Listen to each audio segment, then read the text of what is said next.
And welcome and happy Friday. Jay Binkley here. Cody and Gold, not sure where they are. And Drew Nixon, of course, here producing the operation. And Drew Nixon, who's furiously going through and trying to finish this college football preview of 134 teams. Honestly, he really is.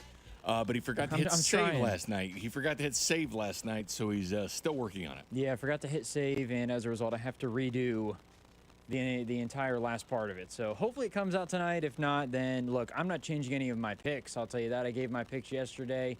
The playoff, the podcast has my picks. I'm not changing anything. I'm not running from any smoke if something crazy happens. You can't.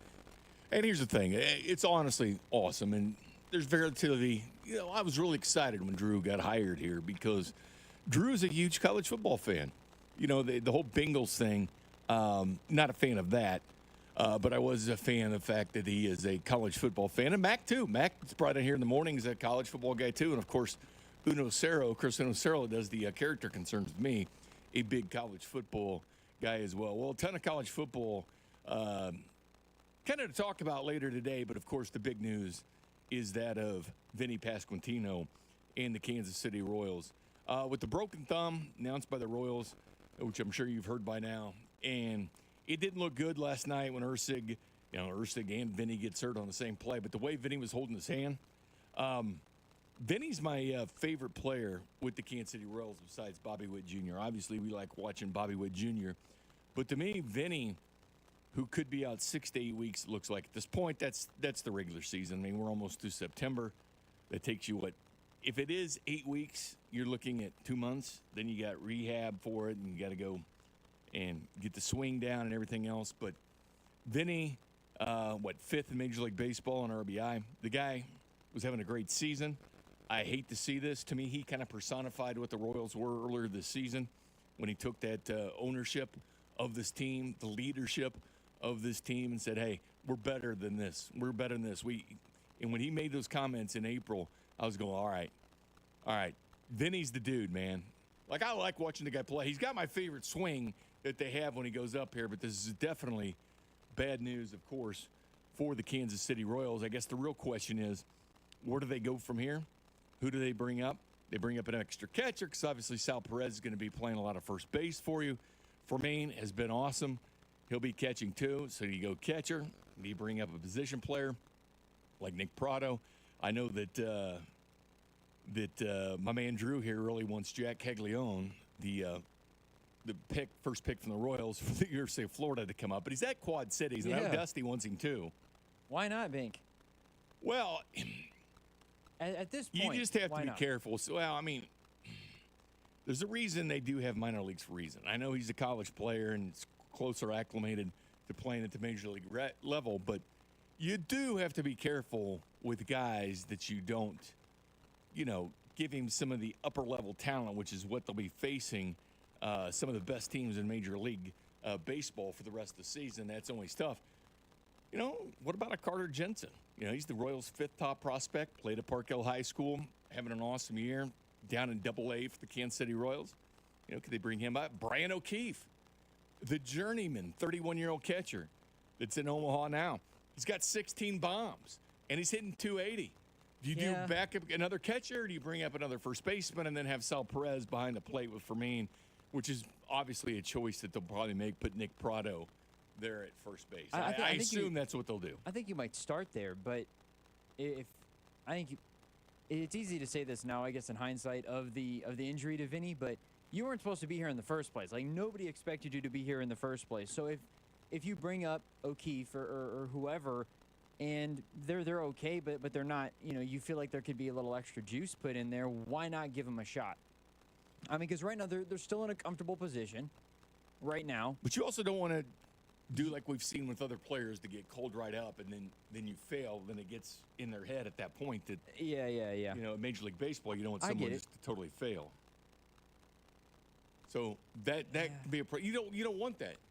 Oh no, of course not. Of course, What's he hitting right now in A-ball? 235. He's got just 2 bombs. He's hitting 235 with Quad Cities, and you just got to be careful. You don't want to ruin this guy's future. I just feel like he's the guys that you mentioned though, like they're fine, but they're not going to replace Vinny. I'm not saying that Jack Caglione can do that, but in regards to having a bat that can like a potential bat that can break open a game or give you that big hit. I mean, you go to a guy that had a ridiculously good season in at Florida, and you don't have to worry about him pitching at all. You know, just say, all right, dude, your job is to come in here and just to rake. I mean, they've done it with Brandon Finnegan back in 2014. Remember, he played in the College World Series, and he played in the regular World Series, and then you really didn't hear much about Brandon Finnegan after that experiment that happened. I just don't want to see the kid come up here and you ruin him. Well, you're not going to ruin him, but you know what I'm saying. You step back. And we've seen this happen with different guys that get called up too early. Yeah, but Baltimore had that situation earlier this year. On the flip side, I know that, but on the flip side, you bring him up, and he plays really well, and you're like, all right, here we go. I mean, this is like it's your moment, and you don't want him to feel like the moment's too big for him. I understand what you're saying, Bink, but at this point, screw it. Why not? Like I don't. I think that with this case and in the stance that they're at, maybe you try it for a couple weeks with O'Keefe or whoever, and you just see how it goes. If that's the direction you want to go. Or maybe you just, I don't. Unless you want to just bring up a first baseman, you have Sal back there and Fermin in business as usual. That, I think, makes the most sense. But it does. At this point, for them, you know, from our J Southland Tow Service text line, 913-586-7965, from the 913, bring Jack up to DH. What do you have to lose? I think that last part of it is part of why I'm, and maybe Dusty's on that side of things as well, is why not just see what he's got at this level where they're big at bats and everything. I don't think the moment's too big where if he comes up and he struggles, fine. He wasn't supposed to be up here anyways. It's not like the pressure's on him because this is his one shot or his big moment to make it. Well, you remember Jackson Holiday that the Orioles brought up way too soon. Yeah. And, I mean, currently right now he does have 5 home runs, but he's hitting 172. I think you bring up a good you bring up a fair point, and I get it, but this is one of those I mean, it's a who do you think has a better chance of making a bigger difference, if you will? Like Billy O'Keefe is fine, but is he gonna? He's more of like a? That was just for catching depth. If you decide to keep Sal at first base all the time. Yeah. And of course, you're getting a lot from me. And I'm not saying that again that Jack Caglione is going to be Vinny, because he's not right away. But we know the talent that he's got, and he's done a really solid job where he's garnering attention from what he's already done in high A, and I know it's only high A. But he's hitting 234 against high A pitching. What do you think that translates to Major League Baseball? Hitting 234 for A ball. But why would you not just try it at this point? Because I think a lot of people like the consensus is, hey, I'm all for it, but it's kind of like throwing in the towel a little bit. Well, the consensus is we're screwed from at least the. I mean, the Royals don't believe this, of course, but a lot, the fan base might be thinking, well, dang, we're in trouble now. And he also start the clock with him and everything else. Listen, it would be fun, yeah, but this team, poised. What really sucks is that they were going to have 3 guys over 100 ribs, right? Vinny, Bobby, and Sal Perez. I mean, they were the first team to have 3 guys over 70 RBI in all of Major League Baseball. Yeah. The only team to have 3 guys over 80 RBI in Major League Baseball. The only team currently to have 3 guys over 90 RBI. And this is how incredible this is. You look at 2014 and 15. 2014, 74 RBI led the team. They made the Game 7 of the World Series. 2015, they had 1 guy over 100. It was Kendrys Morales, 106. That's what makes it just shows you how much better this team. And Vinny was on the cusp of 20 home runs. This sucks, man. I was gonna say that part that you're explaining now is what makes this suck so bad because of the roster. And we even talked about this when Cody and Alex ran. I don't know if it was. I think it was last week. Because Cody said this roster is better than the roster in 2014, and it's not that controversial of a thing to say because if you look, as you just mentioned, at the production and the starting rotation, it's a solid group. It's a really good group. And in the AL, where it seems like anything can happen, losing Vinny at this time of the year is really brutal. And by the way, I don't know if anybody on the text line remembers this. I don't remember who it was exactly, but I texted Alex and Cody last night. It came up on the show that, hey, the Twins are having some issues. Other teams are having issues with injuries. The Royals actually have been relatively fine. And at that moment, you try to knock on any wood you can, but that conversation came up. And sure enough, we had that happen last night, which absolutely sucks. As you said, to have it happen in this moment, not, obviously in hindsight, you'd rather have it happen in May, 6 to 8 week absence, than in August when you're trying for that playoff push. It is, the old sports cliche, Drew. Next man up. It is. Yeah. Listen, it's a little bit different. It's much different in Major League Baseball. I think when you hear next man up philosophy, I think it works for some positions, some it doesn't. I mean, obviously, if Patrick Mahomes goes out, you can't really say, "Hey, next man up." It's Grand Canyon size gap between him and Carson Wentz. Right. And edge rushers, like typically edge rushers to get to the quarterback. It's the reason why they make big money, because most of them, and I've charted the last 3 years, the top 20 sackers, most of them are first-round picks. Not only that, but 1 through 18. And lately we've seen some later first-round selections like, you get a Max Crosby in there, it's not a first-round pick, and then Karlaftis into the first round. So you see more and more of it, but typically first-round picks. And, yeah, there's some second and third-rounders mixed in, but predominantly it's first-round picks. It's not easy to say, hey, just next man up, go in and do it. But to me, Vinny was more than just that production you were getting. This guy was a leader on the team taking ownership. I mean, this is two guys' team, young, one older. It's Sal Perez's team, 100%. He's the captain. But the younger guys, the future, to me, it's about Bobby and it's about Vinny. That's what this team is. And if this team does make the postseason, will Vinny come back? It could. I mean, he's going to do everything he can to be back. Can you imagine this team making the postseason, Vinny not being a part of it? After being a big part of the reason I don't want to imagine it. Well, yeah, it sucks. But we kind of have to now, yeah. But if you're out 2 months, I mean, you're out through September and October. Yeah. And you get the postseason in October. Yeah. I think that's the – I mean, he might – I don't know when exactly the World Series falls about this time. I mean, 6 to 8 weeks. If the Royals make the World Series, he can be back. Well, the good news is there's 27 games left. Potentially. There's 27 games left, 5.5 games above the Red Sox at this point, which, by the way, Cleveland still has to play Boston. That's going to be interesting because if you really want that division, like, who do you go for then? You kiss your cousin or your sister in that. Minnesota's lost 4 straight. They've lost 8 of their last 10 games. Like, Minnesota's trending in the wrong direction. So that is good news for the Kansas City Royals, that the Minnesota Twins aren't exactly playing good baseball at this point. I don't think it changes anything. When you're 5.5 games up and you got 27 games left, that is so tough for any team to pass the Royals. Yeah, that's right. Again, I think the Jack Caglione thing is overreaction. It's why not do it? Why not do it? You're right though, Bink. Is that they're in a spot where they don't have Vinny, but it's not like the roster is not capable of still making the playoffs given the situation that they're in. Like they've built up that gap between the Red Sox. And the Red Sox haven't been playing well really either. I mean, any time that the Royals have lost a game or lost a couple of games, the Red Sox have done the exact same thing. So with 27 left, I think they'll be okay as well. It does just stink. It just puts a damper on the whole thing because of all the conversation of, well, the AL is more open. The Royals they're within touch of the best record in the AL right now. Like, they're one of the, you could argue that Bobby Witt Jr. is the MVP. Like, all of this, and then to have the injury now, it stinks. We're going into the postseason. If they make it, when they make it, they're not going to be able to have one of their go-to guys, at least for the beginning, which is it obviously sucks. Yeah, Boston had gone on a streak where they lost 4 straight, but they did win 2 out of 3 against Toronto, which is no great shakes. They played Detroit, and Detroit's been hot. Here's the one thing about Boston. They're 7 games under 500 at home. Like, Fenway has not been good to the Red Sox. They're 31-38. It's crazy to think They're about. 11 games over on the road. Yeah. But at home, they've not been a very good team at all. They're 7 games under 500, which is really weird. Because you think you build your team for your ballpark? Well, Boston forgot that part. Yeah, you would think that you'd be a little bit better at home, particularly, and not saying that that Fenway's enough to make you play better, but it's Fenway Park. Vinny was coming on. To be honest with you, I agree with some of the people on MLB Network that have said it before too.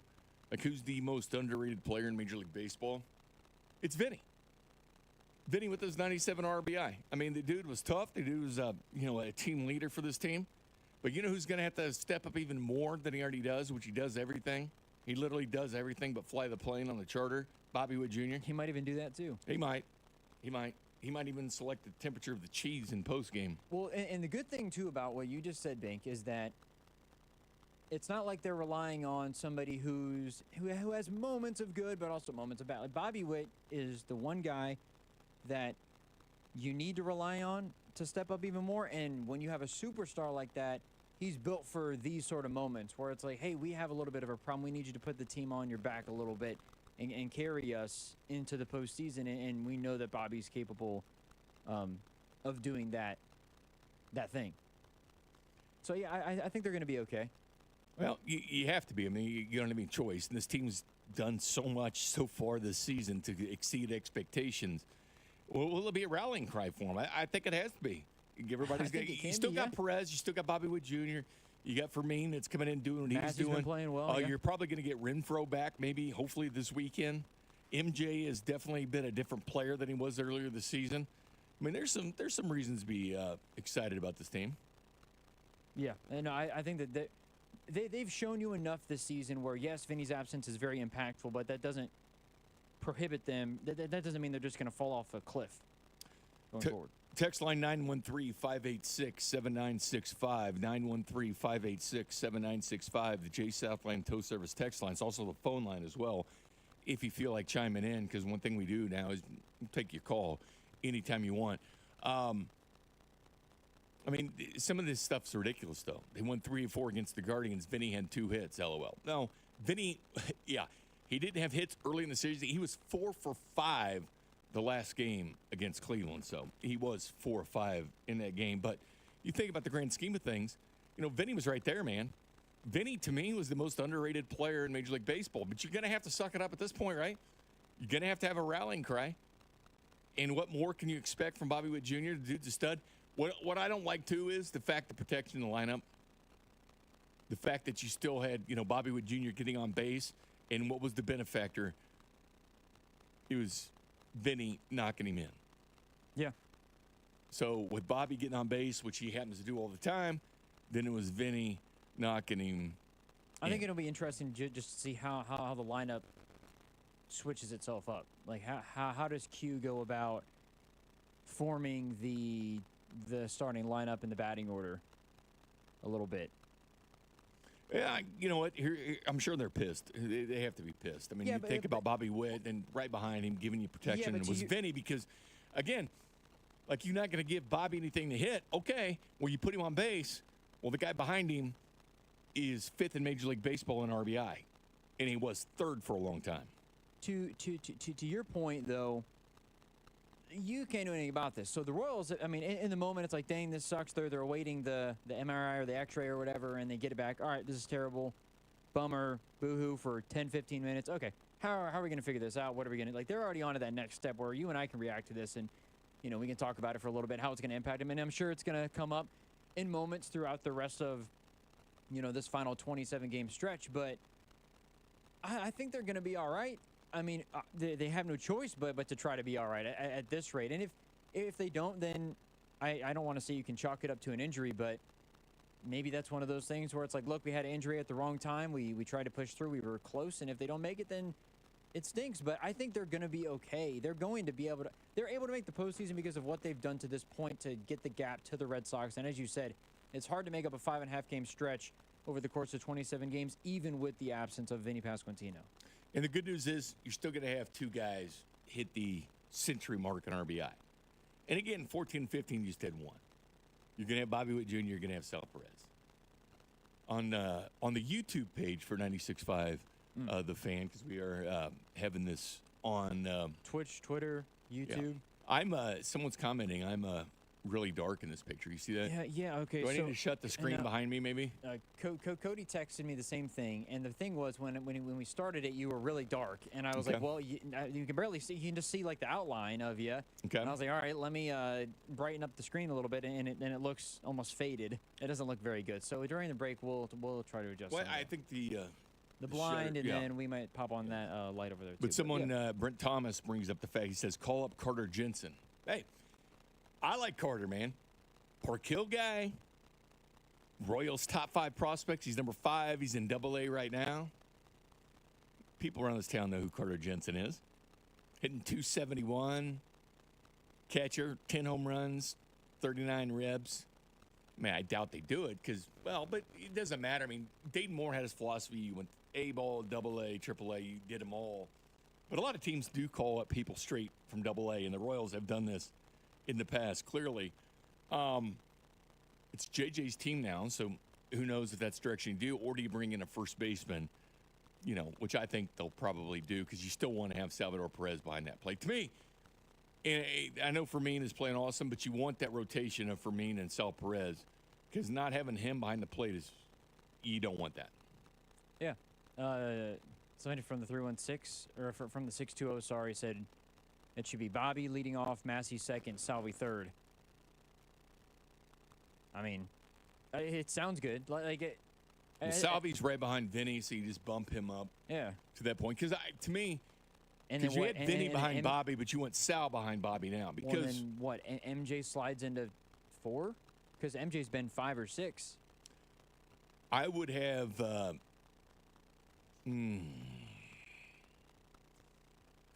I'd have Perez at 3. Okay. I mean, I just want that behind Bobby Witt Jr. Like, do you think MJ? If you're sliding guys up, do you just think MJ moves up to 4? Because he's been 5th in the order. He could unless you start playing DeYoung a lot more. I mean, the guy is crushing it with the Royals. That's what I think makes it. Kyle Isbell's playing where he could be not to that point, but yeah. I mean, there is choices, but I want somebody behind Bobby Witt Jr. There are people who are optimistic on the text line, and then there are other people, like this person from the 913. We are done for the season. No playoffs for us. 12-game losing streak on the way. You don't have to think that way. I'm. You really think one guy is going to make all that difference? Because it doesn't mean that difference. 12-game losing streak? I mean, there'd have to be a lot more than just Vinny getting hurt for that to happen. I think, but it'll be really interesting to see what Q does, and I'm looking forward to it. I mean, look, I know you mentioned Prado on the bullpen being a little bit. Kyle Isbell had a big-time hit last night, almost had a grand slam last night. He's been stepping up in moments. I think that it's not necessarily there's not one guy that you pinpoint he's going to be the guy that we go to, and maybe that's a good thing because you've got a number of different guys who you need to step up. But they're going to have to be, they're going to have to step the game up. But for them to make the playoffs, because at this point, I don't know how your expectations change, Bink, because Cody had gotten to the point where he wanted a series win. Like, they needed to get past the wild card for him. Otherwise, it was a little bit of a bummer in terms of expectations. Now I think we're back to get into the postseason and to see what happens. Get into the dance, see if you can hold this lead over the Red Sox and make it into the wild card. Or who knows? You never know what can happen regarding the division as well. I mean, people might think that that's gone now, but we don't know that. So I don't know if your expectations change. I think it's still playoffs. It's not like if they miss the playoffs now, it's okay. I mean, they're still in the lead they're still in a spot 5 games up with 27 games left. I think that the playoffs are the expectation now, correct? I don't think that changes the expectation with Vinny being out, does it? No, you're still going to be in the playoffs. I think you're still happy to be there. I think the big problem is you look at this team and just how close they were to being the best record in Major League Baseball, and you can get hot at the end. It doesn't matter. I mean, look at who would have thought the D-backs and Rangers in the World Series last year?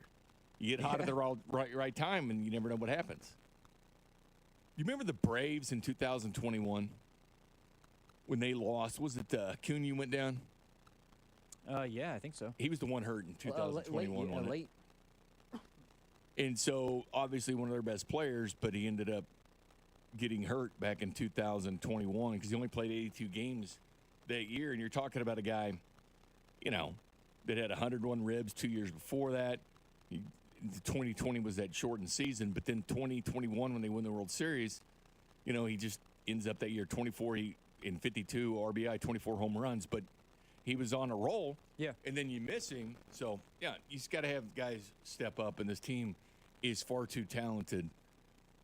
It could be a rallying cry. I do like Vinny, though. Vinny was must-see TV to me. I mean, I know that, Bobby Witt Jr., most of it's our favorite player, but to me, Vinny was that dude. We'll take a time out. We come back. There was other news. College football did begin, especially for Missouri and Kansas. And we love college football, and I think this area is going to like college football. But the season's begun, and we're in the middle of we're on the second day of our 5-day stretch of college football. That's next. This is Cody and Gold on your new home for Royals baseball. 96.5, The Fan. Brought to you by Heartland Men's Health, the leader in men's sexual health. Thousands of men have been successfully treated for low T, ED, and more, all with discretion and compassion. Make your appointment at heartlandmenshealth.com. Calling all Kansas City football fans to downtown Las Vegas. Join us at Circa Resort and Casino this October for the ultimate game day getaway. Huddle up at Overhang Bar with 96.5 The Fan for our pregame tailgates on Fridays with drink specials and giveaways, including a pair of game day tickets. Then catch all the action at the world's largest sportsbook or lounge in the center of it all at America's favorite place to watch football, Stadium Swim, featuring 6 pools and a massive 143-foot screen. To book your Huddle Up experience, visit CircaLasVegas.com today. Mortgage rates have finally dropped. That's right. Golden Oak has 5.375% fixed rates available right now. Our average cash-out customer saves over $1,000 a month. Call today and take advantage of our 5.375 fixed rate. Call 913-890-GOLD. That's 913-890-GOLD. Golden Oak Landing, cured my blues. 5.934 APR. FHA 15-year 20% equity qualified credit. Additional terms apply. NMLS 114937. There's only one name in Kansas City that stands alone as the uncontested premium siding brand. James Hardie Siding. And if you want to buy James Hardie Siding, there's only one company in Kansas City that stands atop the Hardie Siding Mountain. And that's Thermal King Windows. That's right, I said. Thermal King Windows. Why don't they have the word siding in their company name? Ah, good question. Maybe it was an oversight by the marketing committee. But take heart. Their loss is your gain. Right now, Thermo King is offering such steep discounts, it's almost as if they're paying you to put Hardie Siding on your home. Again, the marketing committee. Save $2,500 on a whole home of siding and get free installation. I'm not sure how long they can offer deals this good and pay for their advertising. So hurry, call today, 888-KING-WIN, or go to ThermoKingWindows.com. Thermal King Windows. Some people like the idea of cutting out real estate commissions by selling their homes as independent sellers, and it could be tempting. But what those independent sellers miss out on is the tens of thousands of extra they could have made by working with a professional, investing in an expert to help you. And that expert locally is Dawn Sharp and her team. Contact the only agent I would trust if I needed to sell my home. It's Dawn Sharp with Sharp Homes Team, brokered by Epic Realty. She has over 200 5-star Google and Zillow reviews. Visit them at homesforsaleInKC.com. Save on O'Reilly Brake Parts Cleaner. Get 2 cans of O'Reilly Brake Parts Cleaner for just $8. Valid in-store only at O'Reilly Auto Parts. O'Reilly Auto Parts. Our Labor Day savings start now at Lowe's. Right now, buy one, get one free on Valspar Reserve or HGTV Home by Sherwin-Williams Infinity or Showcase Interior Paint via Lowe's gift card rebate. Whether you're painting one accent wall or want to freshen up a whole room, we've got you covered. Because Lowe's knows savings. Lowe's knows home improvement. More terms and restrictions apply. See Lowe's.com/rebates for details. Valid through 9/4. Paramount Plus is once again your home to stream the NFL on CBS. Follow all the action and stream your live local NFL on CBS game every Sunday, all the way through the AFC Championship. Sign up, sign in, and start streaming Paramount Plus today. Meet Cheryl. Hey. She's on vacation and lost in the moment. Unfortunately, so is her Chase debit card. It's gotta be somewhere. Maybe she lost it at salsa night. These skirts should have pockets. Or maybe she lost it at Pilates. 3 and 2 and... But she's not worried. With the Chase mobile app, she can lock her card till it turns up. Tools that help protect. One bank that puts you in control. Visit chase.com/checking. Chase, make more of what's yours. Chase mobile app is available for select mobile devices. Message and data rates may apply. JP Morgan Chase Bank, N.A. member FDIC. You're in hot water, mister. What'd I do? I told you months ago our utility bills were getting higher because of that old outdated tank water heater. Maybe it's time we finally switch to a Navien tankless.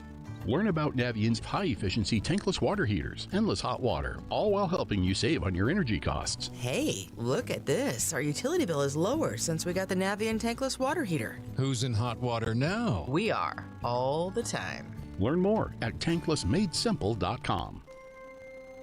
Space may be the final frontier, but it's also what a lot of us lack in our basement or garage. By switching to a Navien tankless water heater, not only will you have all the hot water you need whenever you need it, but you'll gain storage area as well. Maybe a place to display your space collectibles. Highly logical. Learn about Navient's series of high-efficiency tankless water heaters and how they don't just save space, but save dollars on your utility bills too. For more, go to tanklessmadesimple.com. Lowe's knows saving pros time and money means getting the job done easier. Right now, save 10% on Georgia Pacific vinyl siding panels. Plus, save an additional 20% when you buy in bulk. And get free same-day delivery to the job site when you order by 2 p.m. Because Lowe's knows savings. Lowe's knows pros. Offer valid through 9/4. Selection varies by location. While supplies last. Discount taken at time of purchase. See sales associate for details. Exclusions apply. See Lowe's.com/same-day delivery for details. Get in zone, AutoZone. Welcome to AutoZone. What are you working on today? Using the Labor Day weekend to get some work done? We got you. Stop by any store to save on oil, fuel system cleaner, wipers, and more. Looking for an end of summer wash? We've got deals for that too. Don't want to leave the garage? Get same-day delivery on AutoZone.com. Do Labor Day your way by getting something done at AutoZone. Get in zone, AutoZone. Restrictions apply. Fantasy freaks and geeks. What's cracking? It's your boy James Coe back with my brand new project, the Sleeper King Football Podcast. Look, I get it, okay? There's a lot of fantasy pods out there, but we're going to keep this one light. 15 to 20 minutes, 4 to 5 times a week. And man, we are going to pack it with all the info you need. Season long, weekly projections, and of course, sleepers. Follow and listen to the Sleeper King Football Podcast on the free Odyssey app or wherever you get your podcasts. This report brought to you by Floor & Decor. Unbeatable prices, unmatched in-stock selection. Floor & Decor has more styles of laminate, vinyl, tile, wood, and stone for anyone looking for the right look at the right price. Your next beautiful space is at Floor & Decor. Floor & Decor. Unbeatable prices, unmatched and in-stock selection.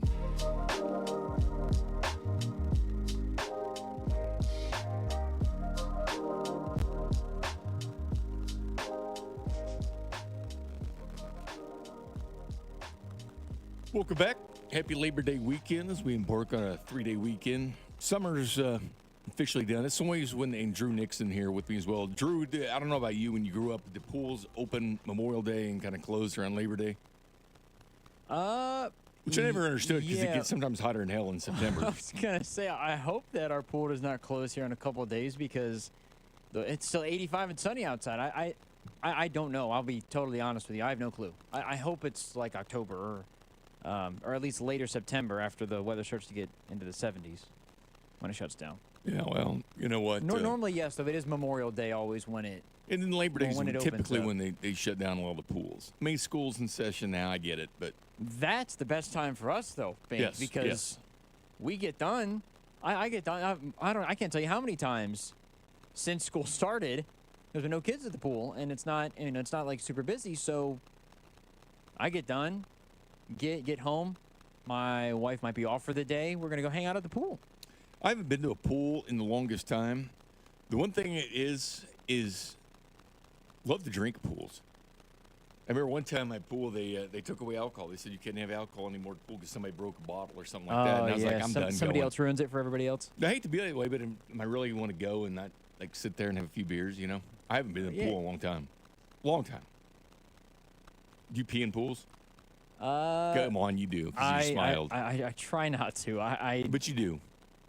When I was younger, yes. But since I what, like 23? No. If for me to pee in a pool where there's a bathroom around normally, I have to go really bad. In the ocean, different story. I think it's a little bit different. Well, it's 100% different, but I mean, in pools, you hate to get out if you get beer or something. You don't want to get out of the pool sometimes. You just kind of let it go. Nobody cares. You gotta Especially make if it's sure like a you- public pool or whatever. I'll do it at my friend's pool. It didn't matter. I mean, So people it's- don't admit it, but they do it. It's like the Oh, one no, thing in the no. world people do and don't admit. No, I will admit that I did at one time. In the moment, I'm not going to say anything. Absolutely not. I can't remember the last time that I peed in a pool, though. In the ocean, yes, but I do every time. you're not leaving. You're Don't stuck. invite me to your pool. As soon as Bink gets in the pool, he's in the pool. Yeah, I'm just not. You're not getting going out to it. unless you're leaving. All right. Now, one thing about Labor Day, Drew, is we start football. Even though, Oh yeah, the long wait is over. Finally, even though we had Bink. week 0 last week, which, I enjoyed it. I'm so tired of preseason football when you have like real football, and the games count. In like Montana State versus New Mexico, watch that. The Florida State game, people had fun making fun of Florida State for losing the game against a very good Georgia Tech team, by the way, who did lead the ACC last year in rushing. I don't think that's as laughable of a loss to that team as what people are making about it. But week 0's done. Now it's week 1 for college football, and it's always fun, these Thursday night games on week 1. Mizzou, Kansas played last night. K-State tomorrow night. Obviously, tune-up games. And teams are smart to do it this way. Now, if you're going to play an FCS team, because I always think there's nothing to win or lose. Because if you beat an FCS team, people say, well, you should have beat that FCS team. But then there's teams, and we'll get to in a minute, like Colorado played North Dakota State, and that's a little bit different than playing just an FCS team. Yeah, like Murray State. Yeah, in Montana State that played New Mexico last week, FCS was That was a actually crazy favored game. by double digits, and that hadn't happened since 2013. Yeah. But Murray State was a 2-win team last year, so obviously. But we've seen so much sloppy football, in the NFL. Those first preseason games, games that aren't lined up right. I mean, that's what the NFL does. You get your feet wet, you acclimate yourself to the game. But college football, it's go time. And that's why I got a lot of respect for even teams like Florida State last week and Georgia Tech. That's a tough game right out the chute. And tomorrow, you got Clemson facing Georgia, and you have Notre Dame facing Texas A&M. There's no preseason, let's go destroy an FCS team. Yeah, I'm. In a way, it's weird because we see those games and everybody freaks out. Oh, Florida State sucks and all that stuff. I have Florida State as my 14th ranked team in the country. It doesn't change the fact that they lost to Georgia Tech, that they're the 14th ranked team in the country. Like, I think you look at some of these games, like you mentioned, Clemson, Georgia, Notre Dame, Texas A&M. We'll talk about those a little bit later on in the show and some of the other big ones. But yeah, testing yourself out of the gate is great, especially if in terms of resume. Like, that was always the conversation, I think, of why you don't schedule the cupcakes. You want to be able to prove your resume. You want to show we're willing to schedule the tougher teams to try to prove that we're worthy of being in the college football playoff. And look, to be honest with you, and I know that Missouri, I talked about this a little bit yesterday, talked about it on the podcast, 249 miles of college football. If you haven't downloaded the podcast, go check it out. National title picks. Which, by and the all way, that it's a other stuff. very, very good podcast. Thank you, put Bink. out. It's on, so you can check it out on the 965thefan.com and under 435 Podcast Network. But anyway, I recommend people, Thank you, especially Bink. this going into week 1. One of the things that I talked about was Missouri, if they go 10-2, their argument, if they lose to A&M and Alabama, they don't have a signature win other than maybe Oklahoma. But how much of a signature win is that if Oklahoma goes 8? Like, they might not have a single signature win on the calendar. So do they have to go 11-1? I think they go 11-1. Actually, I think they're in the SEC title game. I think two losses get you in the SEC. But there's the reason why I not that I disagree, but normally I would say yes. But if Clemson lose to Georgia and it's tight, it's a good game, it's really close, say Georgia wins by a field goal late. If Clemson goes the rest of the way and then let's say maybe they lose to Florida State or they drop a game and they go but they go to the ACC title game and they lose and they're 10-2. Do you take Missouri or do you take Clemson? Because resume-wise, I think Clemson have a better argument because we played depending on how you let out the season with Georgia. If it's 10-2 and Missouri doesn't play against Georgia, Clemson can say, look, we almost beat Georgia in a neutral site game, which is what a lot of the playoff games would be in the first place other than the first round. We deserve to be in because we had a tougher schedule in the end than Missouri did, because I know Missouri's in the SEC, but Clemson, you can argue, have a more difficult schedule than Missouri does. I think that's where I think it gets a little bit screwy if Missouri loses 2 games. I don't think they do. I think they only lose 1. Well, but if they lose 2, it depends on which 2 they lose to. They might end up being on the other side out because of the schedule being so light. How really good is the ACC? I mean, Grayson McCall in North Carolina State had to come back. Max Johnson's out for North Carolina. Florida State's not cracked up. I mean, that was a top 10 team, and when you think of the ACC from top to bottom, not as tough. No, I agree, but Missouri doesn't.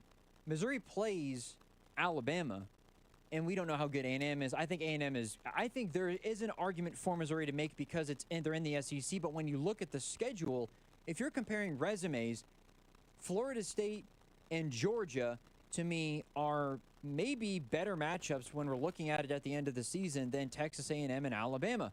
I'm not saying it's going to be that way, but right now looking at it, there's a potential for Clemson's resume to be better at 10-2 than Missouri's resume at 10-2. I'm not saying Missouri can't beat Clemson, but in terms of who's most deserving, this is where, like you mentioned, scheduling those tougher opponents out of the gate, not that Missouri runs from any smoke, but if we saw Missouri play against KU this year, they play them next year, but if we saw them play KU this year, or if we saw them play whoever, like a bigger name team, if they played a Washington or if they played a Penn State or a USC, I think it helps their case a little bit if they win that game compared to if they beat Boston College. It just helps the resume out just a little bit more in regards to an argument to get in. That's why A&M or Notre Dame schedule. It's a tough game, or Clemson schedule. It helps you in the long run by scheduling those difficult games in week 1. Yeah, no question, because if you lose, you can just rebound really quickly. Yep. You know what this Missouri team, which, by the way, I mean, we can talk about this game. They looked great yesterday. They did. And Luther Burden. You don't want to overreact, though. This is the number 1 receiver in the country. Yeah, Mookie Cooper looked good. He had that 49-yard catch. Just one, though, but still. Theo Weiss banged up a little bit. He should be back. 3 catches, 30 yards. Again, every pass catcher's back. Norfleet going down was bad, too. Because Brett Norfleet is going to be a stud at tight end. It looks like they'll be back, and it won't cost them the long haul. Brady Cook, 19 of 32, 18-1 as Missouri wins 51-0. I will say this. For those worried about Cody Schrader not being back for this team, I think you're really going to like Nate Noel and Marcus Carroll, both previous 1,000-yard running backs in college football before they hit the transfer portal. I think that the interesting thing over the course of the spring and fall camp was Coach Drinkwitz not even talking about the production on the football field, but from the leadership aspect and in the locker room, and Marcus Carroll being able to try to replace Nate Noel, what Cody Schrader brought, because we know what they're going to bring. Man, it could be a top 10 back in the NFL, to be honest with you. They are absolutely, I think, capable of being in that. That's why a lot of people, I think, Missouri make the playoff, is the defense has some question marks. You know, you lose Rakestraw, you lose Chris Abrams-Drain. Replacing those 2 guys is the most difficult thing the defense is going to have to do. But offensively, they are not going to miss a beat, I don't think, from last season at all. Brett Norfleet, I know you're a big fan of Brett Norfleet. Offensive line is solid. They bring in a couple transfers to help out there. I mean, the offense is going to be as good as maybe any in the country this year. It's just the defense that is going to be what makes or breaks Missouri. But Marcus Carroll and Nate Noel looked really good yesterday, and yeah, I think you can expect big things from them, because being able to trade off and have a tandem instead of just one guy you rely on is very useful. You know what this year's schedule reminds me of? Speaking of Alabama, how big that game will be for Missouri. Because Alabama is clearly not the Alabama we've seen in the past. Even though Jalen Milroe's back, Nick Saban's gone, I think that's huge. 2 years into the SEC, right? Missouri and Gary Pinkel. Yeah. To be on the map. It was that back-to-back SEC title games they made in 13 and 14. But the year they played Auburn and lost to them in the SEC title game, there was a game earlier that year, and it was at Georgia. They were 7th-ranked team in the country at that point. And Georgia beat them the year before at home. That was when Nick Chubb and company came to Columbia and beat them. It was the first SEC game in Columbia. But the next year, Missouri goes to Georgia. And it wasn't really like a high-profile game, not at all. But Missouri, to me, got on the map in that game. and they beat Georgia 41-26 at Georgia, which I think was a monumental win for the step and direction of that program. And Gary Pinkel, and it did kind of propel them. The only SEC game that they lost during the regular season that year was in 2 overtimes to South Carolina. Like, they lost that game. But to me, that Georgia game reminds me of the Alabama game. Like, never say never with this team going to Alabama and winning. Because right now, I think Missouri is better than Alabama right now. I agree. The one loss that I have Missouri having is at Texas A&M. I think they're going to get a little bit caught out. I think they beat Alabama, though, on the road in Tuscaloosa. And that game is the difference really between whether Bama makes the playoff and Missouri does. I don't have Alabama making the playoff because of that game. And speaking of that, Mike Elko at A&M, they finally have a competent coach. And we talked about the ACC a minute ago, but Duke's not going to be as good because Elko's not there. No, 100%. I think, to your point, I think it's the Alabama game, but if they make the playoff, that is enough for them, because right now Missouri's in the same conversation as Ole Miss, Tennessee, LSU, maybe even in terms of like recruiting. Like they're not really they are competing, but their main competition is Ole Miss, Tennessee, LSU. That tier, maybe A&M as well. They're not at the Georgia, Alabama, Texas level necessarily, but in terms of putting your program on the map, of you're attracting guys from Texas and Florida more to go to Missouri instead of going to Ole Miss, instead of going to LSU, instead of, like, if you can steal those guys, it's only going to further elevate the program. And I think you get that's what the big deal about getting into the playoff can be for you. If you're Missouri, if you're Kansas State in the same conversation, is you can go from a program that's fine and people talk about it, and it's a cool story last year. K-State's always been a really solid program that'll give you 7 to 9 wins, but if you win 10 plus and you make the playoff, it all of a sudden becomes a much bigger deal, and people say, all of a sudden, I want to go there. Like, that's where I want to go. I want to be a part of that program and that culture instead of just considering them but then moving on somewhere else. Now, as far as the Jayhawks, 48-3 win took a over little bit, but they look good. You think of Lindenwood is a team that you think of Division II for a long time, because they were before they made that transition to the FCS. It's right outside of St. Louis, St. Charles.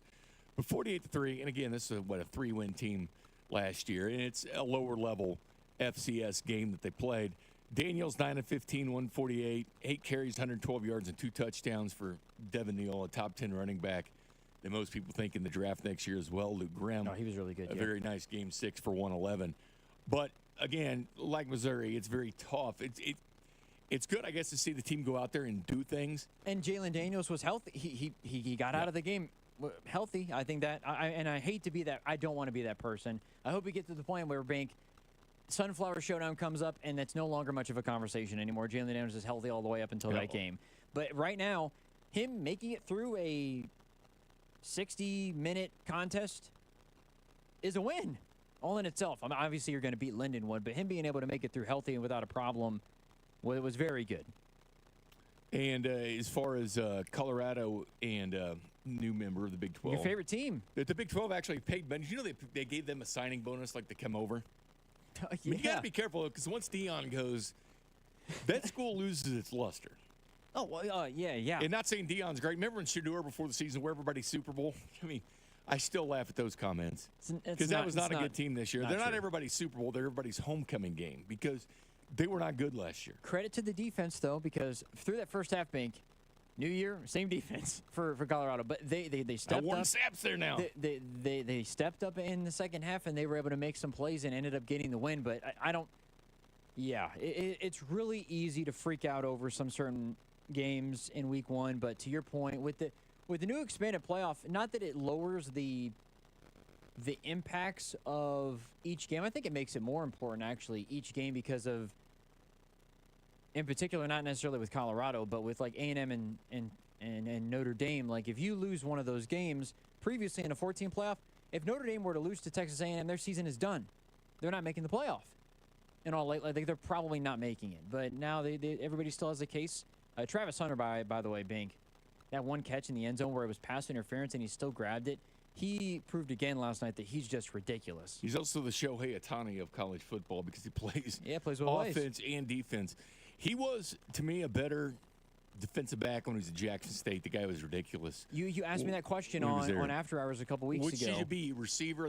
Hey, man. I said corner, but I think receiver, man. It His came up skill last set. night. I don't know if you remember that. Mark Jones asked the question, and I think I'm sliding more towards wide receiver. Not even from the money standpoint, but because he makes some really good plays defensively, but offensively, like he's one of those guys. If you just throw the ball up to him, like he'll find a way to contort his body or whatever needs to be done in order to make the catch. I mean, he's big time. No, he is. It's fun to watch. I mean, the guy is so immensely talented, and the fact that he plays in both ways. You know, Colorado, they're going to move the needle anyway. And I saw something this morning from Ben Shapiro, who does like bet online stuff. There's more negativity about Colorado, their most despised team nationally, because they're a very cocky team. And really not a lot of reasons. But Schnur was good, 26-34, 445, and 4 touchdowns. I enjoy watching them. I enjoy seeing what Deion does. They move the needle. Whether they win or lose, they do move the needle, but you're right. Well, which makes it good for the Big 12. And Dylan Edwards, by the way, transferred from Colorado to Kansas State. That's going to be Playing with someone his to old really. teammate Avery Johnson. But I'll say Jimmy Horn Jr. was a stud for. I mean, he was good yesterday. They have studs for Shedeur Sanders a wide. Jimmy Horn Jr. had 7 for 198. Travis Hunter 7 for 132 and 3 touchdowns. I mean, they're fun. This North Dakota State team, you and I had I know that this makes us real winners, Drew, but we did a discussion about North Dakota State yesterday. Okay. Different. I mean, I know they're the second-ranked team in FCS, but it is different, though, because nobody's there that won national titles like Bull and Kleiman and Matt Entz. Matt Entz left as the head coach after 2 national titles from North Dakota State, and he's at USC this year and his assistant. But it's a different team. South Dakota State's won the back-to-back national championships. It's not been North Dakota State. It's still fun. Whenever you play a team like that, you always have to worry about it because North Dakota State hasn't beaten people. They beat Kansas. They've beaten Kansas State. Iowa State. They beat Minnesota twice. They beat Iowa State. They beat Iowa. I mean, playing North Dakota State, you have nothing to gain playing this team because they're good and they might beat you. And, you know, they played Colorado tough. It's 31-26. They ran out of time, but North Dakota State was right there with them. So, but for Colorado, and I give them credit, I mean, you did beat. To me, playing FCS team, Montana State's tough to play. North Dakota State playing, obviously, Oklahoma State. Credit to those schools who schedule them, by the way, because some of them, you know, there's nothing to gain by this. Look, I'm not going to call out. There's no diss at Kansas or Missouri or K-State, but shout out to those schools who schedule North Dakota State and South Dakota State and test themselves a little bit. Because I think, to your point, Bink, it's a perfect game where you should win the game over the FCS team, but it's a perfect game to test you early on and get you ready for the rest of the season instead of playing a cupcake where in week 2, look, Kansas State plays Tulane on the road next week. They play UT Martin. Not that UT Martin is a pushover, but they're basically a pushover to play against Tulane. Like it, being able to schedule a week 1 team before following it up with a solid game like Colorado's got Nebraska. I mean, that's a tough opponent after a solid opponent, North Dakota State. It's good for them. UT Martin's the best of the 3 FCS teams that the local teams played. Because they did win 8 games last year. Yeah. It's going to be tough to like. They started off at Georgia, by the way. If Kansas State wins 31-0, let's not freak out because they didn't cover. I think that's just the thing I want to say. But it's a cupcake to start the season. I think you have to be careful if you have a really high-profile week 2 game. We're going to make our picks a little bit later, if you're good with that too, Bink, for our college football playoff. I'm intrigued to see who you have winning the whole thing and how many locals you have making it. Do you remember last year, UT Martin would have made the playoffs, but there was a coin flip? The Skyhawks, yeah, they had a coin toss to see who between made it Southeast Missouri State and they just take one team from the Ohio Valley Conference, and they SEMO made it. They lost the coin toss, so they weren't able to go to the playoffs. Didn't SEMO make a run too? They did, and UT Martin. I mean, they did again. It's the best. It ended up being a ranked FCS team last year, so the best of the 3 between Murray State and obviously we're comparing apples to oranges here, but playing legitimate FCS teams. By the way, Cody's all over the Twitch stuff. Our Twitch stream. Yeah. Yeah, he talked about me sending a text at 10 p.m. when they traded for Cam Thomas, how excited I was. Yeah, you were amped up. Yeah, that came up on. You were amped up for Bailey Zappi the other day. You know what? Here's the thing, and let's clarify this because I know it was brought up. Mac was sitting next to me. He was the one who got the Mac text or the shows notification me, first. hey, Bailey Zappi picked up by the Chiefs. Everybody's paying attention to the meeting. Everybody's phones are Yeah, down. we were trying to do a good job. Everybody, Specs talking during the meeting. And I had two questions for him. One, which everybody pretty much left at that point, was actually a very good question because we're doing something special with football this season, and there's something particular that I think you're going to like. That was the second question. The first one was I just threw it in there and I was laughing. I said, "Hey, Bailey Zappi's a Chief." It was a joke. Everybody It was in freaked out. jest. Everybody freaked out. But I will say, of course, it it's is big better with than a bringing lot of. them up. Yeah, no, I agree with you. But I agree Cam with you. Thomas is somebody I liked, mocked to the Chiefs a couple years ago. He fits the scheme better because he's a 4-3 guy. He's a hand on the dirt defensive end, and that's the way Arizona was. They bring in Gannon as head coach. They switch to a 3-4. He's a stand-up linebacker. He's not a stand-up linebacker. That's why he didn't fit in Arizona. He just goes out and has 3 sacks, 10 pressures in preseason. Finished at San Diego State as Matt Arise's teammate out there, by the way, the Chiefs punter, and he had 77 pressures that year.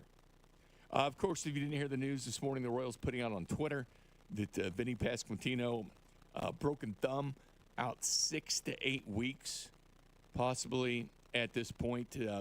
Tough news. But we'll look at we'll go to talk some Kansas City Chiefs here with division winners that they picked from NFL.com. What we think is going to be the story, plus something a little bit of fun as far as if you told your significant other, don't bother me till February. We'll discuss that stuff next. This is Cody and Gold on your new home for K-State Athletics. 96.5, The Fan. Brought to you by Heartland Men's Health, the leader in men's sexual health. Thousands of men have been successfully treated for low T, ED, and more, all with discretion and compassion. Make your appointment at heartlandmenshealth.com. Men, low testosterone causes a host of problems. These include a low sex drive, bad sleep patterns, unproductive workouts, decreased energy, brain fog, and more. But many men just attribute these symptoms to aging and don't consider that there are medical treatments that can give them back their vigor and vibrancy. This is Jeff for Heartland Men's Health, and if you're feeling like I just described, it's time for you to treat that low T and change your life. At Heartland Men's Health, we're experts in treating low testosterone and other men's sexual health conditions. We've successfully treated many men for low T and seen the amazing difference that those treatments can make in a man's life. If you're like the vast majority of men who are low T, within just a few weeks, you'll feel your energy return, that brain fog will go away, your sleep will improve, as will your workouts, and your sex drive will be significantly enhanced as well. So make an appointment and make a true life change. Your initial visit is only $99 and includes blood work and a medical consult. And if you start on testosterone the day of your appointment, your visit is free. Call 844-447-6600 or go to heartlandmenshealth.com. We have 3 offices: Overland Park, Independence, and now North Kansas City. 2 years ago, our house was hit by a storm, and we knew immediately we needed someone to look at our roof. So I called my friend Jimmy, who works for Manning Roofing. That day, Manning Roofing came to my house and conducted a storm damage assessment. Manning told us what was wrong and how we could fix it right away. Manning Roofing is the roofing company I trust for my home and my family, and it should be the one you trust as well. You can set up an appointment at manninggc.com or give them a call, 816-448-8208. Call Manning Roofing today. Okay, I'm ready to record my jewelry store's new radio spot. I got a great script that really goes after Diamonds Direct and how they're nothing special and how we can match their price. Great stuff. Oh, great. We have this new technology that bleeps out any false claims, so it saves us time with editing. So you can start anytime. Okay, here goes. When you visit our jewelry store, we'll guarantee direct. Our diamonds come straight. We have cutters, and hey, what the? The hard truth is that other jewelry stores simply can't do what Diamonds Direct can.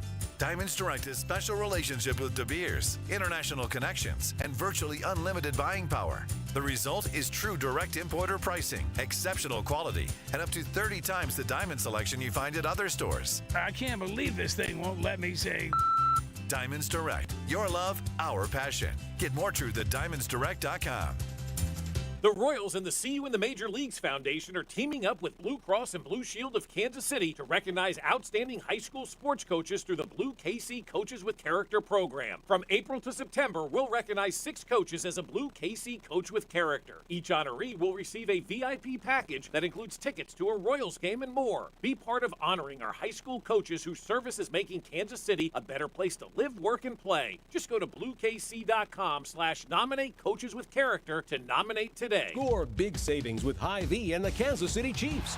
Big points mean even bigger savings. Just shop Hy-Vee the day after a game and earn a fuel saver discount equal to the Chiefs score and based on the amount you spend. If the Chiefs score 42 points, you save 42 cents a gallon with any $42 purchase. The more we score, the more you save. Win or lose, everyone scores the day after a Chiefs game only at Hy-Vee. Offer good in store and online. Some restrictions apply. See store for details. The Chiefs are going for a three-peat, and the season starts at Hy-Vee. September 4th is Red Wednesday, and my friends at Hy-Vee are ready to help you kick off the season. Get to Hy-Vee early on Wednesday to purchase your 2024 Red Flag for $5 while they last, with all proceeds benefiting the Ronald McDonald House charities. Hy-Vee's my one-stop shop for all of my game day needs. All my official Chiefs apparel comes from Hy-Vee. Chiefs-themed cookies, cakes, and cupcakes, and all of my tailgate favorites. Only at Hy-Vee, the official grocery sponsor of the Kansas City Chiefs. Touchdown, Renner! Almost Andy Reid here. You know, a few years ago, my wife surprised me with tickets to a Halloween ball. And guess what? That night I discovered a new passion. Now I've added to that passion, cheering on the greatest team with the greatest garage door company of all time. Renner offers top-notch repair services, new doors, and LiftMaster openers. It's the perfect three-peat forward and back, RENNER with Renner. You'll stay on the championship track. Visit rennerdoor.com. Total Wireless is made to totally keep up with you. We now have unlimited data that never slows you down. Covered by the Verizon 5G network. And for less than $30 a month, we make your phone your ride or die. Switch now and pick a free 5G phone with qualified plan purchase. And your 4th line at no additional cost. Visit your local Total Wireless store today. Total Wireless, we're totally with you. Actual speeds may vary by location. For data management practices, see TotalWireless.com.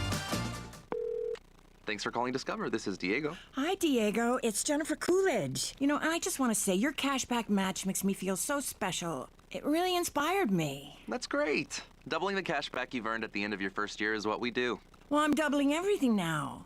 Double dating, double dipping, double feature, double header, double whammy. You know, basically double or nothing. You earn, we match. Discover Cashback Match. See terms at discover.com/creditcard. Is your vehicle stopping like it should? Does it squeal or grind when you brake? Don't miss out on summer brake deals at O'Reilly Auto Parts. O'Reilly Auto Parts. IBM and the United States Tennis Association are teaming up and using generative AI to deliver an improved experience for tennis fans around the world. The 2024 U.S. Open digital platforms offer never-before-seen features to bring fans even closer to the action inside Billie Jean King Tennis Center. New long-form post-match summaries mean fans can access detailed analysis for all 254 U.S. Open singles matches within minutes for near-instant coverage at unprecedented scale. To learn more about this new feature and others, visit usopen.org or download the U.S. Open app. Sponsored by IBM. Paramount Plus is once again your home to stream the NFL on CBS. Follow all the action and stream your live local NFL on CBS game every Sunday, all the way through the AFC Championship. Sign up, sign in, and start streaming Paramount Plus today. You're listening to 96.5 The Fan from the Mission Plumbing, Heating, and Cooling Studios. Hey Kansas City, it's Cole Reagans. Don't miss Vern's On Deck show 1 hour before first pitch, right here on your new home for Royals baseball, 96.5 The Fan. KFNC FM and AM HD Kansas City, WDAF HD2 Liberty, an Odyssey sports station.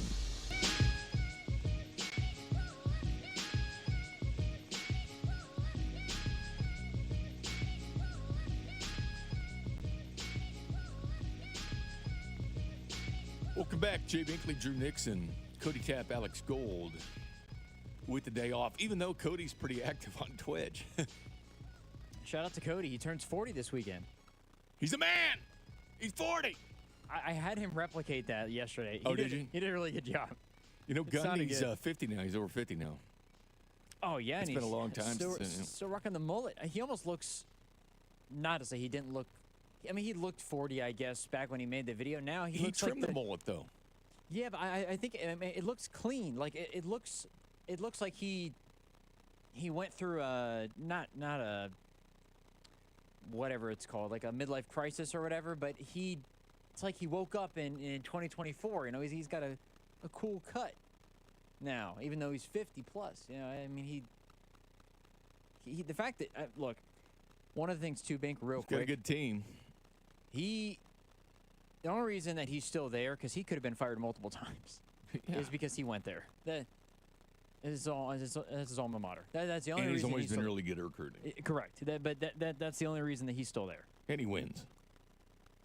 Well, yeah, but there's been seasons that he's gone 7-6 and 6-6 or whatever, and you could say, yeah, you're just not as good anymore, and you could have been fired. Like if he were at any other big school or whatever, he might have been gone. But anyways, yeah. You enjoying the? Did you watching the PGA Tour, the FedEx Championship, the last round going right now? I am really bad at watching golf outside of majors. I'm really, really bad. Well, this is I mean, it's not a major, but the I FedEx know. Cup. But Other than the Players Championship, and I'll watch the Waste Management. But I do a really bad job. If it's I'll use it as background noise, or if I've got if I'm doing something, I'll use it. I'll have it on if there's nothing else on. But I don't do as good of a job following golf outside of the majors, and I follow news, but not like watching tournaments. And I don't know how much drama though, because Scheffler, the way they do things, he got he got 10 strokes. Yeah, the way number they one do player the in the world, final. and the gold medalist got 10. By the way, he's minus 16.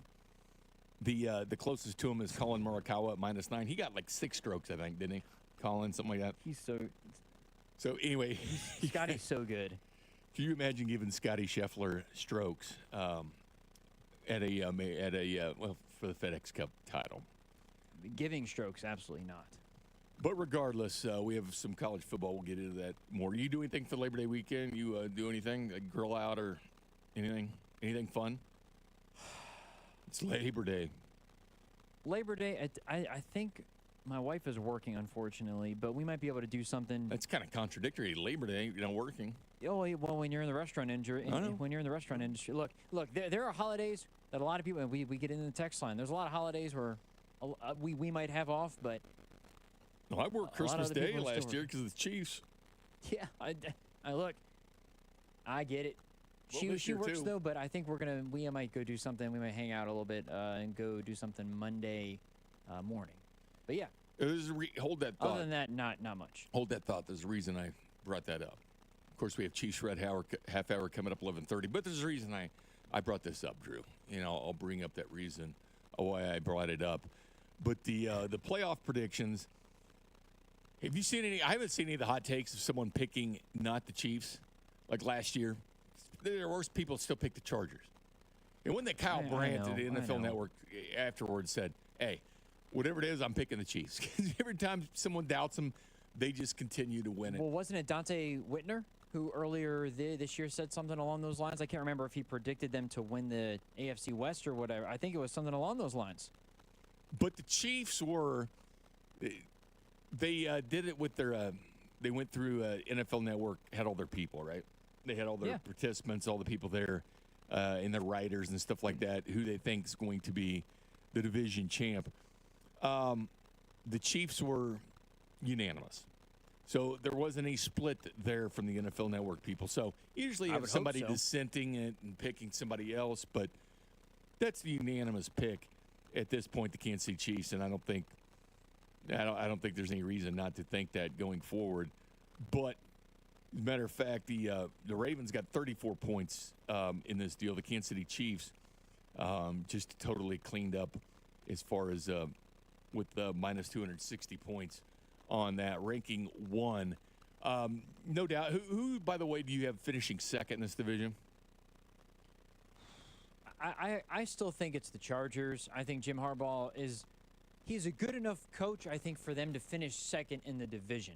I think that's I know they're dealing with some talent questions, particularly in the wide receiver room. There's some ifs, ands, or buts about how that room is going to look this year. I guess it all pertains down to Justin Herbert's health as well. That's the one thing, because we don't definitively know how. And that had it, but I've had a couple friends who have had it, and throughout high school and college who've played sports, and it has been a lingering, nagging injury that is really not fun to play with.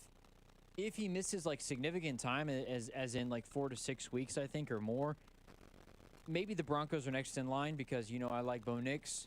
I think that they can surprise some people, but I don't think anybody in the division other than the Chiefs are hitting double-digit wins. There's only 3 people that really like him: his mom and dad, and Sean Payton, and I guess you now, so 4. Why does everybody hate Bo Nix? They don't hate him. They just looking at the fact that, you know, looking at his age. Look, Joe Burrow was the same age, and I'm not saying he's Joe Burrow because he's not. Every year there's busts. There's quarterbacks, I know. except for a couple years ago, every single one of them. Trevor Lawrence, that 2022 or 21 is the only guy still on the roster of his team that drafted him. But you know there's going to be busts. Is he going to be the bust? Because somebody is. If there is a bust, I think it's him or it's Drake May. But I don't. Yeah, Drake May leads the clubhouse right now. What I don't consider. He couldn't even beat out Jacoby Brissett. I don't consider Bo Nix a bust because I don't think he should be considered a make or break quarterback. To me, his peak is top 15, top 12 quarterback. Like that is as good as Bo Nix is going to get in the NFL. I think he's going to be a solid starter. If he's a bust, he doesn't work out, obviously, but I think Drake May is more of a bust candidate because he was picked top 5. He's younger. Everybody thinks he can be a legit quarterback in this league. Nobody's saying that about Bo Nix. So if he struggles, is he even a bust? Because nobody believes in him. But I think Bo Nix is what Sean Payton believes in him enough. They've got enough in as a collective group, I think, to finish second in the division. And that might be only 8 or 9 wins, but I don't know if you agree with me, Bink. That might be all that it takes to finish second in the AFC West. No, it could be because I think the AFC West is going to be bad. Because of Herbert's health and obviously being a question, too. In quarterback play of the Raiders and the Denver Broncos. Here's the one thing I'll say about Bo Nix. When he was at Auburn, did you ever look at him and think of NFL quarterback? Because I did. He had a 12-7 interception to TD ratio. He had 11-3 one year. Dan Lanning's system fit him well. I mean, was he a product of the system of what Oregon was doing? And I think there was some of that. I think maybe, but if you look, who has Gus Malzahn put out into the NFL that's been really good? Because Cam Newton was at Gene Chizik. He was not with Gus Malzahn. He's got K.J. Jefferson now to turn around. K.J. Jefferson's not an NFL quarterback. No. I think that there's part of that to the equation is the way that Gus Malzahn ran his offense. It's not hey, you're going to come and develop and be an NFL quarterback from my system. Where I think at Oregon, and the way Dan Lanning does things, I mean, the same thing with Dylan Gabriel. Dylan Gabriel is going to be in the exact same position as Bo Nix is going to be next season. That's why he's the Heisman favorite after going to 15 colleges. Dylan Gabriel is going to have a ridiculous season, but he's not going to be the first quarterback selected in the draft. I don't even know if he's going to be the second or the third quarterback selected in the draft. It's going to be the same conversation around Dylan Gabriel, Bink, because he's older. He's going to put up ridiculous numbers, and everybody's going to ask the exact same question that you're asking, and maybe it is a partial product of the system that Dan Lanning has, but if you have the completion percentage that he had and have a ridiculous stat line like Bo Nix had, like, you can throw the football. Like Case Keenum had a ridiculously good career at Houston. He was a decent NFL quarterback, solid backup. Bo Nix was a starter throughout and played at Power 5 conference level, not Group of 5 level. That's why I think Bo Nix is going to be a more serviceable starter because he's putting up these numbers at big programs playing against other big programs. He definitely was. That might just be, I might be one of the few people that believe it. But well, Sean Payton took the job, and to me, he hit an anchor right away with Russell Wilson when he took the job over. Yeah, he did not like him very the much, money and everything else. But the Raiders, I think they'll be in position. They'll grab a quarterback this year. I don't think they'll go through this draft without moving up and getting one. Which quarterback will it be? Obviously, I think Carson Beck, Shedeur Sanders, the top 2 quarterbacks.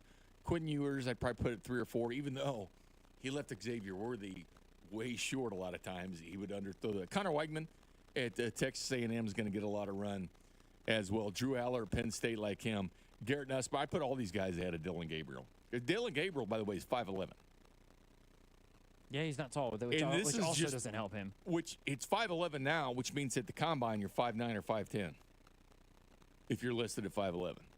Yeah, because the measurements always in cleats or shoes.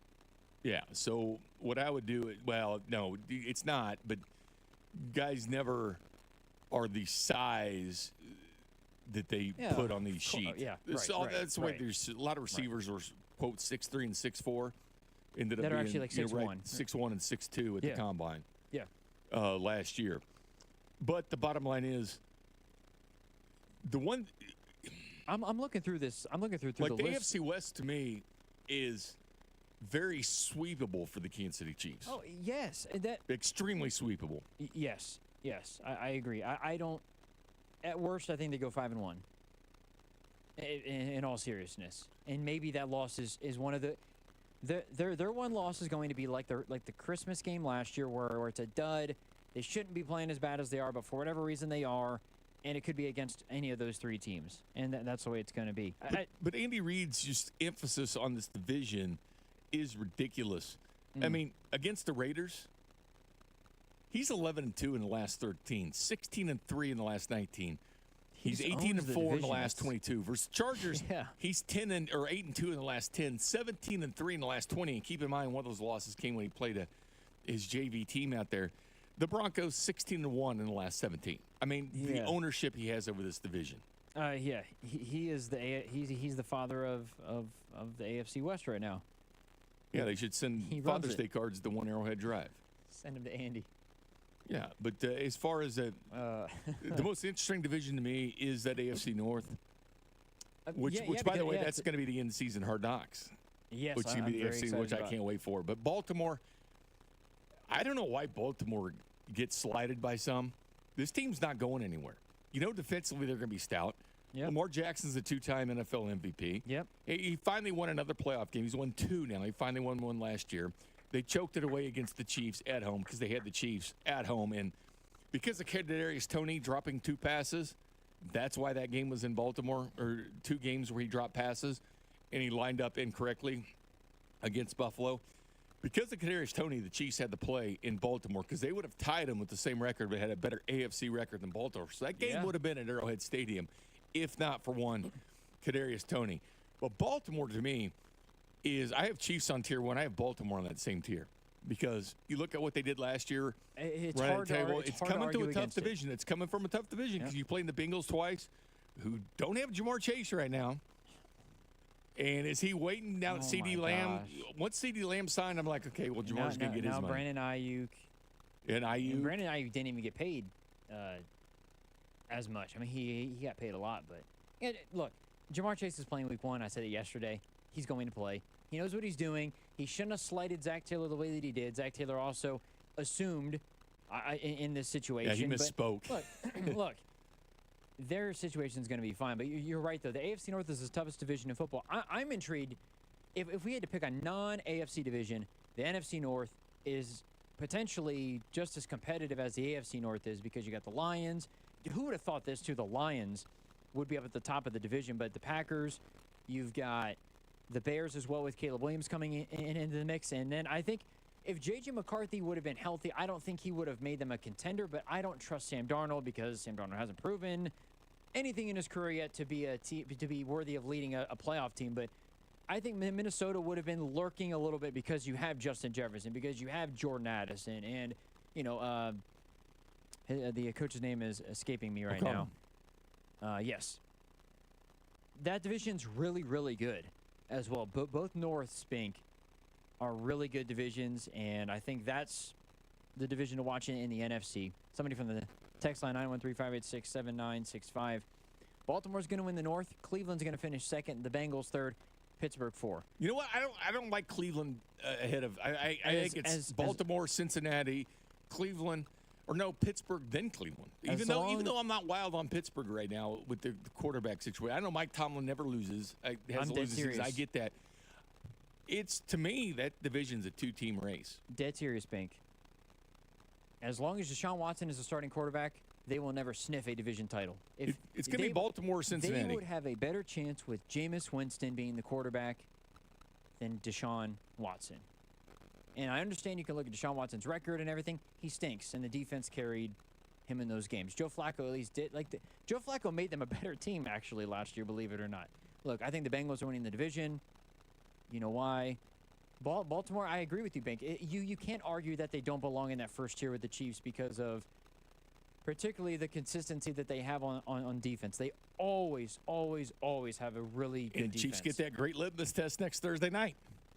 That game's going to be That really is a good. monster game in the AFC for seeding. Like the Chiefs, to me, they need that bye week so bad. That one bye week. And I know that they kind of had that bye week built in last year with the Chargers at the end of the year.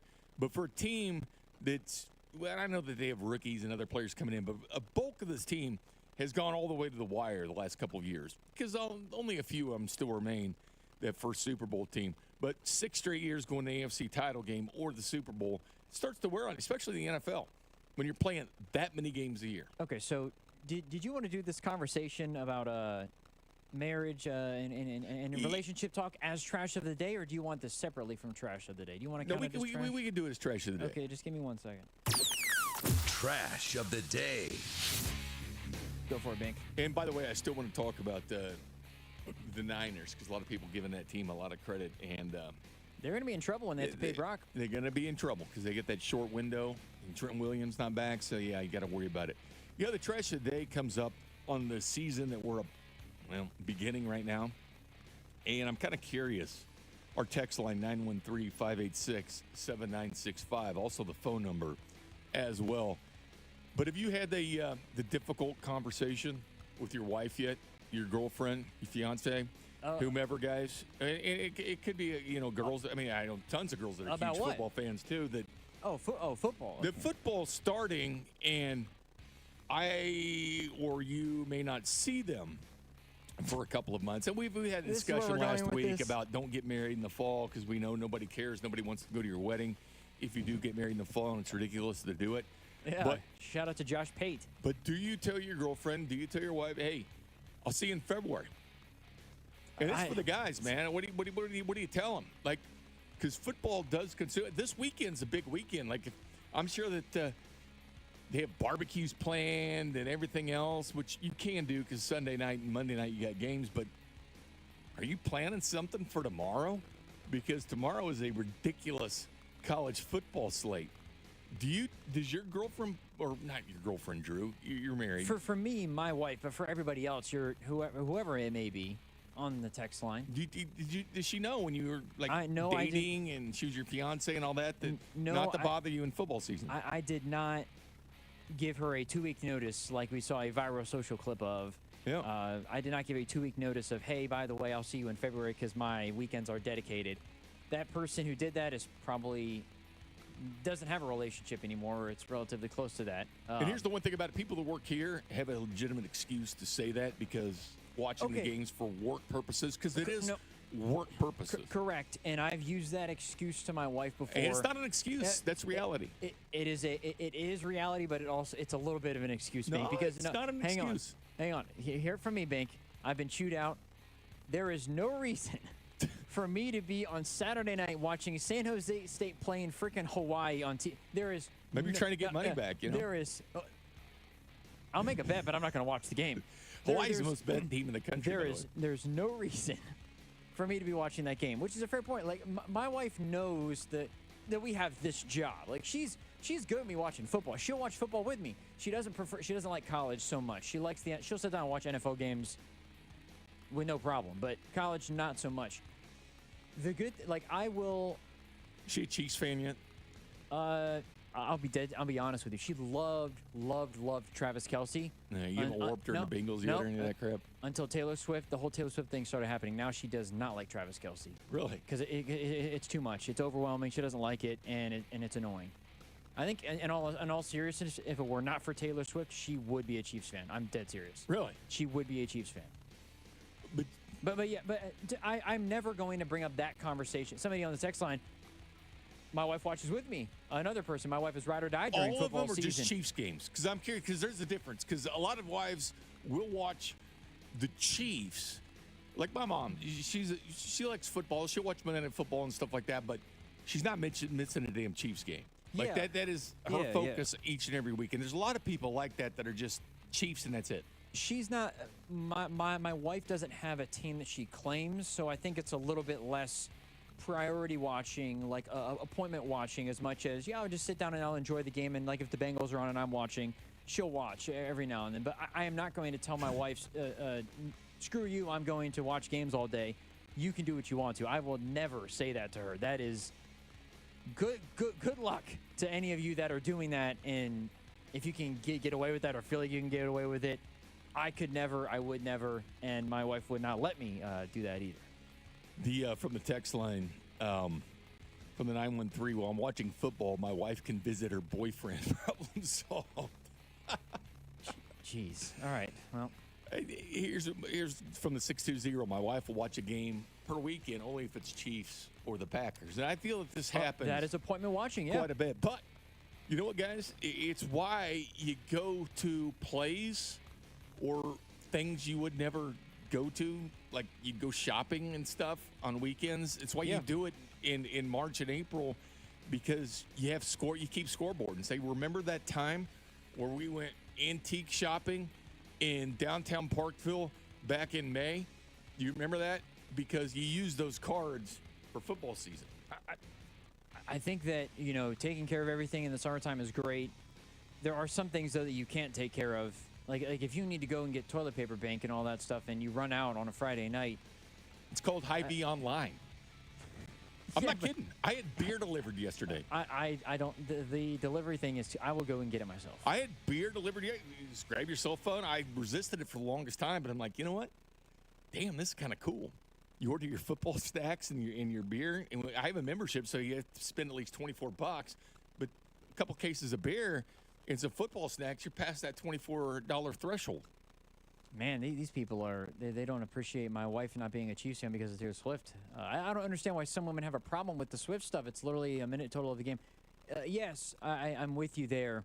I don't care about it. It's whatever to me. It's whatever. But the thing is, outside of the games, for like my wife will get on Instagram and she'll get on like the Daily Mail, Snapchat, or whatever.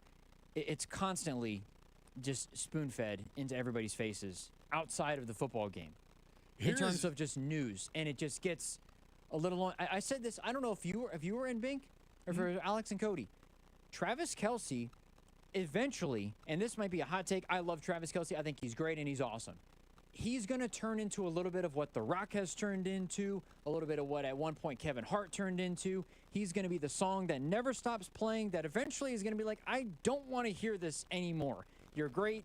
I appreciate you. What you do is awesome. But it's a little bit too much. That, I think, is what's going to that's what's don't blame kind the person, of happening. blame the cameraman.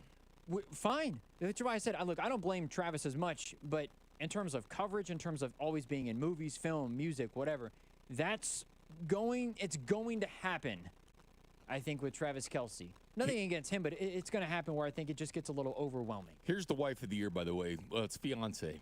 This guy should put a ring on it. 913. Says, my fiance hates it. Before we started dating, I told her passionate about football and how my Saturdays and Sundays are non-negotiable. See, I think this could be my relative, because I did have this discussion with my ex-wife. No. Say that again, Bink. My ex-wife? Yes. Yeah. Well, good luck to this individual, but 913 says chores get done before noon. Bink, tell me you're twice divorced. Yeah, I am.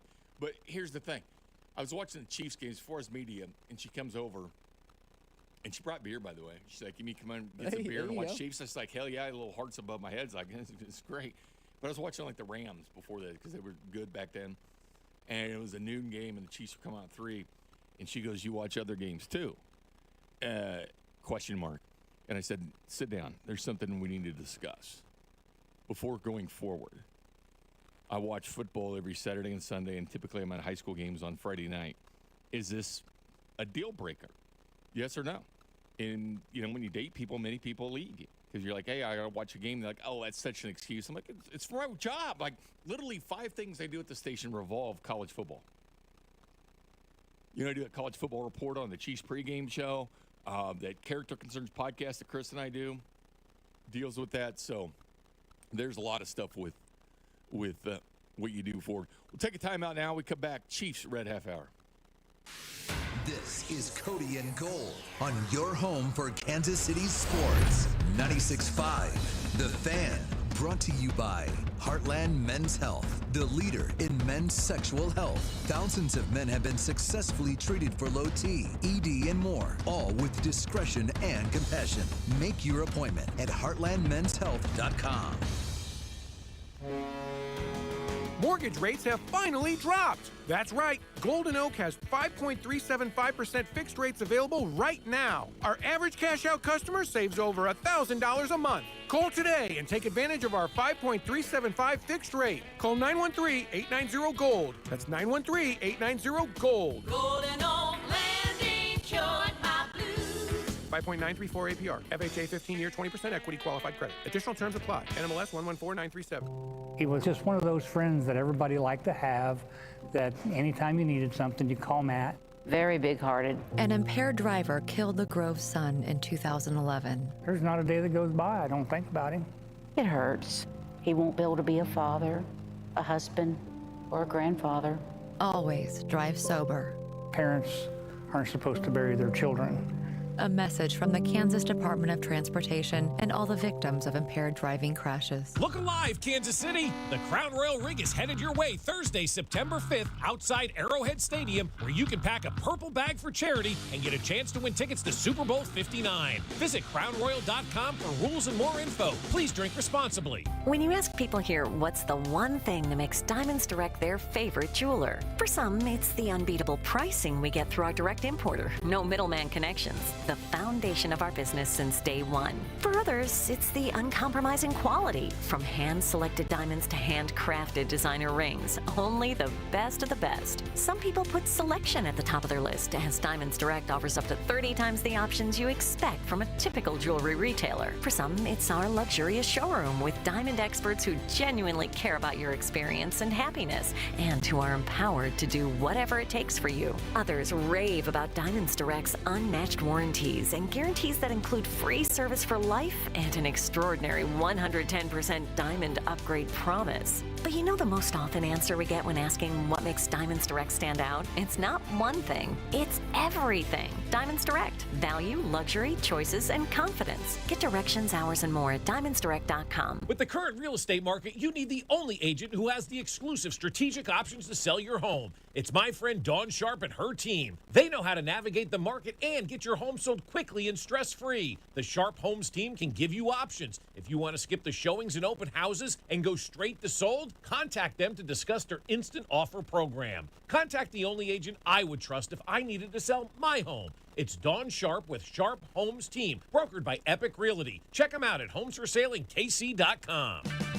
Save on O'Reilly Brake Parts Cleaner. Get 2 cans of O'Reilly Brake Parts Cleaner for just $8. Valid in-store only at O'Reilly Auto Parts. O'Reilly Auto Parts. Our Labor Day savings start now at Lowe's. Right now, buy one, get one free on Valspar Reserve or HGTV Home by Sherwin-Williams Infinity or Showcase Interior Paint via Lowe's gift card rebate. Whether you're painting one accent wall or want to freshen up a whole room, we've got you covered. Because Lowe's knows savings. Lowe's knows home improvement. More terms and restrictions apply. See Lowe's.com/rebates for details. Valid through 9/4. Paramount Plus is once again your home to stream the NFL on CBS. Follow all the action and stream your live local NFL on CBS game every Sunday, all the way through the AFC Championship. Sign up, sign in, and start streaming Paramount Plus today. It's better over here. If you're 55 and up, T-Mobile has an exclusive rate plan just for you. Right now, get 2 lines of talk, text, and data for just $30 a line. That's a 45% savings versus Verizon and AT&T. Plus, you can get one of the latest 5G phones free when you add a line. That's right, a free 5G phone. Experience all this and more on America's largest 5G network. So why wait? At T-Mobile, customers 55 and up can get 2 lines of talk, text, and data for only $30 a line. Just go to T-Mobile.com/choice55 or visit your local store to make the switch. With AutoPay using debit or bank account plus taxes and fees. 45% off 2 lines versus AT&T Starter and Verizon Welcome. Plan benefits vary. Free phones up to $300 off with 24 monthly bill credits and qualifying new line for well-qualified customers plus tax and $35 device connection charge. Contact us before canceling entire account to continue remaining bill credits. Bill credits end if you pay off device early. See details at T-Mobile.com. Look at your cup holder. Thirst. Fill it with a Pepsi Zero Sugar, Mountain Dew, or Starry. Grab a delicious, refreshing Pepsi for the road. Nachos! Hey, I'll take some. And some Frank's Red Hot. Nah. You're just gonna eat these boring nachos with no flavor. Frank it up! Frank it up! This guy finally gets it. It's the perfect blend of flavor and heat. Frank's Red Hot. I put that on everything. Arvest Bank, believing in the power of serving others.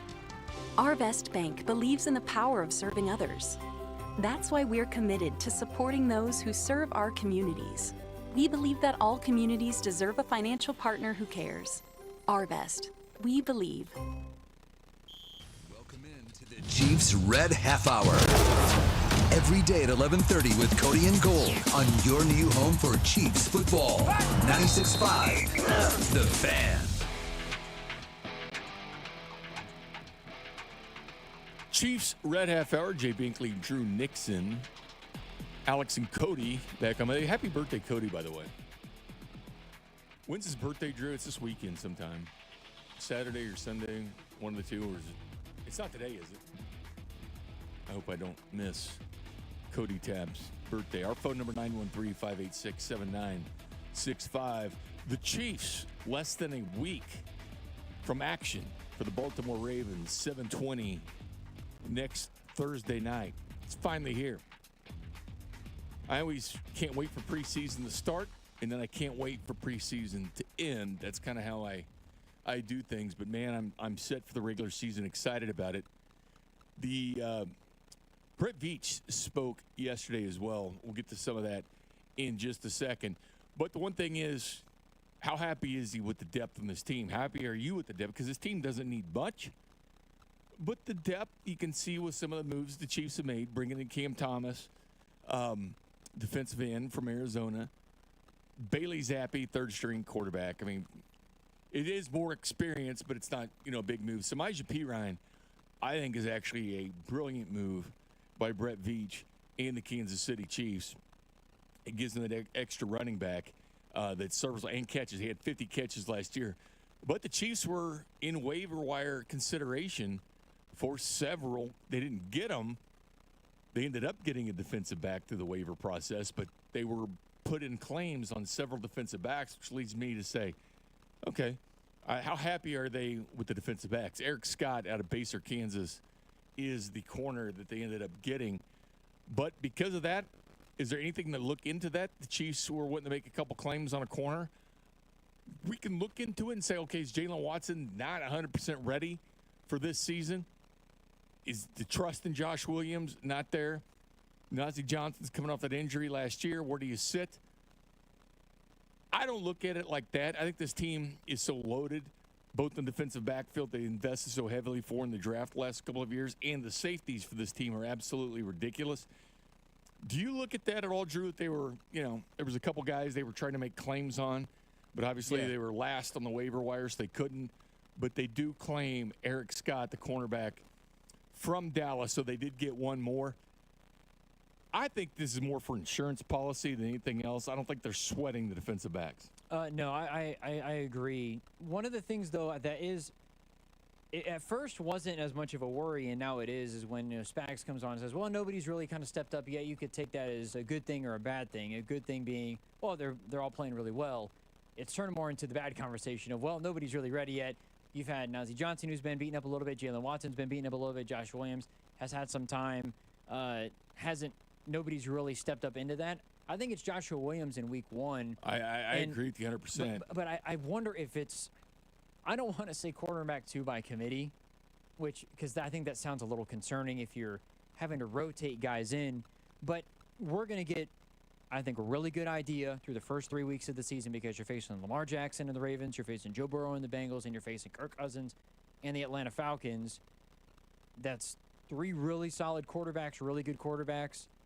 We're going to learn pretty quickly who works and who doesn't, and if it is a rotational thing where maybe in certain sets this guy comes in, other sets this guy comes in, and they're making it work. If they're 3-0 through the first 3 games, I don't think they should change whatever they're doing, whatever that is. But I think Joshua Williams right now, I would say, just in terms of most availability and being a fit more like L'Jarius Sneed, where he's bigger, longer, kind of lanky, you know, a long, wide arm span, you know, corner. Yeah. Wingspan is what the word I'm trying to search for is. Well, both Williams and Watson, bigger guys. I think Williams right now fits that equation, at least in week 1, but I understand why they were looking for a corner just for that depth in case and if Josh has something were been to banged happen. up a little bit, you know, and Jalen Watson's coming back from the To your from the point, injury. I think that to what you just said, that's the reason why they go and they look, is because, well, if we need somebody, we need to have somebody to rely on that can at least be available. And you're going to see Trent McDuffie probably a lot in the inside, and you're going to see him a lot. I know that they're wanting to move to the outside more with him, but Shamari's the nickel, right? I mean, Shamari's the nickel now at this point, and he can play safety as well. But Trent McDuffie did spend a ton last year inside before making the move to outside, but I think he'll be in both. It's that versatility that they have. And again, 2 years ago when they won the Super Bowl, they had 5 rookie defensive backs. And all they've done is gotten experience since then. Yeah, losing on L'Jarius Sneed hurts. But this team does have that depth and that point. So I'm not overly concerned about that. I do, obviously, Cody, I know, put on Twitch that the Cam Thomas I was pretty excited about. I am. This is a guy that sometimes you have to find the right scheme. And it wasn't in Arizona for Cam Thomas. I think you guys are going to like him. He's going to be on a rotation basis, obviously, with the Chiefs. But I think you're going to like this guy. He can play inside, outside, 3-eye, 4-eye, 5-eye, play everywhere that you want. A little bit undersized on the inside, but that's where his 2 sacks came from in the preseason, was inside. But Arizona switched from a 4-3 to 3-4 once they've drafted him. So it's tough to be a fit as a stand-up linebacker on the outside. He's more of the hand-in-the-dirt defensive end. I like that move. But which one will pay the biggest dividends? A guy that you're very familiar with, Drew. A guy that once, all right. Well, he's the NCAA single-game rushing record holder. I don't know if you remember that. 427 yards that he had against Kansas. 427 in one game. I mean, think about that. That's almost halfway to 1,000 in one game. Remember Melvin Gordon set the record the week before? Yeah. With 408, then he beats that record MG. the following week. But Samaje Perine, but he's more than just that. I've always thought that Andy Reid wants 3 things out of a running back. 1, can you pass block? 2, can you catch? And then the running comes after that. One thing we know about him, Samaje, is, well, first of all, he's got playoff experience, but he can pass block very well. And that's someone you trust on third downs. And 50 catches last year, he's got great hands. And that's something that I think the Chiefs definitely covet. I know they've been working with Isaiah Pacheco, catching the ball more and stuff like that out of the backfield. But Samaje Perine brings you that, you know, that change of pace guy that can catch the ball, and he's a decent runner too. I mean, he's a great short yardage guy, which you have Carson Steele for at this point too. But make no mistake about it, running backs get hurt all the time. Yeah. So having that depth as far as running back is huge, because who knows? Maybe he's got to end up starting 3 games. Who knows what's going to happen? Or Carson Steele will start, because injuries will happen to running backs. I think we all know that. Yeah, and in terms of like reliability for a guy that not only is a veteran but has played in big games and has had big moments in the league, this was Brett Veach just yesterday on Samaje Perine and potentially having him ready to go for that game against the Ravens next week. We were on the lookout to add a fifth defensive end, and in addition to that third down Derek McKinnon role. We obviously have some guys that can run and catch, but the proficiency in pass pro, I think one of the things that Samaje brings to the table is he's been one of the best in the NFL the last few years on third down in regards to targets and pass protections, and he's just a veteran player that fills that role, and we're certainly excited to bring him in and get him up and running, and hopefully he's up to speed quickly enough to be active on Thursday night. And is he going to be ready? I mean, one thing people really wanted him. When someone's cut or something, or we're going to be cut, everybody's like, "Oh, well, should the Chiefs grab him?" Well, this one made a ton of sense. And do you put anything to it that they tried to trade the Broncos for him when they knew he was going to be cut. The Broncos are idiots because they could have actually probably had something for him, like a draft pick. But they don't want to do something with the division, so they just cut him anyway, even though they were going to. Wouldn't it have been better to get a conditional 6th or 7th than nothing? Yeah. I mean, I'm surprised they didn't do it. But Samaje Perine, if they're looking at that Jet McKinnon role, which is very important for this team, bigger dude. I mean, Samaje Perine, obviously, you know what bigger back. But Jet McKinnon, when he came here, now last year he didn't have that good of rushing numbers. Jet did. He only had 60 rushing yards for the Chiefs. The year before, much more efficient. He had 291. And then as far as catching the ball out of the backfield, he had 25 receptions last year in just 12 games, though. He had 56 the year before. But remember, Jerick McKinnon didn't get credit for all those great blocks that he had earlier on that, freed up Mahomes to throw downfield to Kelsey or whatever for touchdowns. But Jerick McKinnon was always back there making those blocks. Doing like the little things. And then remember he had that burst of touchdowns, catching touchdowns in 6 straight games. All those touchdowns came after December. It was kind of like in case of emergency break glass. Like they kind of sandbagged McKinnon until the end of the year to keep him fresh, and that's when they used him. Do I see, with Samaje in that kind of role? Where, early in the season he's not used as much. Pass pro, yes, and you're not going to recognize it, but it's probably one of the key reasons that they would have him. But then towards the end of the season, start to be that guy that gets a lot of the run.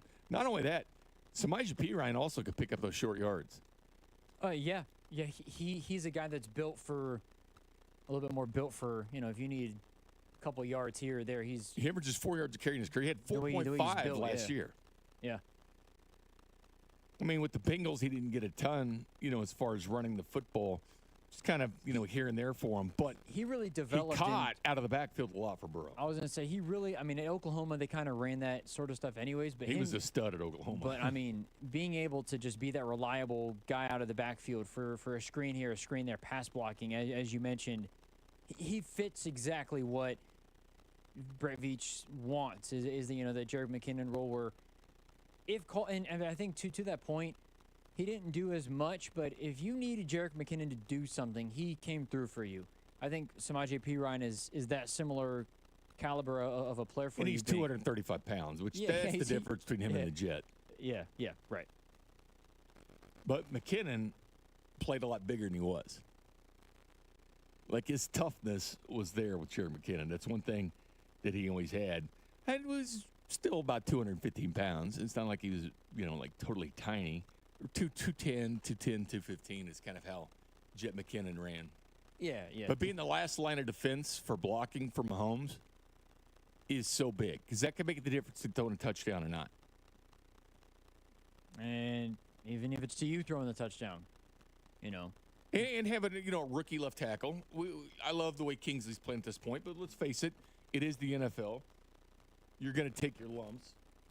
And that's one of the things you don't want to do is kind of leave, Patrick Mahomes open. I know Jared Wiley's coming here with more of a blocking tight end. He can catch the ball clearly and stuff like this, but a very good blocker.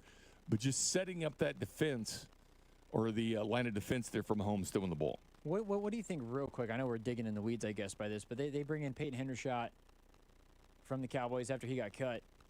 And the conversation was, they're really going to keep 4 tight ends. Do they think Jared Wiley was fine? But is he not developing fast enough, or is it simply it was going to be Irv Smith kept on the team? Well, right. Or is it like a Peyton Hendershot's got the experience of special teams? He can be that guy if needed, or Jared Wiley doesn't have to worry about that. Here was the thing, and the reason I really think they brought him in: special teams. He had over 400 snaps last year on special teams. Yeah, that was one area. Irv Smith was not doing special teams. Exactly. So they want that 4th tight end to be a guy that they can use a lot on special teams. That's why Hendershot was brought in here. I don't think it means anything else. I will say this: Chiefs will have a lot of 12 and 13 personnel. But again, 4 tight ends. You can have 4 tight ends active every game day. Probably not. It's probably going to be one of your inactives. Yeah. Does that mean Jared Wiley's an inactive then? I doubt it. I think Jared Wiley will be the 3rd guy, and I think they're going to count on him and use him a lot. It's kind of that Blake Bell role last year because Blake Bell actually got a lot of snaps. When the Chiefs, a lot of times when Kelsey, remember one time Kelsey's mad in the Super Bowl yelling at Reed or whatever? He was out of the game because they had Blake Bell and Noah Gray in there, right? And that in the 12 personnel there instead of there's times where they'll pull him out, and you got to look at the age and things like that, and you pull him out. But yeah, I see Wiley playing quite a bit for this team. As far as rookie impacts, clearly red zone target. Definitely a red zone target. Led college football in red zone touchdowns last year. But as far as rookie impacts for this team, sure, Kingsley's going to get the most snaps.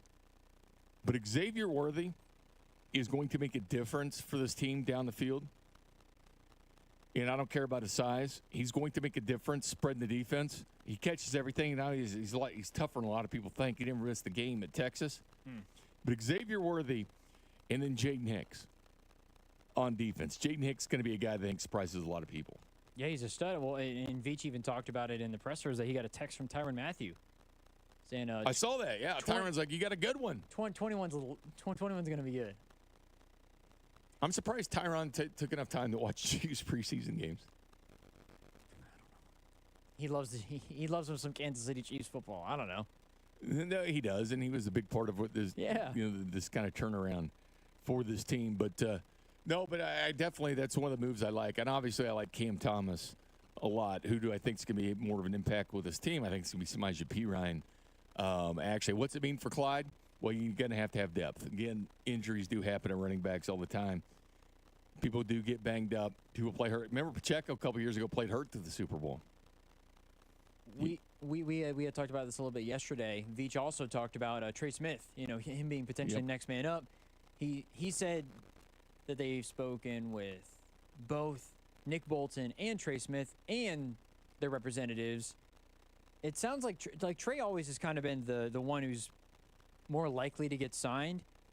In this case, I think partially because they value offensive line. Not that, guard is kind of replaceable, linebacker kind of replaceable, but ever since that Super Bowl against Tampa Bay I feel like the offensive line has been the priority, making sure that Mahomes is good, and Trey Smith is a priority to make sure that interior of the offensive line is solidified. And Trey Smith's a different dude. It's tough to get guys like that.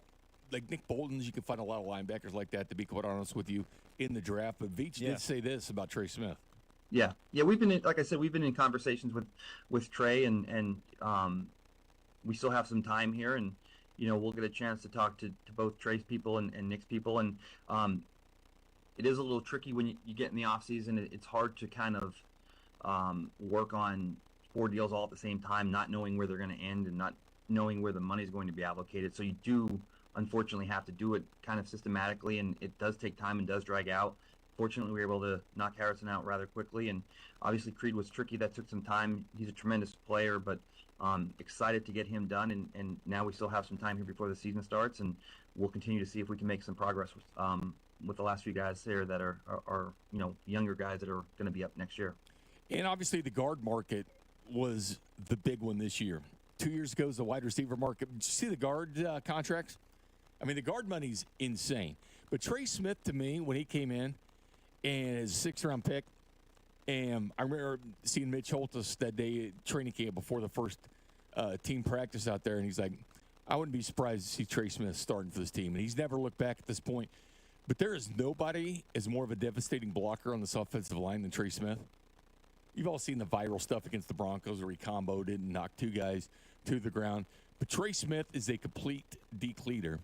The guy, to me, brings that toughness to the offensive line.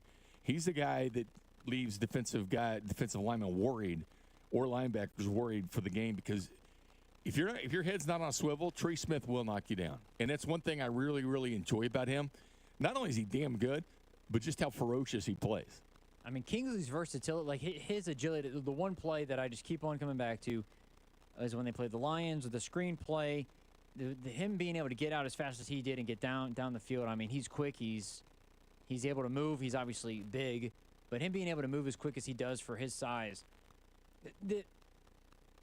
Them having the screen game the way that it does, and then them having Xavier Worthy. How fluid he can get out. Yeah, them having Xavier Worthy, and I think one of the biggest things that they can do from week 1 to get him the ball. As he didn't even have to think. Hey Xavier, take a streak, run a post. And I know it's more complicated than that, but just tell him to go out and run. Have him do a bubble screen.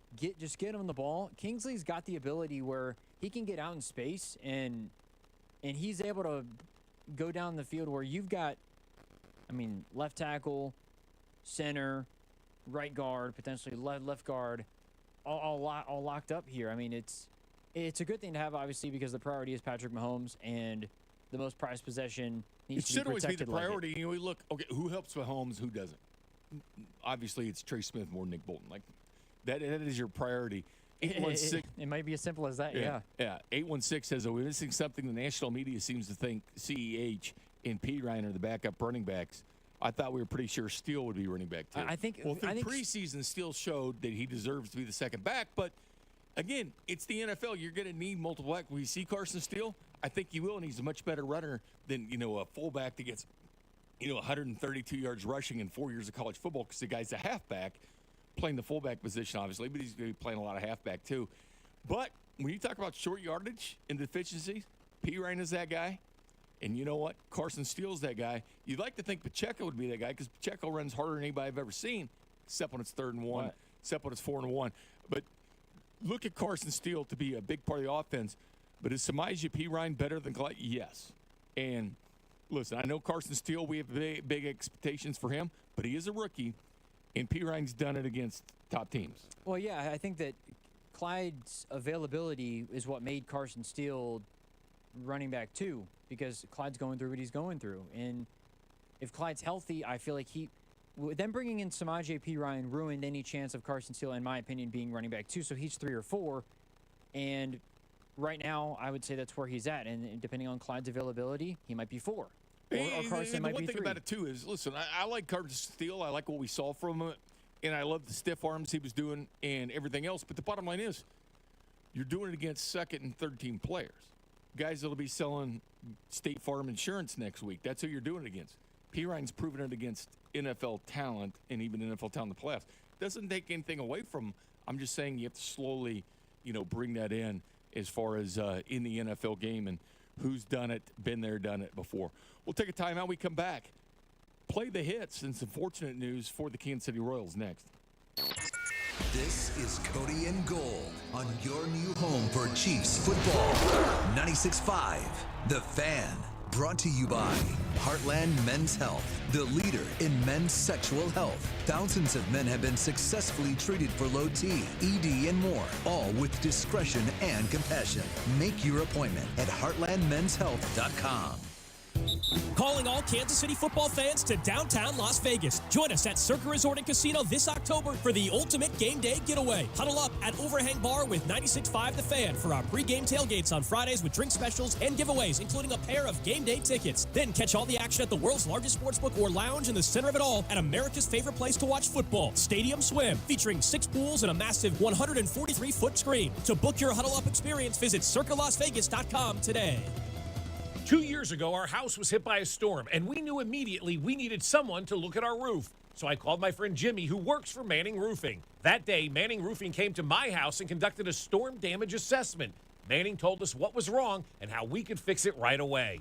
Manning Roofing is the roofing company I trust for my home and my family, and it should be the one you trust as well. You can set up an appointment at manninggc.com or give them a call, 816-448-8208. Call Manning Roofing today. Prairie Band Sportsbook invites you to play in the free $25,000 Pro Football Survivor game. Register at prairieband.chalklinegames.com/game/survivor before kickoff September 5th. Pick a different pro football team to win weekly. Outlast the field and score $5,000. Pick a different winner 20 straight weeks and win the grand prize of $25,000. Register at prairieband.chalklinegames.com/game/survivor for your chance to win. Bet your way with Prairie Band Sportsbook. Your new happy place is now open in Overland Park. The PGA Tour Superstore is at 6621 West 109th Street. Step into golf paradise with a massive selection of gear and apparel, year-round practice and play bays, and our state-of-the-art performance studio. Whether you're a single-digit handicapper or new to the game, our pros are here to help. Your new happy place is here. Visit the PGA Tour Superstore in Overland Park or online at pgatoursuperstore.com/Overland Park. Hey, it's Rex here with RexBuysKC.com, your local KC home buyer. If you own a property in the Kansas City or surrounding area and want to sell it fast and at a fair price, write this number down, 816-330-6000. I'm a private real estate investor, not some hedge fund or large national chain. My family and I live right here in KC. I can pay cash and close on your timeline, even in as little as 3 days. Here at RexBuysKC.com, we're improving Kansas City one house at a time. I buy inherited houses, vacant houses, foreclosure houses, behind in payment houses, my tenant won't pay the rent houses, and properties that need complete rehabs. Do you own a house that's trashed and needs thousands of dollars in repairs? Great. If you own a house and want to sell it fast, call me at this number, 816-330-6000. That's 816-330-6000, or go to RexBuysKC.com.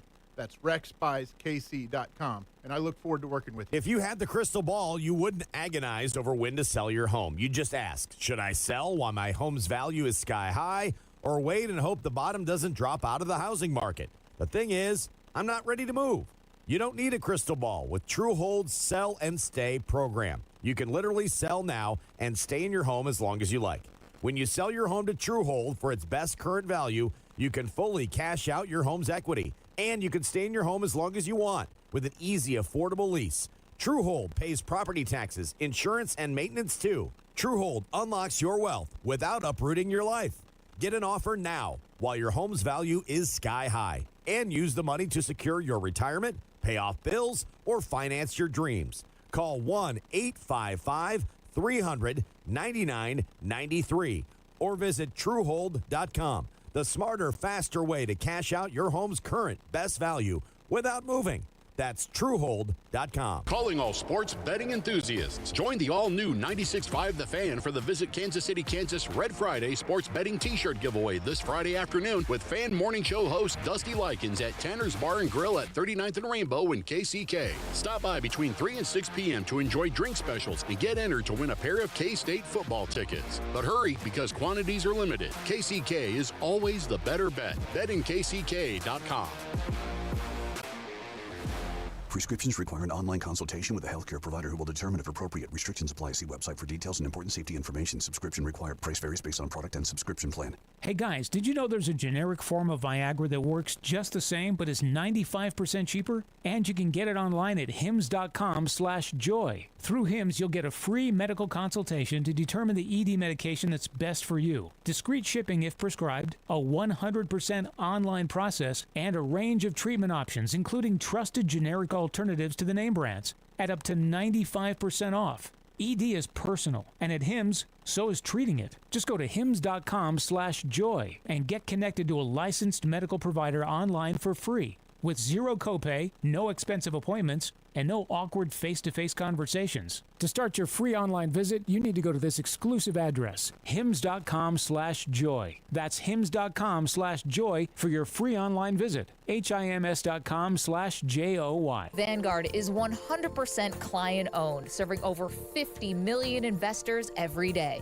Whether you're planning for retirement, putting your kids through college, or saving up for your next adventure, Vanguard can help you set personalized investment goals. All investing is subject to risk. Vanguard is owned by its funds, which are owned by Vanguard's fund shareholder clients. Copyright 2024, The Vanguard Group, Inc. All rights reserved. Vanguard Marketing Corporation Distributor. Guess what, people? Wendy's has new saucy nugs. You heard me. Wendy's nugs now come in 7 saucy flavors. Buffalo, honey barbecue, garlic parm, spicy ghost pepper. You can literally hear your taste buds after every bite. I'm serious. Listen to mine. Okay, that's just me playing with sound effects, but you got the idea. For a whole new way to nug, gotta be Wendy's. Participating U.S. Wendy's. You're listening to 96.5 The Fan from the Mission Plumbing, Heating, and Cooling Studios. This is the all-new 96.5 The Fan, your new home for K-State Athletics. KFNC FM and AM HD Kansas City, WTAF HD2 Liberty, and Odyssey Sports Station. What's trending? And welcome back. What's trending right here in Cody and Gold. Cody and Gold back this Monday. Or no, Tuesday. Because Monday is the holiday, so it's Tuesday, the 3-day weekend for him. Cody's big 40th birthday. He's a man. He's 40. I thought yesterday was Friday. I had to wake up and and understand the days properly. But yes, I did too, but it is a nice 3-day weekend. Hopefully you have it off, or at least part of it off for the weekend. Enjoy some college football. By the way, Drew, I just snagged the last Mountain Dew out of the company kitchen. There you go. Until they restock it, but I needed one. I'm like addicted to this stuff. I don't drink a ton. I'm like one a day, but I just like Mountain Dew, man. I do. I hear you. I like Mountain Dew. I love beer the most, but I do like a Mountain Dew from time to time. I hear you. Number one on what's trending, Bink. The Royals are back in action tonight in Houston, but the bigger news maybe is that Vinny Pasquantino labeled 4 to 6 weeks, or 6 to 8 weeks. I wish it was 4 to 6. 6 to 8 weeks out with a broken thumb. A bit of a damper on how things have gone in the position the Royals find themselves in right now. Yeah, I mean, you think about it, we're on the cusp of September here. 8 weeks takes you even through October into November. Then you get your swing back, and you take swings and see live pitching. It sucks, man, because this team, you think Vinny's just one of the team leaders, man. He's one of the dudes, man. I know it's Sal Perez's team and Bobby Witt Jr.'s team, but then there's Vinny. And Vinny's the next best guy on this team, in my opinion. I mean, the guy leads the Royals in RBI. He's 5th in Major League Baseball in it. He's got that leadership attitude about him that he's just kind of one of the go-to guys for the team. And he's taking ownership for it. And so I think you lose that part of it as well. Sure, you can, give the guys encouragement, be there, support them, but it's different when you're playing. It's different when you're playing, and your voice is much, much different. And it sucks because if this team is going to make the playoffs, in my opinion, there's no doubt about it. I know there's a way they couldn't, but come on, man, there's 27 games left. Even if they take a wild card, they're still 5.5 over Boston, which, by the way, the Red Sox are 7 games under 500 playing at Fenway, which in 11 games over on the road, which, yeah, if they're playing home, not good. No one's going to catch them. But not having Vinny part of that, that's what really sucks about this, because of how much and what he's done to get you to this point. Plus, they would have had 3 guys over 100 RBI, and they're not going to have that now because Vinny's not going to get it. But Lucas Erceg, too. And I know the last couple games not perfect, but you trusted him. And we'll see what happens. I haven't seen anything on him yet. I haven't seen any new news, no. And hopefully he's fine, or he's probably not going to be fine, but hopefully it's not going to be long for Lucas Erceg coming back. Because you think about trade deadline deals, was there any better than that? I mean, I love Paul DeYoung and what he's doing for this Royals offense, but man, that's the difference. We compare like this team to the 14 team and the 15.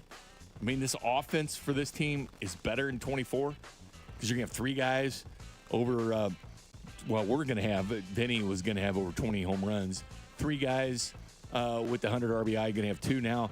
But that 14 and 15 team, 19 home runs led the team, and 14 with Alex Gordon and like 74 ribs.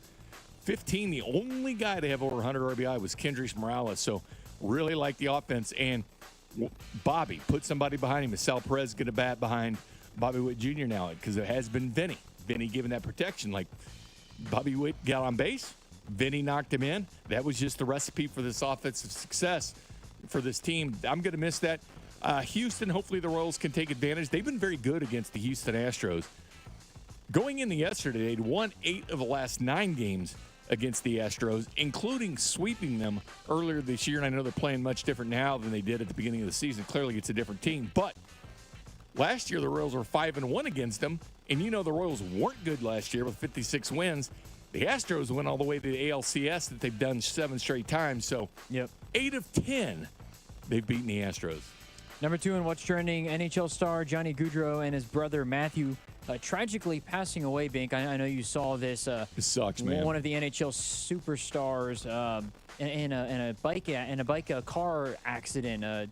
Very, very sad situation for not only his family and all of that, and people who root him on, but also for the NHL as well. Really tough. Johnny Hockey, and it does suck. And something senseless like that on his bicycle. And one of the weird news of the story is he was killed with his brother. Like him and his brother were killed. Yeah, it's sad. Their sister was supposed to, I don't know if she's still going to do it, but was getting married today. They were both groomsmen in the wedding. And Johnny's kids, 2 of his kids were going to be, one was the flower girl and one was the ring bearer. and their dad was killed last night. I doubt the wedding's still today. I can't believe it'd still be, but it's just heartbreaking, man. Oh, yeah. That family. Your whole life just completely changes in a matter of an instant. Really, really sad news. Number 3 on What's Trending. I know you saw this. Brandon Ayuk, 4-year, $120 million extension. Popped on to his final year this year in San Francisco. It's a big deal for him, but the question also goes again for San Francisco, because what the heck are they going to do in there to pay Brock Purdy?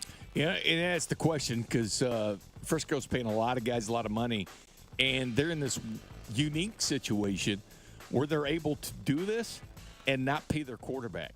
They're still paying Brock Purdy 7th-round money. And we see all these other teams. The Chiefs have been able to still win. It's the most impressive thing about this streak that they've been on of going to the AFC title games is 6 straight is because they paid their quarterback, but yet his contract's so nice that you can float the money around, and the Chiefs are so smart doing it in different ways where they can pay people and still be a good football team because they draft well. And the 49ers, their window's closing. Well, Ayuk gets that money. And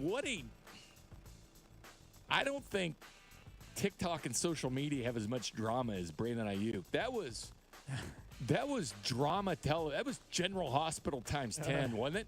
So much drama. Is he going to be traded or not? He looks like the Patriots tried to get him. He didn't want to go there. It was definitely weird. And the Patriots really wanted, because they tried to give Calvin Ridley money too, and they cut Juju as part of the team. That wide receiver room's not good, but that's a different point. But the bottom line is, yeah, he gets his money, but you miss all of camp because you're holding out and people couldn't figure out what you're doing. Are you going to be a teammate of them or not? Yeah. John Lynch, the GM, and Shanahan, you could tell they were kind of tired of the whole situation. They were kind of getting fed up with it. The question is, will the Bengals get tired of Jamar Chase's act? Will he miss game 1? No. And not being in training camp, man, I know he was there. He was, quote, holding in. That's what they call it when you actually show up to practice and stuff, but you're holding out, you're holding in. So you're not getting fined and everything else as much. But that looms large for the Bengals in week 2 against the Chiefs. Yeah, it does. I think he didn't need to show up Zach Taylor like that, but he's going to play week 1. I think he just wants his point to be heard. I think they should pay him anyways, because the sooner they pay him, the sooner it gets done before they have to pay him more money. I just think it would be smart to do that, but we'll have to see. A couple more things, by the way. Are Bengals fans getting tired of him, though, because he's only after year 3? I mean, he's still got 2 years of team control. Plus, they could they could technically have him for 4 more years without paying him, and I know they will, because he's got 2 years left on the contract. They could tag him, then tag him in. Technically, they have 4 years of control. I know. I just don't understand the reporting that goes around it. Adam Schefter started the whole freak out of why aren't they paying Jamar Chase when he's paid. This would be a year. This is a year early anyways. It's a year early anyways for him to get paid. I don't know why people are making a huge mess about it, and now he's holding in.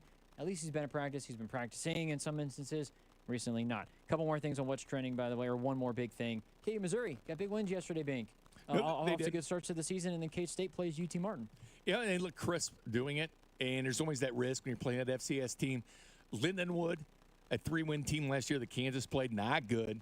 Murray State, not good as well, 2 wins. UT Martin, the K-State plays, actually was a ranked FCS team last year. They actually lost the Ohio Valley Conference due to a coin flip with Southeast Missouri. Better competition, but you want to look crisp and you want to look good, and they did. And you think about Missouri specifically, going into those aspirations, to make the playoffs and how good they finished the season last year with that win over Ohio State in the Cotton Bowl, is the fact that you think, okay, everybody's back catching the football for Missouri. Norfleet, the tight end, was banged up. And Theo Weiss, too, that used to play at Oklahoma, and of course was awesome last year for Missouri. Banged up a little bit. We'll have to keep our eye on that one. It looks like they're going to be fine, knock on wood there. But Cody Schrader, how are you going to produce that? Because Cody Schrader, man, he led the nation in yards per game, actually. Didn't have as many yards, but he led the nation in yards per run. How are they going to supplant that? Well, they bring in Marcus Carroll, and they bring in Noel, and they bring in 2 former 1,000-yard rushers to play at Missouri through the transfer portal. That's, again, Drew, that just shows you that transfer portal. That's big time. But I like and Luther Burden, man, showing what he can do. But he's going to be explosive. But they did look crisp in their wins. And depending on when you bet Kansas or not, both teams did cover if you bet at the right time. Kansas Yes. ended up going, 49 points at the end of the day. 49.5 is what I bet. I got that, but I got hosed because Missouri was the same thing. They kicked the field goal late, and oh well, that is what happened. That was what's trending, by the way. Bink, the Royals, I know that we talked about this a little bit earlier, but just to, I know we don't have any more news on Urseg, but Vinny losing the time now, 6 to 8 weeks, reported by the Royals, it really dampens the thoughts, I think, around the team, but I don't think this is not a kill shot to the season. I mean, they're still 5.5 games up on the Red Sox. Like, I think it's easy to come across and say, and sometimes it's been a little bit of doomsday on the text line when we've talked about this is, I don't think the season is going to be, it's not going to be the same necessarily, but you can still make, it's not like your playoff hopes are shot. They're 5.5 games up, as you said, Bink, 27 games left, and the Red Sox are struggling at times, particularly at home. They can still make the playoffs even without Vinny Pasquantino because of where they've positioned themselves to this point. Well, you've seen it. Acuna gets hurt in the Braves 21 championship, right? Didn't even play in the postseason. Only played, 82 games that year? Yeah, they found a way to rally together. You find a way to do it. And having the best players doesn't always mean success. I mean, look at the Angels. I know Ohtani's with the Dodgers now, but you're thinking about between Trout and Ohtani, the MVPs they racked up never turned into postseason success. So baseball is a plug-and-play deal. It just comes to guys stepping up at this point. They've already stepped up, but can they go further? That's the question. I like Bobby Wood Jr., I mean, the guy's already out of this world. How much better can he be? I'm not looking at him. You're looking at the other guys, too. You're looking at a Massey being healthy and playing. You're looking at Miguel Garcia taking that next step. Kyle Isbell's already showing that, and he's been playing MJ Melendez having huge moments. moments. MJ Melendez does stepping up for this team. Freddie Fermin, that you're going to see a lot with Sal Perez playing a lot at first base. What are the Royals going to do? You're going to bring in an extra first baseman now? Does Nick Prado get the call up for first base at this time? Or do you bring up another catcher? But because Sal's going to be playing first base so much, I still think you want to see. Caglione. You want to see Cags. I want to see it, but it's not going to happen. Well, it's not, because you're going to start the service time on him. It's not going to happen. And he's hitting 235 in single A, and I get it, man, but that's what you're going to have. And if you're facing high A pitching, it's much different in Major League Baseball. I just don't want to run the guy like, remember Jackson Holiday for the Orioles. Big-time prospect, gets called up, plays like crap, still hitting like 172. Didn't help him much to that point. Yes. Next year, I don't know if it's expectation, but it would be nice if when the Royals make the playoffs next year. See what I did there? When they make the playoffs next year. Well, I think that's safe to say. For a Cags to be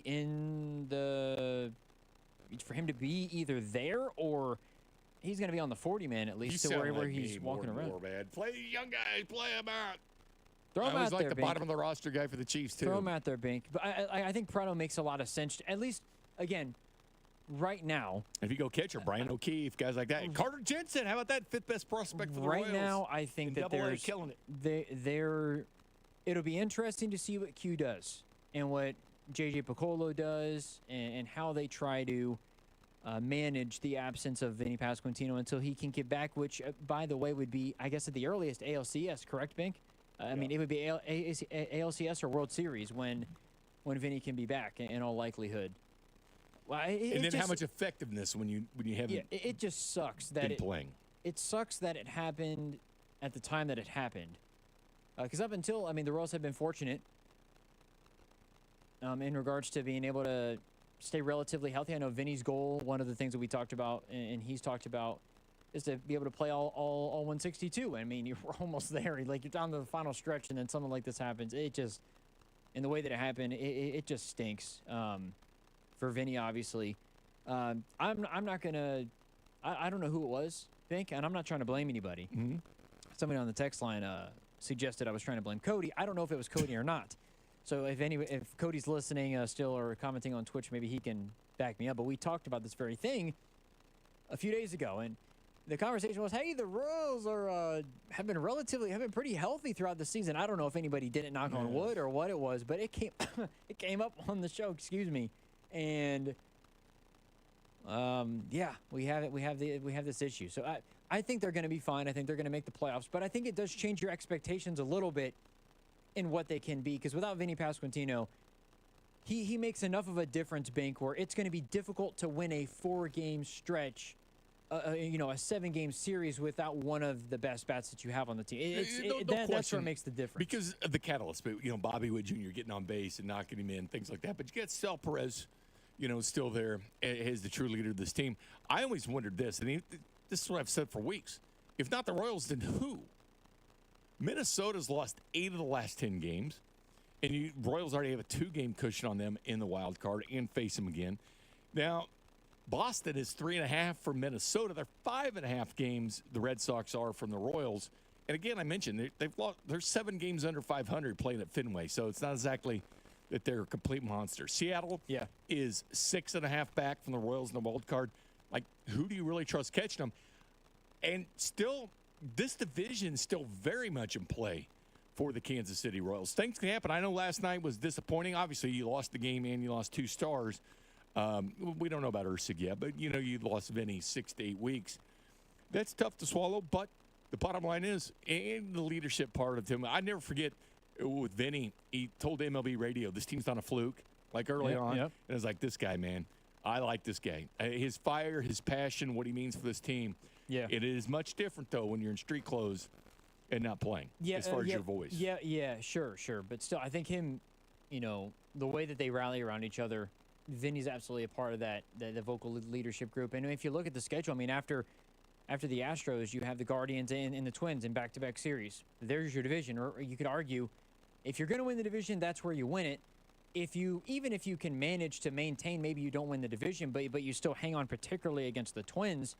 If you can win that series, you just put yourself in a better situation and advantage in regards to the wild card again. So it's a good thing that it's nip and tuck and every game matters at this point of the year, but it is a punch to the gut that you're not going to have Vinny Pasquantino playing for you again. At least 6 to 8 weeks is the estimation right now. Because not only you get the bat, but there's the leadership as well. You haven't seen any update on Urseg's condition. Somebody just texted, and I haven't seen anything either.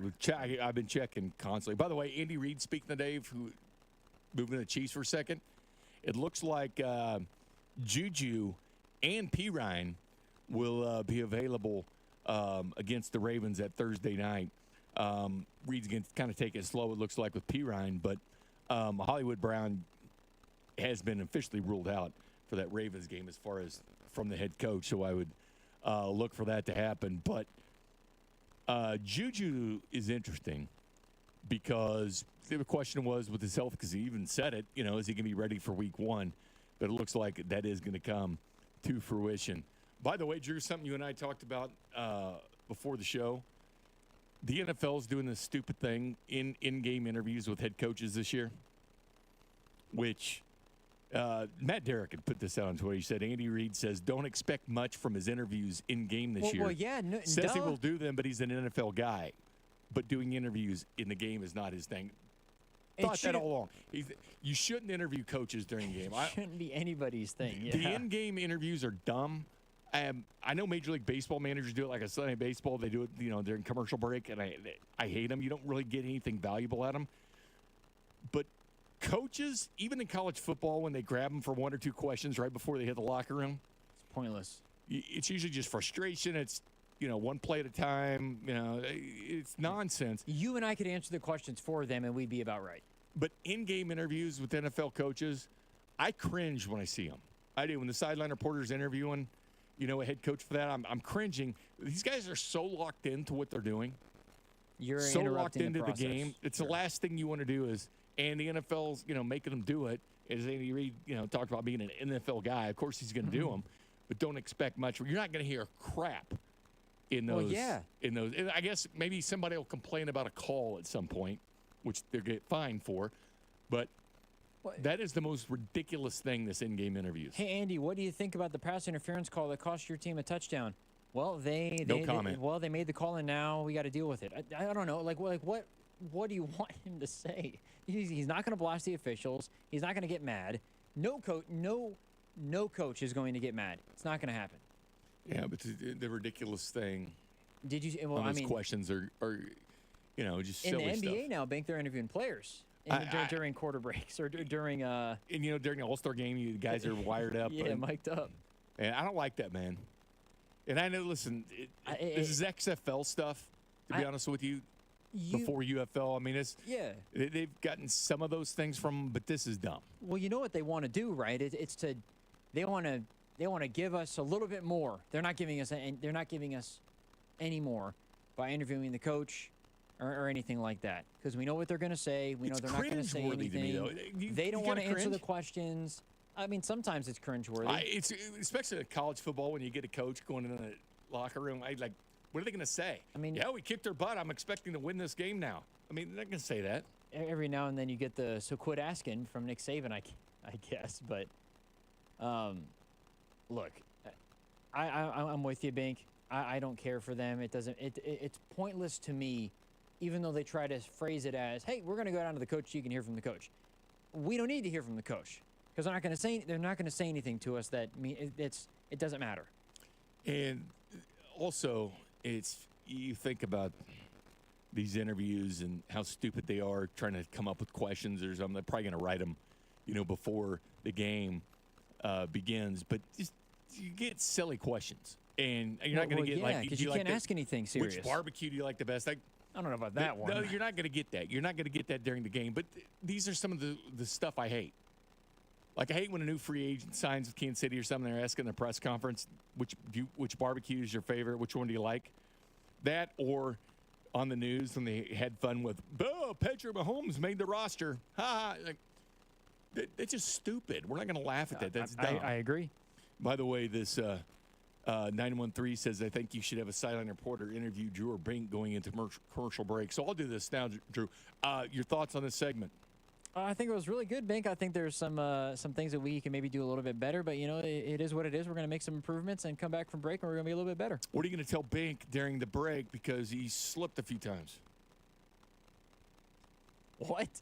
He slipped up a few times. I know he got his Mountain Dew, so he's relatively happy. What are you going to tell Bink during the break to fire him up? As long as Bink's got the chew and the Mountain Dew, he's good to go.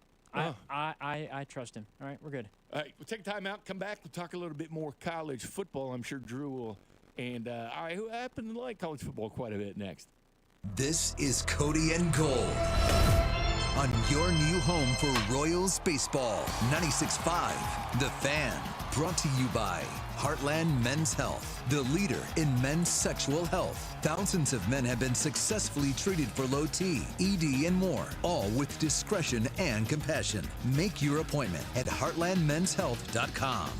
Does anybody actually like wearing contacts? Does anybody actually like wearing glasses? It was something that I certainly did not like doing, and so I finally made a change that impacted my daily routine and truly has been one of the best decisions ever. That was calling up Dury Vision and scheduling a free consultation and finding out that, well, they could put together a plan for me that doesn't require me to use my contacts or glasses anymore. I haven't had contacts. I haven't put on glasses other than sunglasses for the last 3.5 years, and it's all because of Dury Vision. And maybe you've been hesitant to go through the process.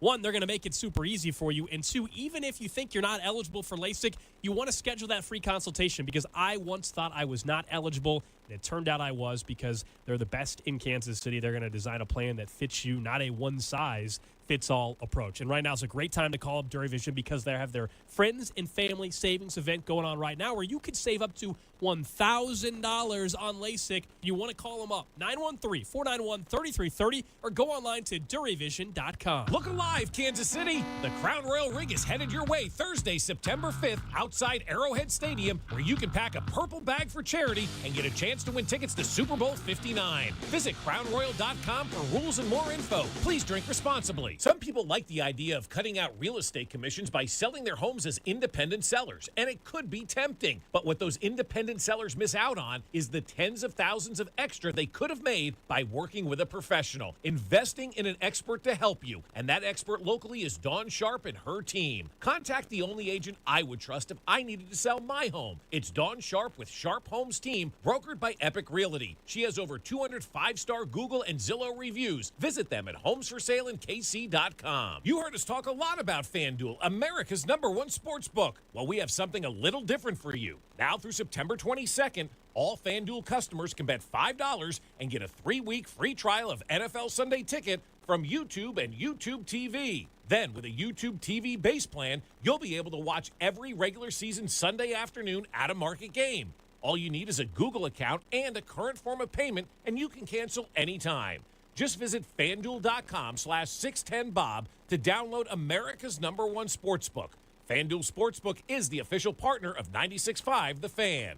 21 and present in Kansas, full price of NFL Sunday ticket will be automatically charged seasonally after free trial. No refunds. Terms, restrictions, and embargoes apply. FanDuel is offering online sports wagering in Kansas under an agreement with Kansas Star Casino, LLC. Gambling problem? Getting help is your best bet. Call 1-800-522-4700 or visit ksgamblinghelp.com. Vanguard is 100% client-owned, serving over 50 million investors every day. Whether you're planning for retirement, putting your kids through college, or saving up for your next adventure, Vanguard can help you set personalized investment goals. All investing is subject to risk. Vanguard is owned by its funds, which are owned by Vanguard's fund shareholder clients. Copyright 2024, The Vanguard Group, Inc. All rights reserved. Vanguard Marketing Corporation Distributor. Guess what, people? Wendy's has new saucy nugs. You heard me. Wendy's nugs now come in 7 saucy flavors. Buffalo, honey barbecue, garlic parm, spicy ghost pepper. You can literally hear your taste buds after every bite. I'm serious. Listen to mine. Okay, that's just me playing with sound effects, but you got the idea. For a whole new way to nug, gotta be Wendy's. Participating U.S. Wendy's. Did you know your skin is the largest organ of your body? Huh? That's why you should shower with Old Spice Super Hydration Body Wash instead of plain old bar soap. Love your skin by super hydrating it with vitamin B3 and glorious notes of vanilla and shea. Did you know that my super hydrated skin is the second largest organ of my body? The first is my heart. Old Spice. Men have skin too. Old Spice Super Hydration Body Wash. 24/7 renewing moisture. With daily use. She posted about us just now. Celebrities can't get enough of Biana's bespoke skincare line. She has 147 million followers. How do we monetize? She needs a social media associate to help her with the hype. We should repost this. Do we need a hashtag? Indeed can help her hire great people fast. I need Indeed. Indeed you do. You can schedule and conduct virtual interviews all from your employer dashboard. Visit Indeed.com/credit and get $75 towards your first sponsored job. Terms and conditions apply. Hey everyone, it's Ted from Consumer Cellular, the guy in the orange sweater, and this is your wake-up call. If you're paying too much for wireless service, you don't have to keep having that nightmare. Consumer Cellular has the same fast, reliable coverage as the leading carriers for up to half the cost. So why keep spending more than you have to? Seriously, wake up and call 1-888-FREEDOM or visit consumercellular.com. Savings based on cost of Consumer Cellular single line 1, 5, and 10 gig data plans with unlimited talk and text compared to lowest cost single line postpaid unlimited talk, text, and data plans offered by T-Mobile and Verizon January 2024. Why choose a Sleep Number smart bed? Can I make my side softer? Can I make my side firmer whenever I want? Can we sleep cooler? Sleep Number does that. Cools up to 8 times faster and lets you choose your ideal comfort on either side. 94% of Sleep Number smart sleepers report better sleep. And now, during our biggest sale of the year, save 50% on the Sleep Number limited edition smart bed. Plus free home delivery on select smart beds when you add any base. Ends Labor Day. To find a store near you, visit sleepnumber.com. Whether you're tinkering in your garage or tackling big projects, if you know the value of working with your hands, you know Harbor Freight. And you can be confident knowing that at Harbor Freight, you can get quality tools at prices that work just as hard as you do. Because the only thing more satisfying than a job well done is a job well done, well under budget. Whatever you do it for less at Harbor Freight.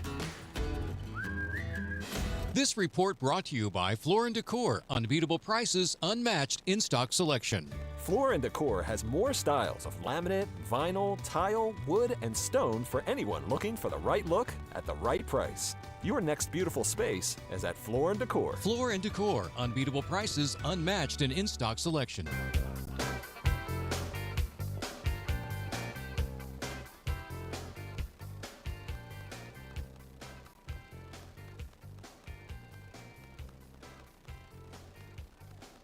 Welcome back, Jay Binkley, Drew Nixon, Cody and Gold, back on, not Monday, but Tuesday. Cody Tapp celebrating his 40th birthday. We'll hear from Andy Reid about 1 o'clock, plus Brett Veach made some interesting comments yesterday when he met the media.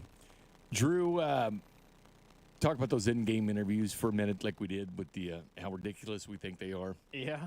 And text line agrees with that. There's something about giving fans just too much. That's something that I think is cringeworthy. Have you made your decision yet? And it was something I'm very glad about. We haven't seen the NFL do this. Move the kickoff if you kick it through the end zone to 35. They're keeping it 30 at this point. I was so worried they were going to change that to the 35. I was so worried they're going to keep it at 30. Dave Tope thought they would still keep it there. Yeah. But there was all those rumors that they could move it to 35 because they're trying to increase the kickoffs. And I was like, you don't change the rules of the game during the middle of the game. And I get it, the regular season hasn't started, but yet all these teams prepping for, do we kick it out of bounds or not, or see our coverage unit and take it to 35 is much different than 30, but I think a lot of teams are just like, all right, we just kick it out of the end zone. And it changes how you do things and how you practiced at camp and what you did in the preseason games. But, yeah, I'm glad they didn't change the rule for that. Now, should it eventually be there? Yeah, I guess. I'm fine with it, but I'm fine with keeping 30. Kickoffs are going – the average return brings it to 28 anyway. Like the average return through preseason to 28. Last year, the team with the lowest average on kickoff returns was 16 yards. So if you're going to yield 2 yards, just not to have the big one break against you, not to lose that tackle. Yeah, I don't think they need to. I don't know why they're trying to fiddle around with it. Like, just pick what you want and test it out. And it's going to be so different. Again, we're not going to have those surprise onside kicks. It's one of the things I like. You know, you come out at halftime and you've seen things on film and you do the onside kicks. Now you got to say you're doing it and you have to be trailing in the fourth quarter. Yeah, that to me is BS. I don't like that. I wish that you could keep that in there while also maintaining the kickoff stuff because it takes a level of strategy out of the game, you know, in a way. It does. And I think it kills that. But I heard this the other day, real quick. I heard this the other day, and I 100% agree with it. By the way, Bill Belichick was on with Pat McAfee. Did you see what he's doing this year for the NFL? Yeah, he's the doing Manning cast. Yeah, for the first half, Just correct? the first half, yeah. So he'll be on the Manning cast, which is interesting because Eli's there, and Eli beat him twice in the Super Bowl. I'm sure that's going to come up at least once. But every Friday night, he and Peyton Manning are doing a show, like a film room show on every Monday Night Football preview to preview it on Friday night. And they're going to sit there, Belichick and Manning, and break it down. Break down the film. And that's going to be awesome. I was going to say, that sounds right up that sounds in your wheelhouse. It's geeky, and I like it, but I love that fact. But listen to this, Drew, because this is actually really interesting. This was Belichick when he was on with McAfee a couple days ago. Do you see the kickoff continuing like we have watched throughout this preseason? It's pretty hard to get used to, I'll say that. Yeah. Look, my thing, AJ, first of all, my thing would be just move the ball back. I mean, this is like golf. You know, the 400-yard par fours are no longer 400-yard par fours. They're 500-yard par fours. So if they can hit it further, just move the ball back and kick off from the 20 or 25 or put it wherever you want to put it. But if you want kickoff returns, then just move the ball back. I think what we saw in preseason was most teams kicking the ball so it would be returned so they could evaluate their coverage. And sometimes they might have had some kind of a situation with their opponent where, well, you do the same thing for us. So, we get a chance to return the ball, right?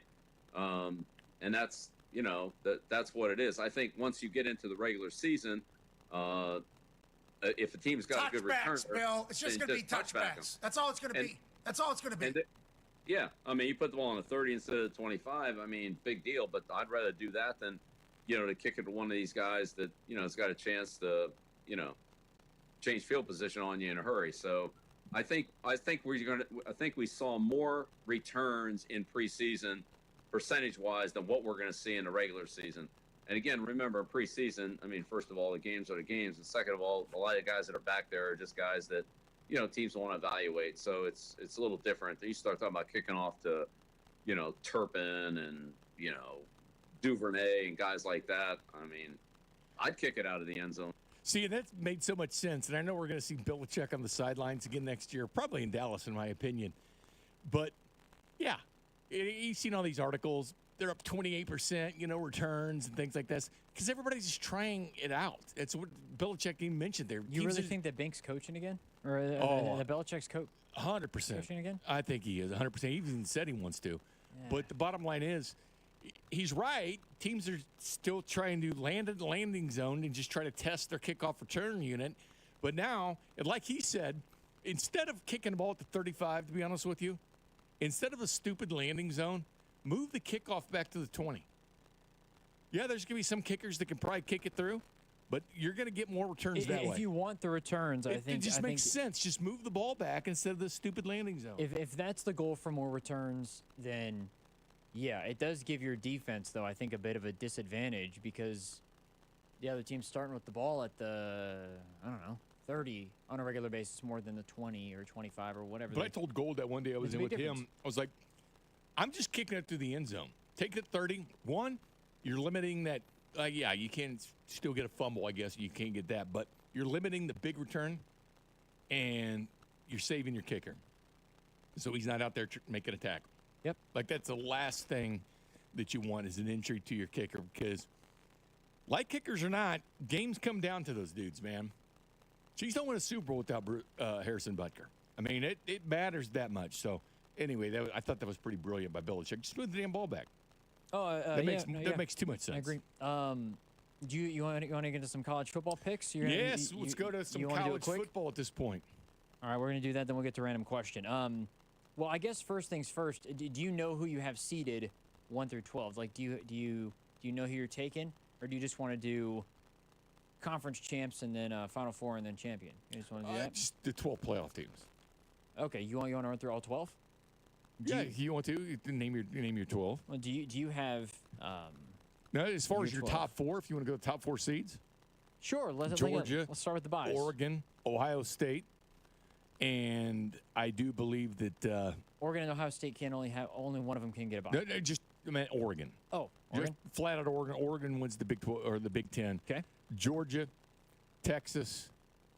I know you can't have two from the SEC in the top four. You got to pick a Big 12 and an SEC team or and an ACC team. Miami. I really like Miami this year. I'm with you. 100% like Miami in this situation. Which is weird to say because normally they find a way to lose. Yeah. And if a Big 12 team sneaks in, I still think Kansas State wins the Big 12. Okay, so they would be in it as your 4 seed. I've got Oregon as the 1 seed, Georgia as the 2, Miami as a 3, Kansas State as a 4. Oh, really? Okay. Yep. Do you have Missouri in it too? I do have Missouri in it. As far as the other seeds go, obviously these are the first round, so the hosts will host and the higher seed will host a game on campus, which I think is freaking awesome. I think Penn State go undefeated, Bink. As crazy as it sounds. I like Drew Aller at quarterback, but that game in, against West Virginia this week will be I know real it's a test for They him. brought in Andy Koltanecki from Kansas, and I think offensively he's going to do wonders for them. They're going to actually be able to utilize the quarterback talent that they've been able to bring in instead of just run the ball and have an offensive system that actually works well for them. I think Penn State are the 5 seed. Notre Dame, I'm high on the Irish this year. I think I told you. Tough game against A&M this Saturday. I think they win that one, and they showcase what they're about, and then the schedule's a lot easier after that. They're the 6 seed. I think Ole Miss is the 7 seed. Ohio State is the 8 seed. I think Ohio State loses to Oregon and Penn State this year. Texas is the 9. Clemson, I think, is the 10. Missouri is the 11. Missouri goes 11-1 to me, but I think what the committee is going to do, the reason I have them all the way down as 11, because you might be thinking, what the heck are you talking about? I have them in the SEC title game. I think in terms of resume building, 11-1 is going to get them in, but the seeding is going to be dictated on the schedule and those other things, and I think that's where I can see them being a 10 or an 11 seed instead of like a 7, because Ole Miss is going to have a better record, but Ole Miss's schedule is significantly tougher than Missouri's schedule. I think that's where things are, in terms of seeding, it's not necessarily going to determine who gets in or not, as much, in my opinion, as it determines how the seeding shapes itself up. So my group of 5 team, by the way, is Memphis.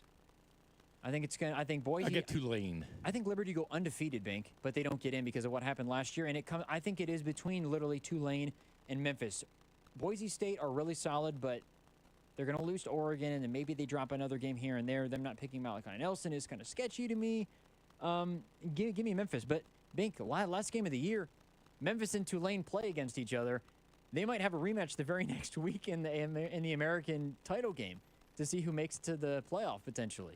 I have LSU in the playoffs. The Gumbo Gunslinger. I have basically the same list you do, except I have LSU because do you have Missouri in?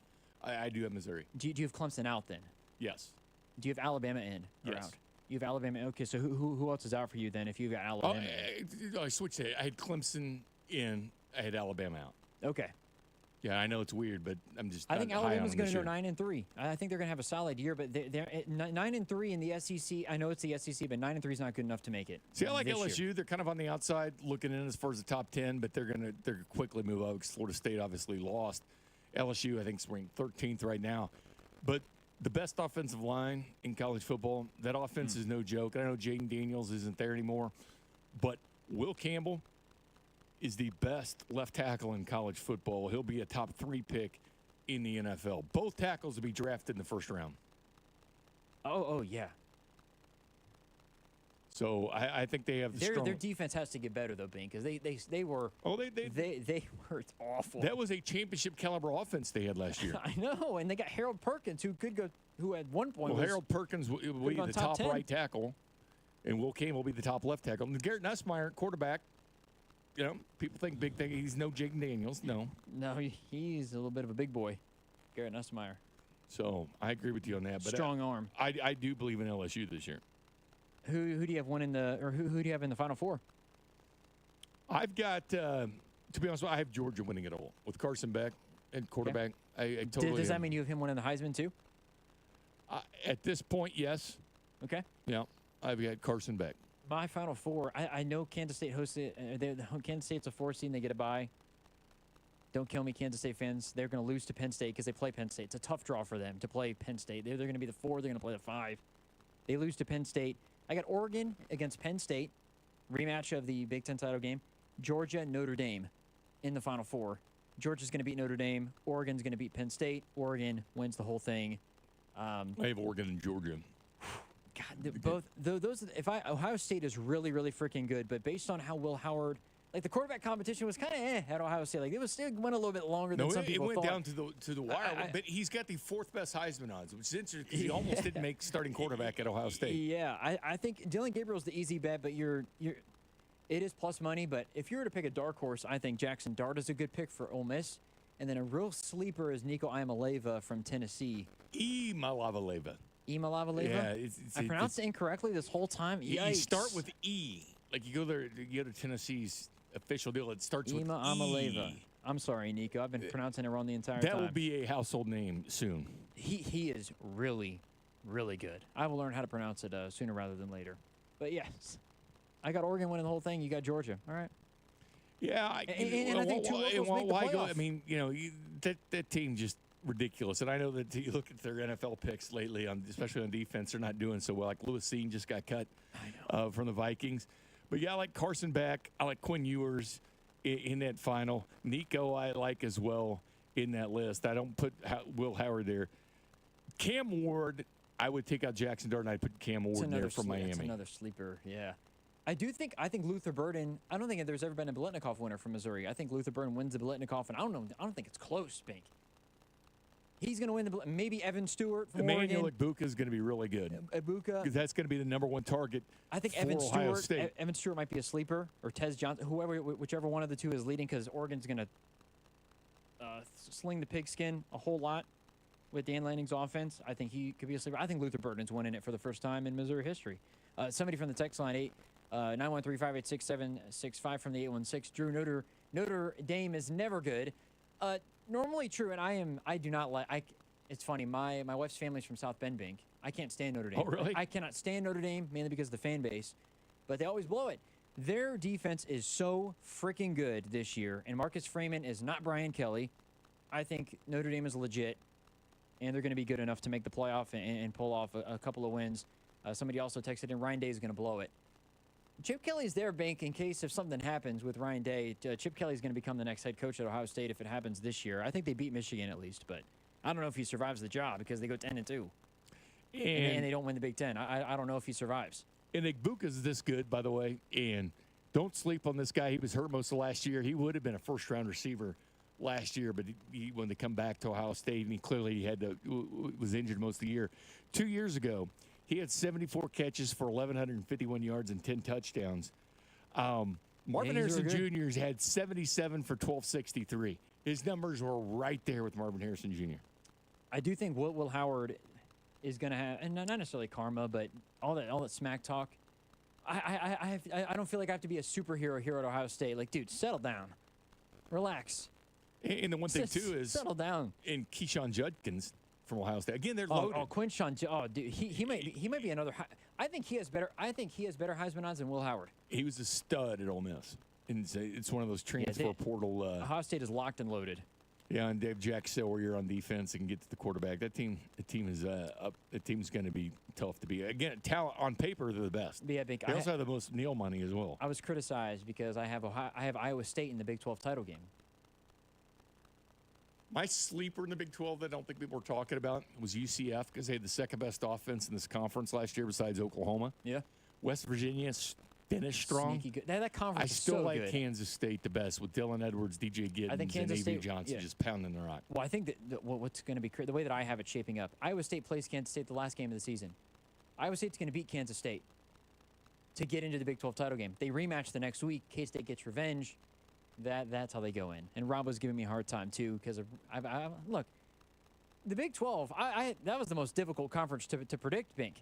I know the SEC is really good, obviously, the best in terms of talent and all that stuff, but the most competitive conference is the Big 12. And you could see 5, 6, 7 teams win it. You could see Arizona winning it. You could see Utah winning it. Oklahoma State could win it. West Virginia could somehow make the game. I mean, Kansas, obviously, if Jalen Daniels stays healthy, it is a loaded conference in college. I'm just glad the college football is back, Bink. I'm just so excited. Text line doesn't exactly agree with you on Notre Dame, but I will say this: they actually have a legitimate quarterback. Riley Leonard, man. Riley Leonard, Riley Leonard, transfer portal guy from Duke. Dude's a stud. And I think it's Marcus much better Freeman, than the Sam Hartman experience. I think Marcus Freeman is one of the best coaches in the country. A lot of people forget about Notre Dame because they're not in a conference right now. We'll find out a lot when they play A&M. College game day is going to be there for the A&M Notre Dame matchup. I forget who. To me, it's the second best matchup this weekend. You know who the guest picker is too? Johnny Football. Johnny Manziel. All right, Bink, you want to get to a little random question? I believe that you have one today. No, I do, but usually the text line gives me crap for this when I'm on the show because I ask kind of rhetorical questions at times. Yes, I promise that Bink has a real question This is a real question It is today, a Drew. real question. All right, so the other day, the Dodgers were doing Shohei Ohtani bobblehead day, and I bring this up because people in this town love bobbleheads. When I did the Royals, like post-game and stuff, there's tons of people out there. Everybody loves bobbleheads. Yeah, the bobbleheads. The Shohei Ohtani, they had the first 40,000 fans they were giving them to in L.A. They had a line that started 7 hours before that game. They actually had to open the doors early to that stadium. Oh, they did? They caved? They did. There was no way, because they hold at least what they bring, like 48,000, I think, is their average attendance. Somebody didn't get the Shohei Ohtani bobblehead. I know many people they're probably just to grab it and throw it on eBay the next day and make money on it. But I wouldn't, in my wildest imagination, you would have to pay me a lot of money to wait anything for 7 hours. I would. The longest I would ever wait for a bobblehead is I wouldn't. You would want to get paid to wait instead of paid to wait. Okay. Look, okay, hang on. What's the longest you'd wait for a Joe Burrow bobblehead? Not very. Look, not very long. I don't think. I don't know how long I would wait. If a half hour, I don't know. 7 hour, I would not go and stand in line for 7. Look, if you could meet Patrick Mahomes and have if you met Patrick Mahomes, Bink, and you could just geek out about football for like 10 minutes, would you wait 7 hours? No. 5 hours? No. Would you wait 1 hour? No. You wouldn't wait. Hey, Drew, hold on. No. You wouldn't wait. I have an hour. The patience of a gnat. I mean, I get I that. have ADD so bad. It was tough for me to get through college because I like to get up and walk around too much. I get Drew, it. I would even go to a restaurant if I see people standing outside. I won't wait 15 minutes at a place. I'll go to the next one. You wouldn't wait an hour to meet and talk with Patrick Mahomes for 15 minutes. No. Okay. I thought I would get you there, but I guess not. Well, I mean, it'd be fun. Now, if you wanted me to sit there with Nick Saban, I might wait. Just talk some football and strategy and stuff like that. Oh, so you would wait to talk to Saban for an Because hour. you might get something more of that instead of, people are so guarded that are playing right now. They're not going to give you anything I know, anyway. but I think you would get. I think you would get more from Mahomes if you were in person in a close you wouldn't be able to play anything over the air or anything like that. Like, it would be you're just a regular dude. Say you weren't in radio or anything like that. You weren't in media. 10 minutes with Mahomes. I think Mahomes is giving you more than what he gives on a regular basis in regards to answering questions. I don't think anything is worth waiting that long. Will you wait for a restaurant? I might get off my lawn guy here. What do you? No. If I drive by and there's people standing outside, Normally I'm done, man. I'm gone. I agree with you. Normally it is a no. It's not worth it. Which is why you jump on the wait list. You can join some places. You can join the wait list early. Yeah, like Texas Roadhouse or something. Get on early. That is the move for those. But I don't know. I don't know if there's anything that I would wait longer than. When I was in college, I waited for like a VIP at a concert for a little while. I got there early. I would say it was maybe half hour, 45 minutes, and it was my favorite artist. I don't know if I'd wait. Who's your favorite artist? Logic. Who the hell's that? He's a rapper, Bink. Oh. Probably not your genre. I don't know if it raps your cup of tea, Bink. I wouldn't wait that long for a concert. Logic's my guy. But yeah, I wouldn't even go to one, to be honest with you. I don't think I would. I'd go watch Feinbaum. You would go to game day. I don't think. Oh, 100%. I don't think I would wait anymore for a concert longer than the longest I maybe have waited for anything actually in line was a Kanye West concert. That was an hour and a half, 2 hour wait. It sucked. It was brutal. Like, these people that were waiting for 7 hours, man. It was a long time. I don't know how those people did 7 hours. Where'd they go take a leak and stuff? Do you pee in a 2-liter? What do you do? I don't honestly, know, you just pee your pants or what? I mean, 7 hours, dude. That honestly is a really good point because what if you have to go? Nobody's holding your spot in line, I don't think. I think of that when people get to Arrowhead, like way before the gates open in the morning.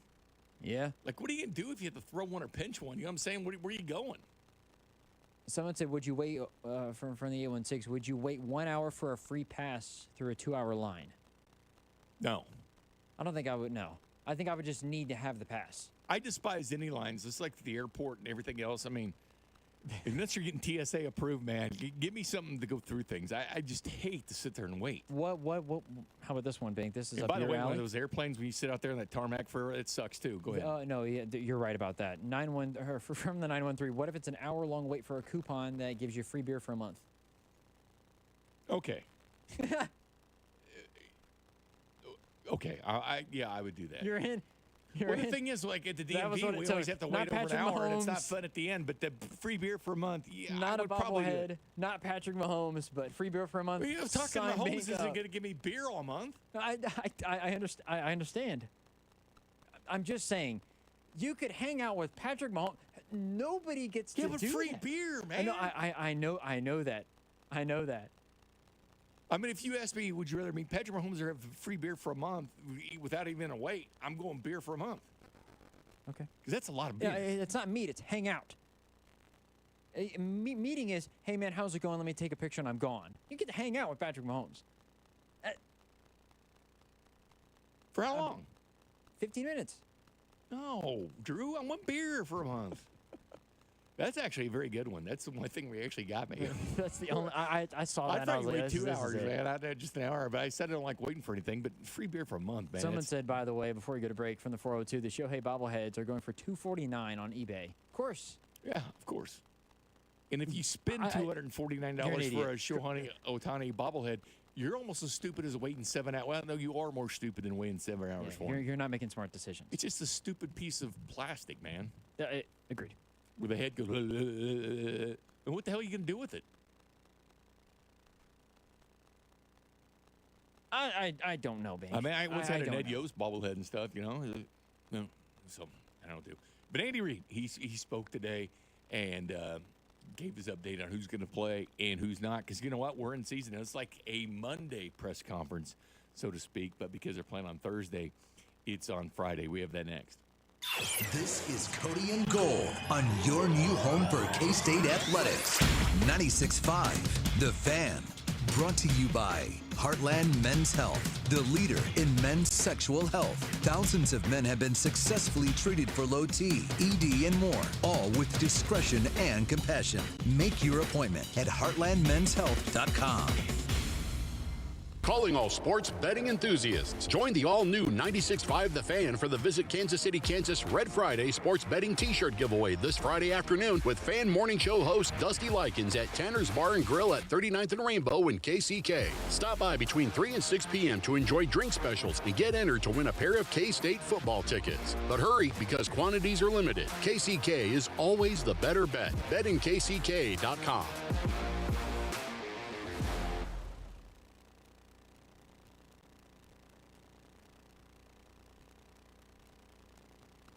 Treatment can mean the difference between just an okay experience and an amazing one. This is Jeff for Heartland Men's Health, and at our practices, we offer the full range of ED treatment protocols and can even combine therapies to help make those intimate moments special, both for you and your partner. At Heartland Men's Health, we take great pride in providing excellent care and treatment options for ED. Our medical providers specialize in men's sexual health and understand that no two cases are alike, which means you'll get the right treatment for you based on sound medical evaluation and appropriate applications of medical therapies. Plus, we offer treatments that are effective in well over 90% of cases, which means if you're like most men, you'll get your sex life back. So call us. Your initial visit is just $99 and includes blood work, a medical consult, and if medically advised, a test dose. And if that test dose doesn't work in the office, your visit is free. Call 844-447-6600 or go to heartlandmenshealth.com. We have 3 offices, Overland Park, Independence, and now North Kansas City. Score big savings with Hy-Vee and the Kansas City Chiefs. Big points mean even bigger savings. Just shop Hy-Vee the day after a game and earn a fuel saver discount equal to the Chiefs score and based on the amount you spend. If the Chiefs score 42 points, you save 42 cents a gallon with any $42 purchase. The more we score, the more you save. Win or lose, everyone scores the day after a Chiefs game only at Hy-Vee. Offer good in store and online. Some restrictions apply. See store for details. The Chiefs are going for a three-peat, and the season starts at Hy-Vee. September 4th is Red Wednesday, and my friends at Hy-Vee are ready to help you kick off the season. Get to Hy-Vee early on Wednesday to purchase your 2024 Red Flag for $5 while they last, with all proceeds benefiting the Ronald McDonald House charities. Hy-Vee's my one-stop shop for all of my game day needs. All my official Chiefs apparel comes from Hy-Vee. Chiefs-themed cookies, cakes, and cupcakes, and all of my tailgate favorites. Only at Hy-Vee, the official grocery sponsor of the Kansas City Chiefs. Rally House, shop every team in town. College and pro, come on, it's time to go. Get ready for kickoff, KC. Rally House has the game day gear you're looking for, including Chiefs sideline gear and the latest college styles. Kansas, Missouri, Kansas State, Chiefs and Royals make KC great. Rally House, it's your city, it's your house, it's the Rally House. Gear up in-store and online at rallyhouse.com.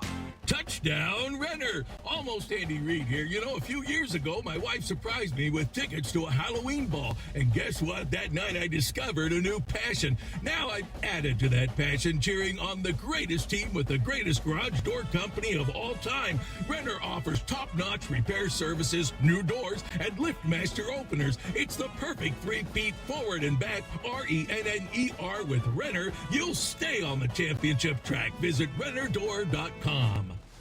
Guess what, people? Wendy's has new saucy nugs. You heard me. Wendy's nugs now come in 7 saucy flavors. Buffalo, honey barbecue, garlic parm, spicy ghost pepper. You can literally hear your taste buds after every bite. I'm serious. Listen to mine. Okay, that's just me playing with sound effects, but you got the idea. For a whole new way to nug, gotta be Wendy's. Gotta be fresh. At participating U.S. Wendy's.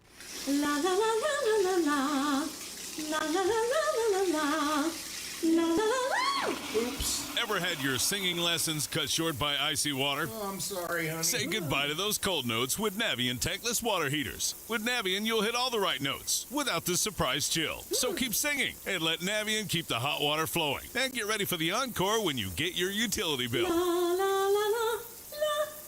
Navien tankless water heaters. Visit tanklessmadesimple.com. Getting quality employees to fill positions in your company is essential, but finding those people can be a major hassle, unless you use ZipRecruiter.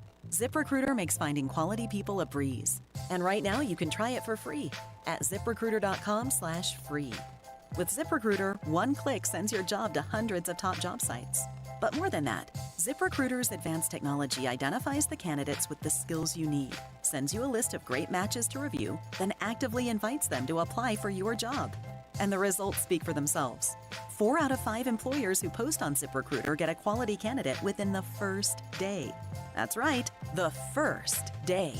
Now you can focus on your business and let ZipRecruiter do the work finding the best people for you. See for yourself. Experience the ease, efficiency, and power of ZipRecruiter for free. Just go to ziprecruiter.com/free. That's ziprecruiter.com/free. ziprecruiter.com/free. You're listening to 96.5 The Fan from the Mission Plumbing, Heating, and Cooling Studios.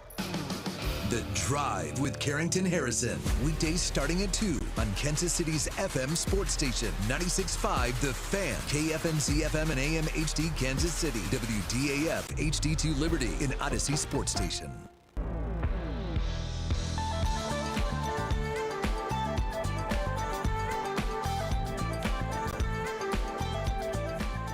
And welcome back, 1 o'clock hour. Jay Binkley, Drew Nixon. Oh, Drew. People are asking me if I've been nice today, and I have been very, very nice today. You're always nice to me, right? Yeah, I've been very... I think so. I think I've been extremely nice. I'm usually more of a salty individual. You're more of a saucy, spicy guy, Drew. I don't know if I do love spice, but would you consider yourself saucy like those nuggets, or are you more of a... Would you consider yourself saucy or spicy? I would say saucy, I guess. So you're saucy? Drew Nixon, the saucy one. I got the juice, Bink. I got the juice. Drew Nixon, just dripping that sauce. That's right. Big time, big time. Well, this is a game week for the Kansas City. It's so nice saying this, like for real game. Finally, we're here. So I don't have to sit here and get excited over preseason games, which I do anyway. But this is real. And to think just kind of how this thing, the NFL for years has tried to make things a 12-month-a-year event. And they have, between the games and the combine and the OTAs and everything and training camp, they've made this thing a full-year deal in the preseason. You get in the regular season. It's unbelievable how much fun. But to think this is a Chiefs game week, that's insane. You're going to have a 3-day weekend to watch some college football, get after it a little bit, you know what I'm saying? Maybe heading to the liquor store on your way home. A little happy hour beers.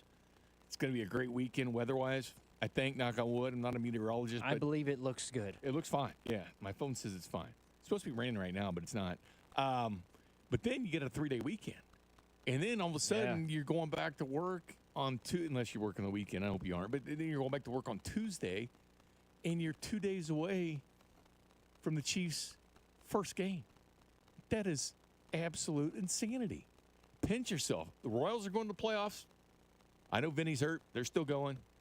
In the Chiefs season, plus you got the great college football in this area. Goodness gracious almighty. It's as good as it gets. It is. I mean, we're going to have... This town is saucy. The only days that we're not having football in the next, week are Tuesday and Wednesday. We had football Thursday, Friday, Saturday. We're going to have some Sunday. We're going to have a game on Monday. We got football all the way through February every weekend. Yeah. That is absolute insanity. Anyway, Andy Reid spoke today, gives an update on some of the players they playing or not. Andy Reid spoke today. What would be a Wednesday, so in a couple days. But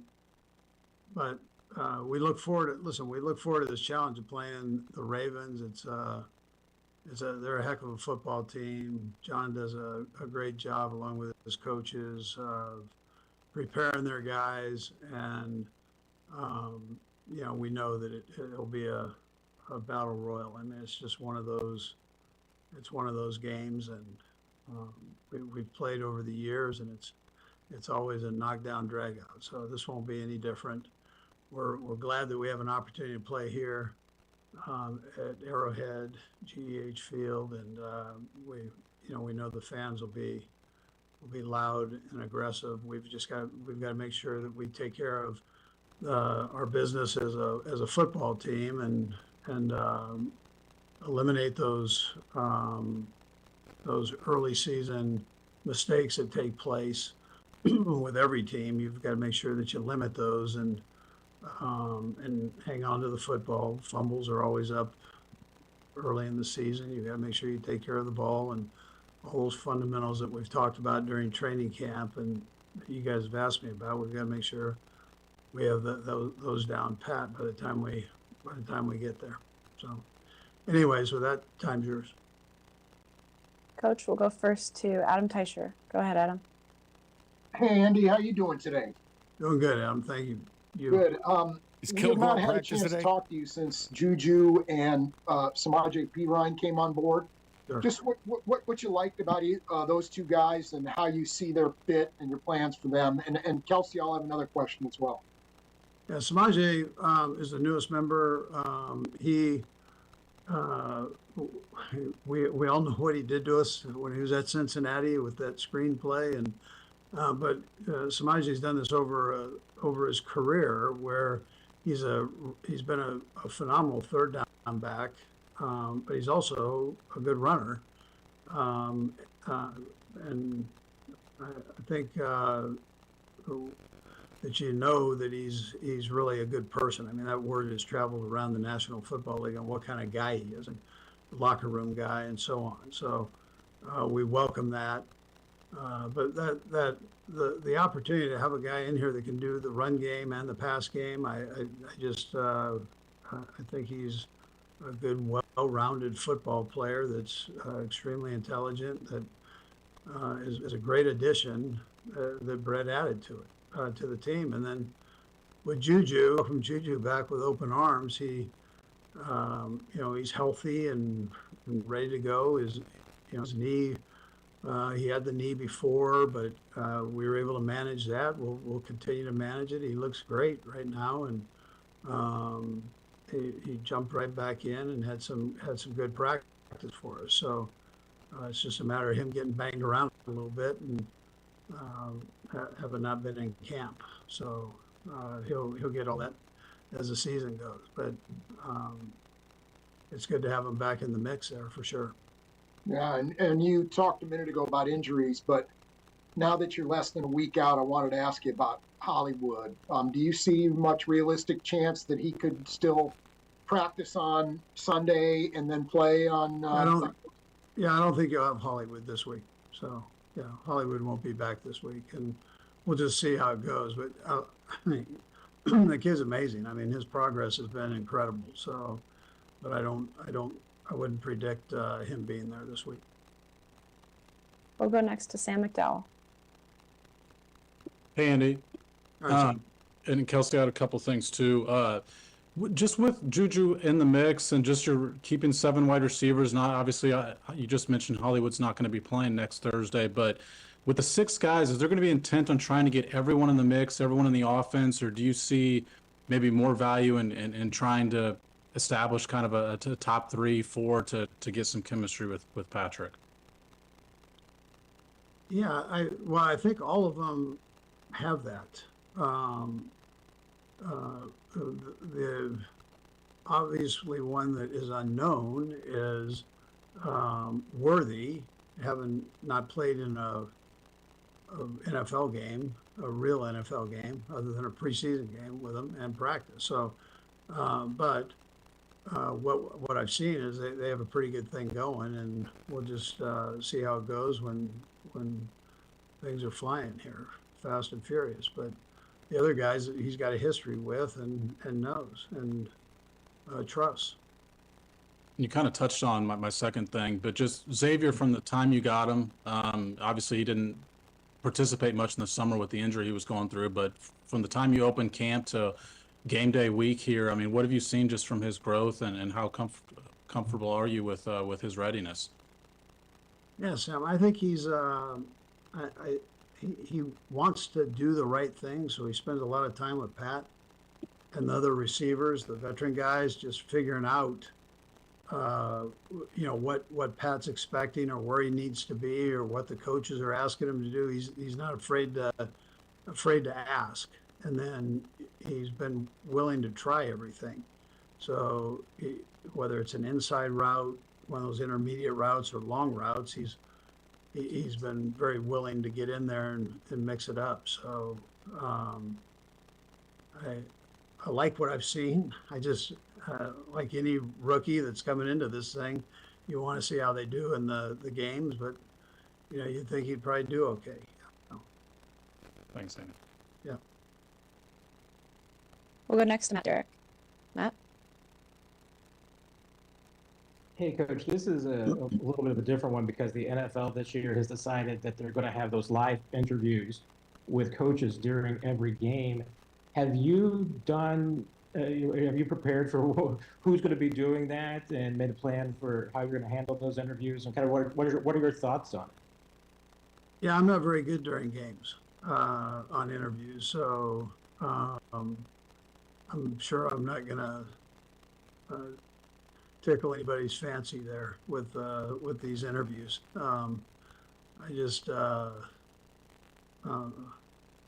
But listen, I've got to do it. I'm gonna do it. I'm gonna do it. I mean, I'm an NFL team guy, so I'm gonna do it. But don't expect much.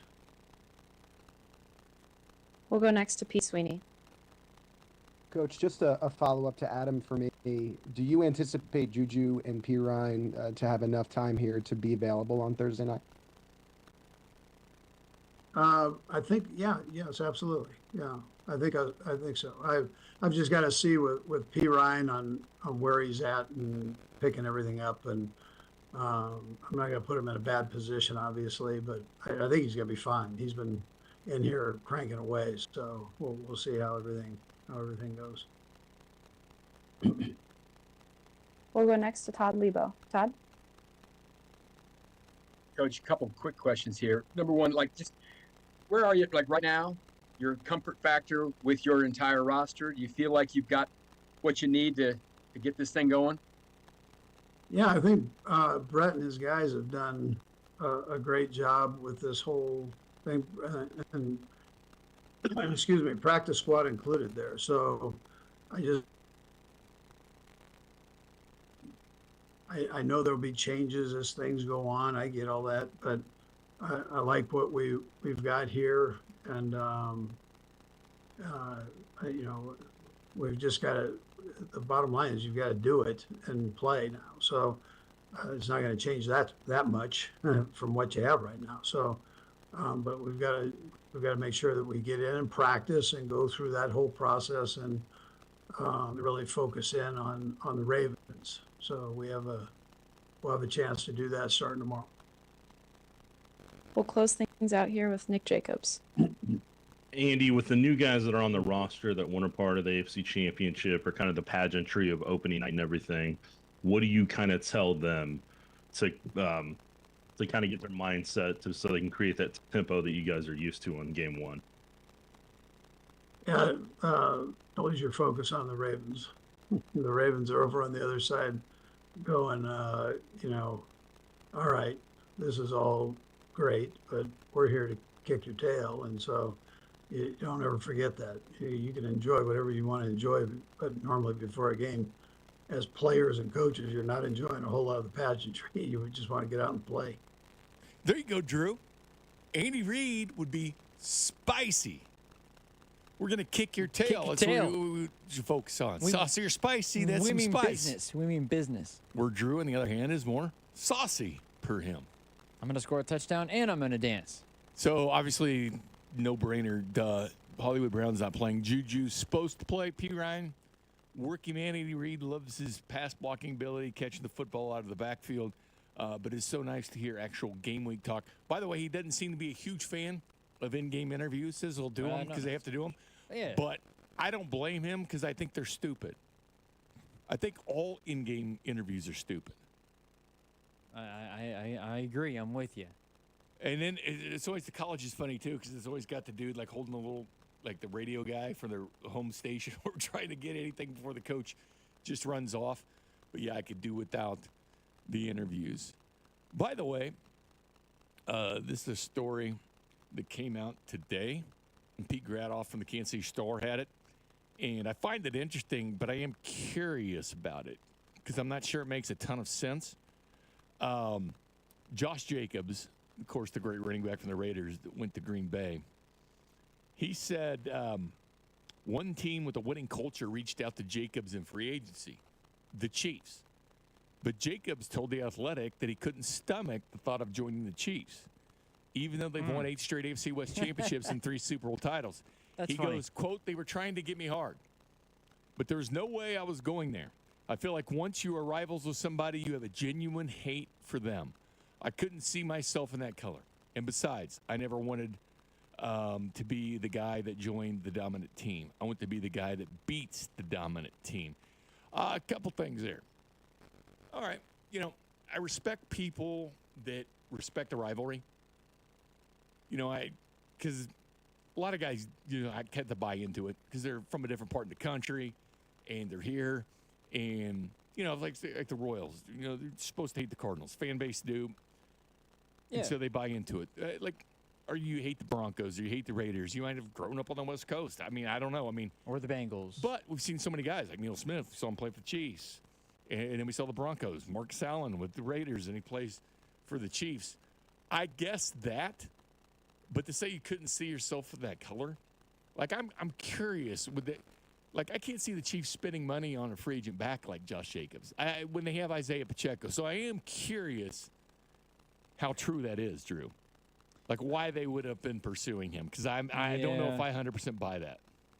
Yeah, I don't either, because that obviously the first thing that comes to mind is, well, they have Isaiah Pacheco, and it'd be cool for them to split time, but why would they spend that kind of money? They wouldn't spend that on a wide receiver, you know what I'm saying? Yeah, which obviously is probably a bigger need for the type of system that they run. It would make more sense for them to spend the money on a wide receiver. He signed a than on running 4-year, back. $48 million contract with the Packers. Chiefs weren't even going to be sniffing around that to pay a running back. They just don't need to, because 2 years ago their leading rusher was a 7th-round pick. This year, an undrafted free agent, Carson Steele, made the team.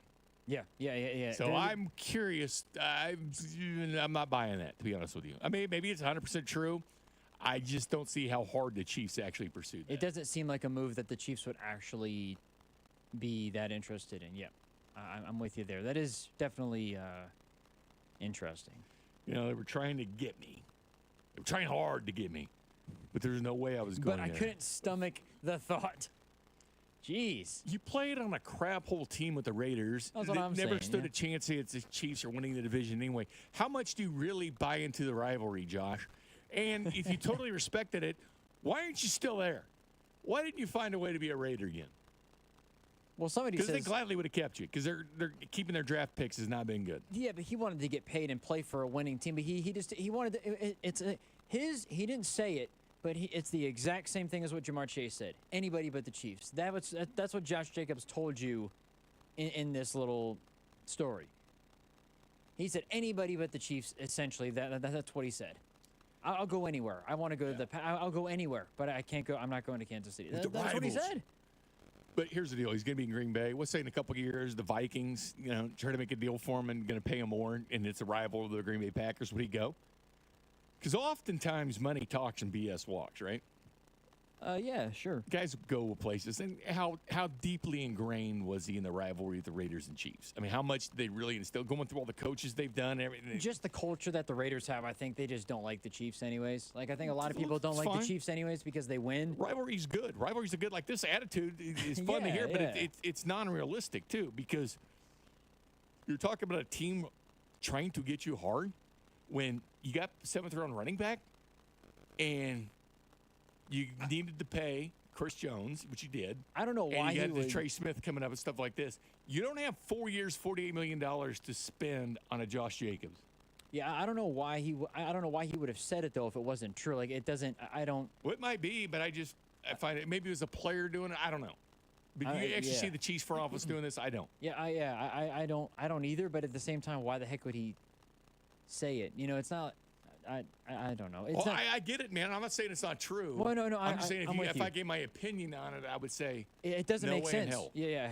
It doesn't make sense. The Chiefs, why would they spend out on a running back? They've proven that it doesn't matter. Yeah. They've been draft one this year at all. It makes no sense for them to spend that kind of money. No. Yeah. Packers rivals the stupid Bears, not the Vikings. Text line says no.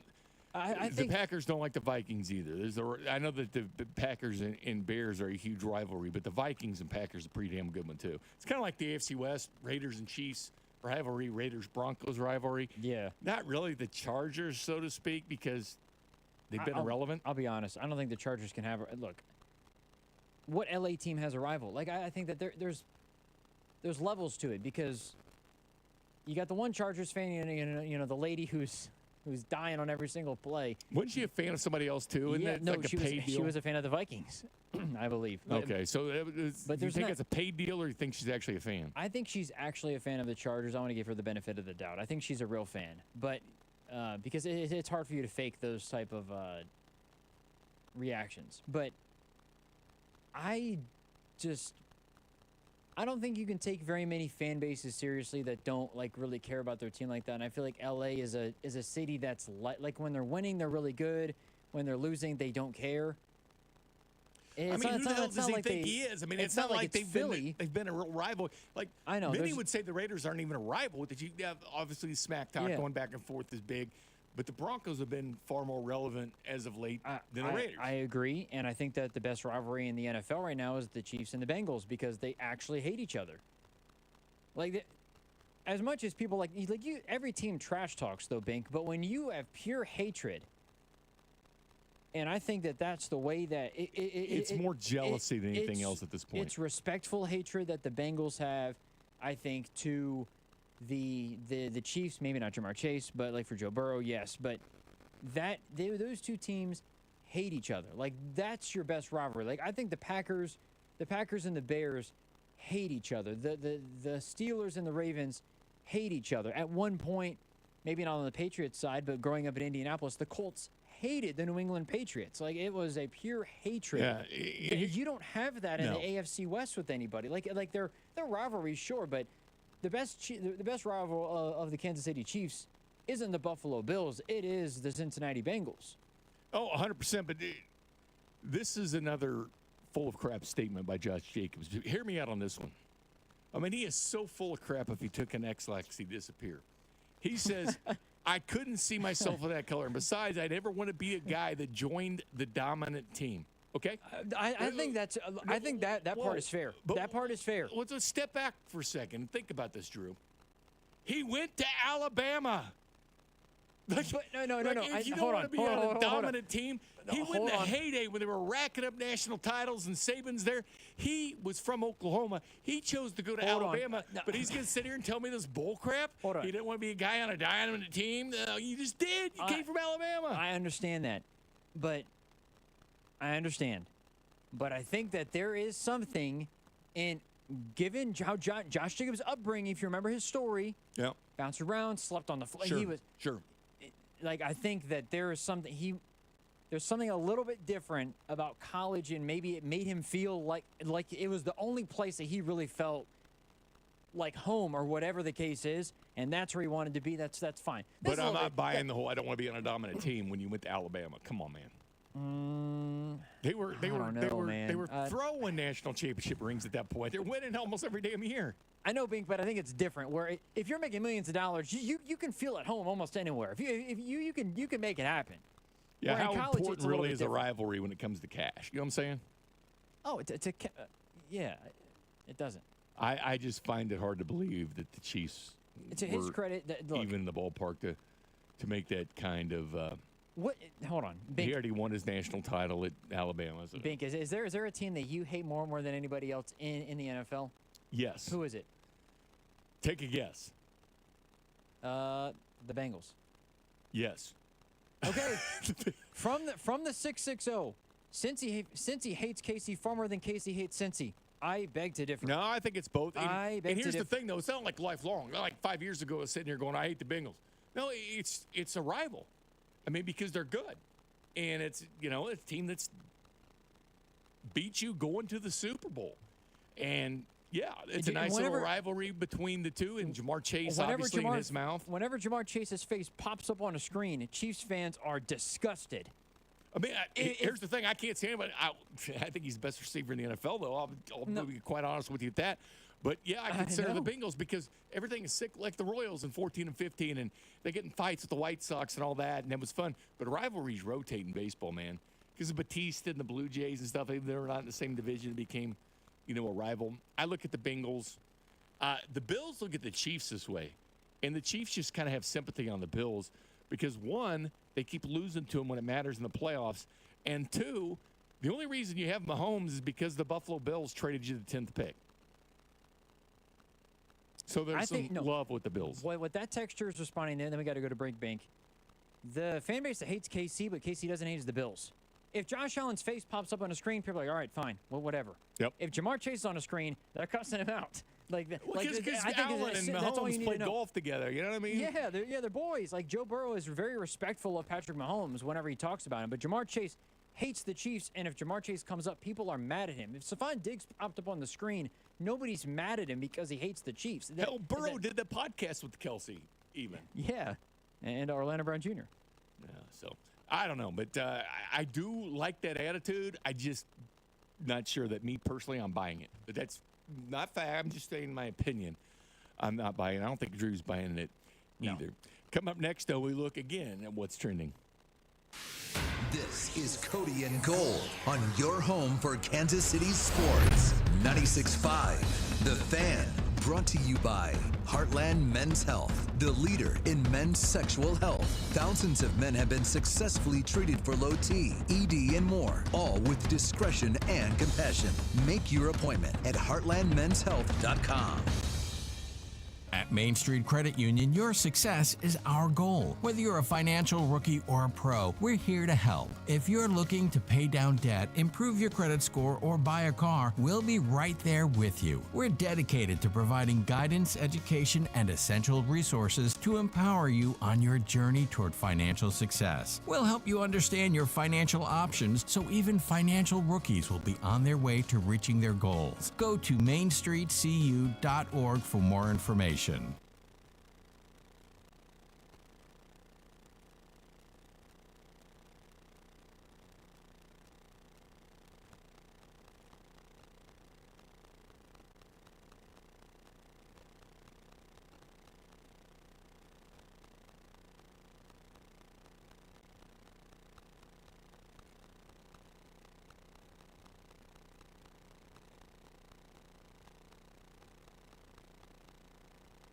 People of Kansas City, listen up. I have unprecedented breaking news. Today, Thermo King Windows is offering 3 glasses of ice-cold lemonade on this hot summer day for the price of 2.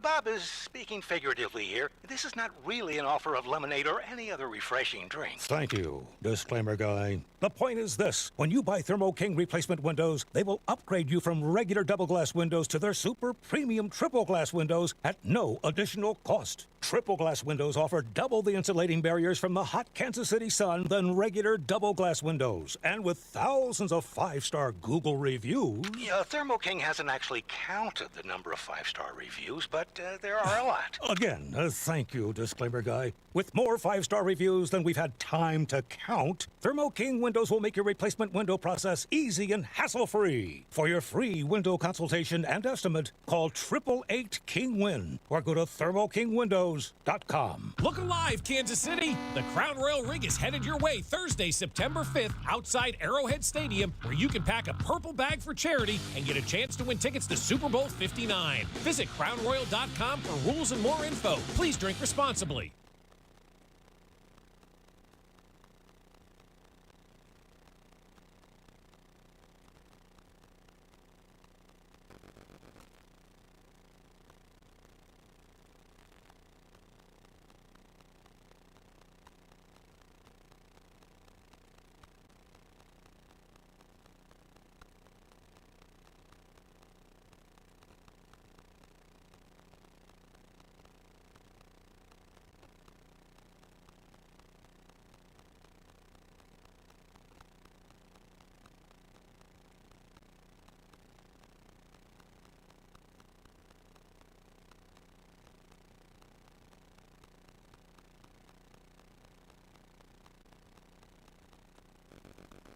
Stores. I can't believe this thing won't let me say. Diamonds Direct. Your love, our passion. Get more truth at diamondsdirect.com. When you're relaxing with family and friends this Labor Day, bring out the grill and bring out the Gates barbecue sauce. There's nothing like Gates on all your grill favorites. Gates comes in original classic, sweet and mild, and extra hot. There's a flavor to suit your taste. Gates sauces are made with quality ingredients and are gluten-free. Pick up a bottle of Gates today at your local grocer. And while you're there, pick up Gates salad seasoning, a seasoning that will bring your salads and vegetables to life. Buy Gates, and if you don't see it, ask for it. This week only, go to Peter's Clothiers to get half-off suits by Jack Henry. Choose from many colors and sizes. Peter's Clothiers, 124th and State Line. This week only, Jack Henry suits are half off. Come in today, only at Peter's Clothiers. You can host the best backyard barbecue when you find a professional on Angie to make your backyard the best around. Connect with skilled professionals to get all your home projects done well. Inside to outside, repairs to renovations. Get started on the Angie app or visit Angie.com today. You can do this when you Angie that. Vanguard is 100% client-owned, serving over 50 million investors every day. Whether you're planning for retirement, putting your kids through college, or saving up for your next adventure, Vanguard can help you set personalized investment goals. All investing is subject to risk. Vanguard is owned by its funds, which are owned by Vanguard's fund shareholder clients. Copyright 2024, The Vanguard Group, Inc., all rights reserved, Vanguard Marketing Corporation Distributor. Get big deals for days at Target's long weekend sale. Let's go. Like 20% off denim, tees, dresses, and shoes for the family. Then round out your barbecue with Doritos and Ruffles party-sized chips. They're on sale 2 for $7. Or get 30% off 12 packs of soda when you buy 3 with Target Circle. And save even more. Find new lower prices on many grocery and household items you love today and every day. Target's long weekend sale ends Monday. Restrictions apply.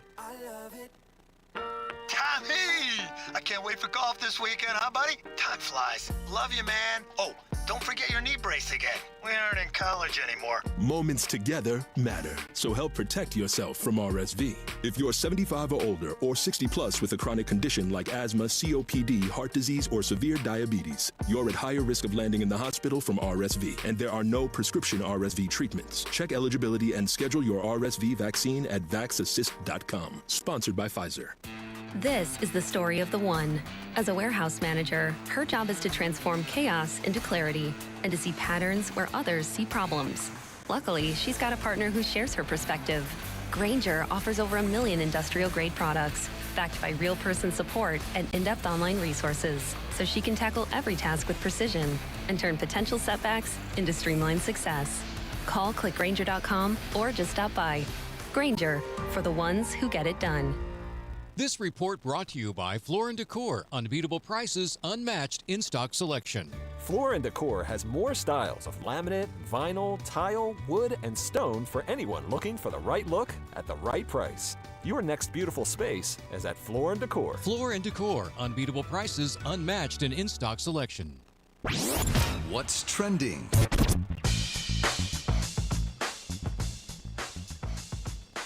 Hey, welcome back. Almost to the holiday weekend. Jay Binkley, Drew Nixon. The text line, 913-586-7965. Jay Southland Tow Service text line says that stoked to see this offense, man, with Pacheco and Steele both running, both big and bruisers. Much better receivers this year. Can't wait. Add some IGP right in there, too. I will say this. I'm stoked to see what the Chiefs can do, but I feel when they don't have Hollywood Brown right away, you're not at full strength. You're not at full throttle without that dude playing, to be honest with you. So I'll be excited when he plays. Yeah, definitely. Number one on what's trending, the Royals back in action tonight against the Houston Astros, looking to get a bounce-back W after the loss last night, though more concerning news coming from the game last night. Vinny Pasquantino breaking his thumb. He's going to be out 6 to 8 weeks per the Royals. A damper. Urseg also got hurt yesterday. No update that I still haven't seen anything on him. I would assume it's not as bad as Vinny's situation, but Vinny out 6 to 8 weeks, definitely a damper on things given how the Royals have been playing lately in the spot that they're in right now, Bink. Well, just everything going on, like Hunter Harvey's injury, then you had with Lorenzen. I mean, it's like a bad time of year to Yeah, have these things. it's starting to hit you at the wrong time. It's starting to hit you at the wrong time because Vinny's just such a big part of what this team is. I mean, he leads this team in ribs, 5th in Major League Baseball.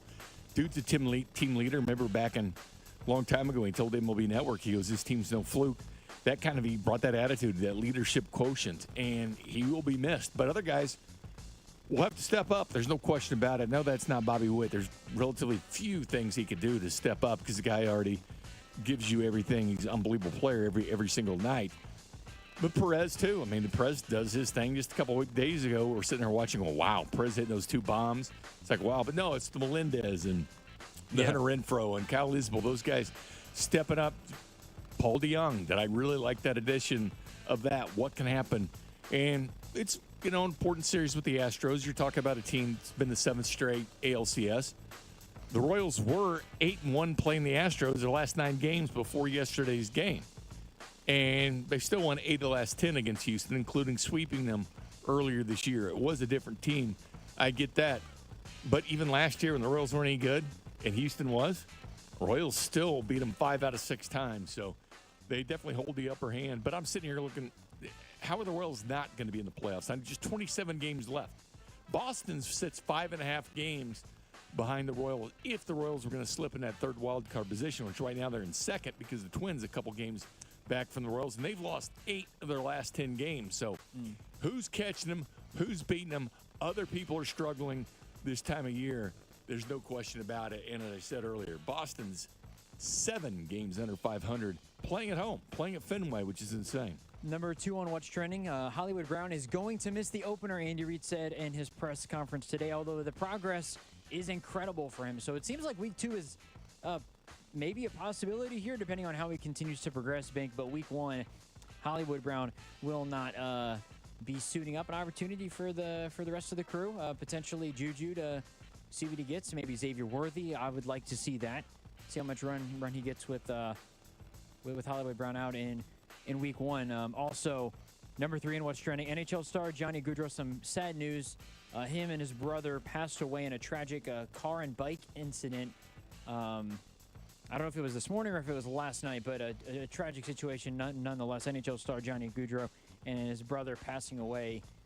Yeah, I mean, at a young age too. Yeah, it's just absolutely gut wrenching. On a bike and hit by a driver. It just and his sister was getting married today, and he and his brother that died were both groomsmen in that wedding. Johnny's kids with a ring bearer and flower girl. I mean, this thing is just a terrible, terrible story, and you hate to hear it.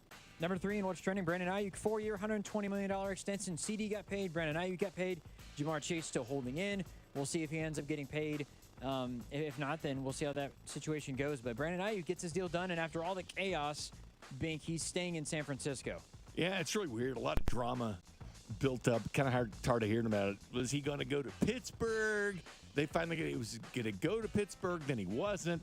Then all of a sudden, Pittsburgh was back on the table. I'm glad he's not going to the New AFC England, North. the Browns, other teams wanted to make a run. But he stays with Frisco. To me, this team has played in the Super Bowl twice against the Chiefs since 2019. It's second highest favored or odds to win this go to the Super Bowl and win. It's crazy to think that no one seems happy on the team. Trent Williams even holding out still. That's a big part of what their offensive line is. Doesn't make a ton of sense.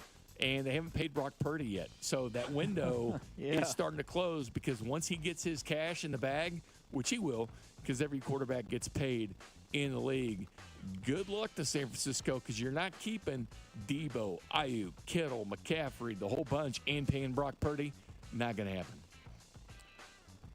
Another thing on What's Trending, continuing that here, Carlos Alcaraz stunned in the second round in straight sets in the U.S. Open, Bink. I don't know how much tennis you watch. I would assume not too much. But when it comes to the semifinals and finals. I was going to say to watch the slams. Yeah, Alcaraz a regular in terms of being in the final or at least the semis, and he got straight bounced. Sets. Yeah, he got bounced in straights, which is to an unseeded opponent as well from the Netherlands. I forget who he lost to, but a little bit of a stunner there. And then wrapping up What's Trending. Do you know where that is? Played at U.S. Open? In New York City. My brother was there on Wednesday. In actually. Queens, right? Queens, Flushing Meadow. It's not far from Citi Field.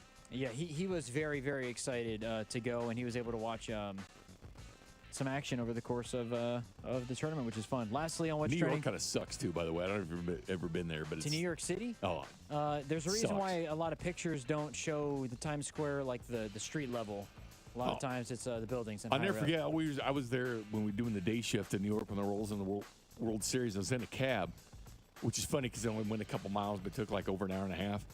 And the cab driver said, "Well, what are you doing? Where are you from?" I said, "Kansas City." He goes, "What are you doing here?"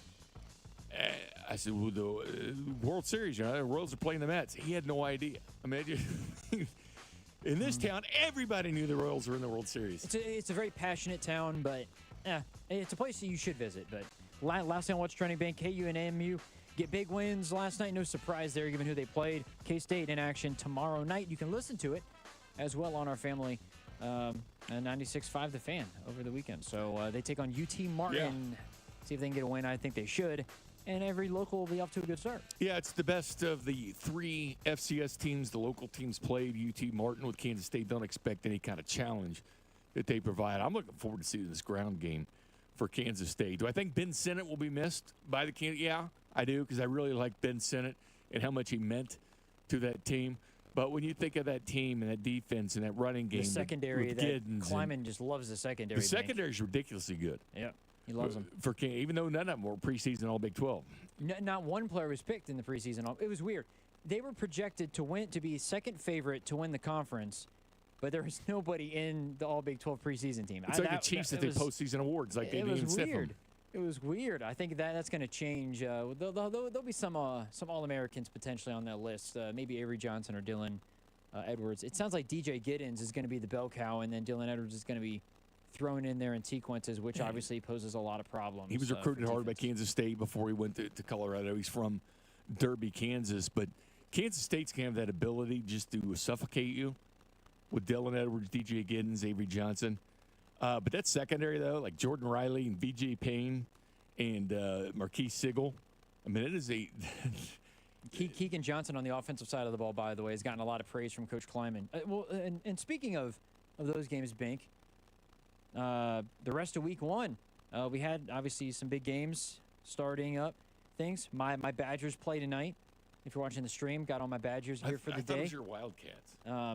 I wore a Kansas State shirt yesterday because they're going to be playing over the weekend. I supported. I do know you like Wisconsin because you went to that basketball game in Madison. I was supposed to go to the football game too, but I was a little bit sick. So oh yeah, you got food poisoning, didn't you? Food poisoning, drank too much, whatever the case is. Oh, you were just drunk. Well, no, I think I got food poisoning because I threw up multiple times. Normally, you just throw up like one time. How much with you drinking. drink? Never. I had. Oh, so what the alcohol? I don't think it was the alcohol. I think it was more what I ate, but I mixed drinks, though. So I had, like, a cider, then I had some vodka. Then, yeah, You just wanted to do the jump around between the third and fourth quarter. Evidently, I did something wrong. But this weekend, we have a lot of good college football games. Man. You know, you and I are going to be very, very excited. You are going to be more paid attention, I guess, than I am, given the previous conversation, because I am married and my wife is going to be off of work tomorrow. So Sure. I'll be having the games on, a couple of them, at least, and True, she knows your passion. You sat No, here I know and have that. done 134 team preview. That's how much you love the game. You know what? I know it's coming out. It's coming out hopefully later today, by the way. Sit the Hopefully. husbandly duties out for one day, man. This is your passion. This is what you. She should respect your passion. She does respect my passion. You know why, Bing? Because she's moved multiple cities multiple times for my job. For my job. So That's respect, but this is in your wheelhouse. This is what you do. I know that. I and we plan on can- not wearing pants tomorrow, even though I don't anyway. But you know what I'm saying? I'm going to sit here and I'm going to enjoy this. Yeah, I Clemson know. and Georgia, and then it's a I'll great start game. it off with College Game Day at A&M this weekend. But Clemson, Georgia, 1-14 at 11. Yeah, this is not a 1 TV day. This is a 3 or 4 TV day. Because Penn State and West Virginia, it's West Virginia at home, Morgantown. Oh, they're probably already drinking now. I make no mistake about it. Morgantown's probably lit by now. I'll never forget when there was like a 7-hour lightning delay at a game. I said, you know how lit those people are going to be. Hold on. So for this, I want to ask you this because I think you'll agree with me. Rob agreed with me silently, or behind closed doors agreed with me. I guess not as publicly. Rob never agrees with anybody. He didn't like anybody. Not as. I'm kidding. Not as publicly, because I was given some shade by Speck and I was given some shade by Alex. Oh man! During the Georgia Tech Florida State game, obviously a great game. How I said I tweeted out, and I knew what I was doing. I was saw poking the that bear. disrespect by Speck. I said, how many NFL regular season games are better than this one? And Speck goes, all of them. And I was like, I don't think you understand. How many NFL regular season games are going to be better than that? And I understand, because Cody contradicted his own point to me. Cody said to me on the show, just because the game's close doesn't mean it's good. And then he proceeded to say, the point margin in NFL games is so close. You cannot bash the point that you're trying to give for your reasoning. I would rather watch any college football game that had the amount of drama and energy and all of that behind that Georgia Tech and Florida State game than the bummy Thursday night game between the Bears last year and the Panthers that ends 12-7. Where losses don't matter. And I know college football with the playoffs, you can afford to lose 2 games now. That game was great, but Bink. the pageantry of college football, yeah. you can't match it. I mean, the traditions before the games and just the crazy fan bases and everything. I mean, nothing is like college football, and especially close games that come down the wire. But the pageantry of just how much losing affects you a lot more than the Carolina Panthers going out and losing the game. I'm glad that you agree with me. No, I do. And it's going to be fun. But that Penn State, West Virginia on the big noon kickoff on Fox, the same time, Clemson, Georgia, that's definitely a 2 TV situation. I think that might be the way that I spend my Saturday tomorrow. Like, and ESPN Plus is going to have Oklahoma State and South Dakota State. It is the #1 FCS team, back-to-back national champions. And Oklahoma State lost the game they shouldn't to South Alabama last year. I believe Oklahoma State is also going to lose the game that they shouldn't this weekend. I think they lose to South Dakota State, Bank. South Dakota State are legit. I know that you had some questions about NDSU. South Dakota State, #1 team in FCS play. They're back-to-back national champions. Still have the same coach. Back-to-back national champions. Oklahoma State, they return a lot of guys, but it's Oklahoma State, and it's hard to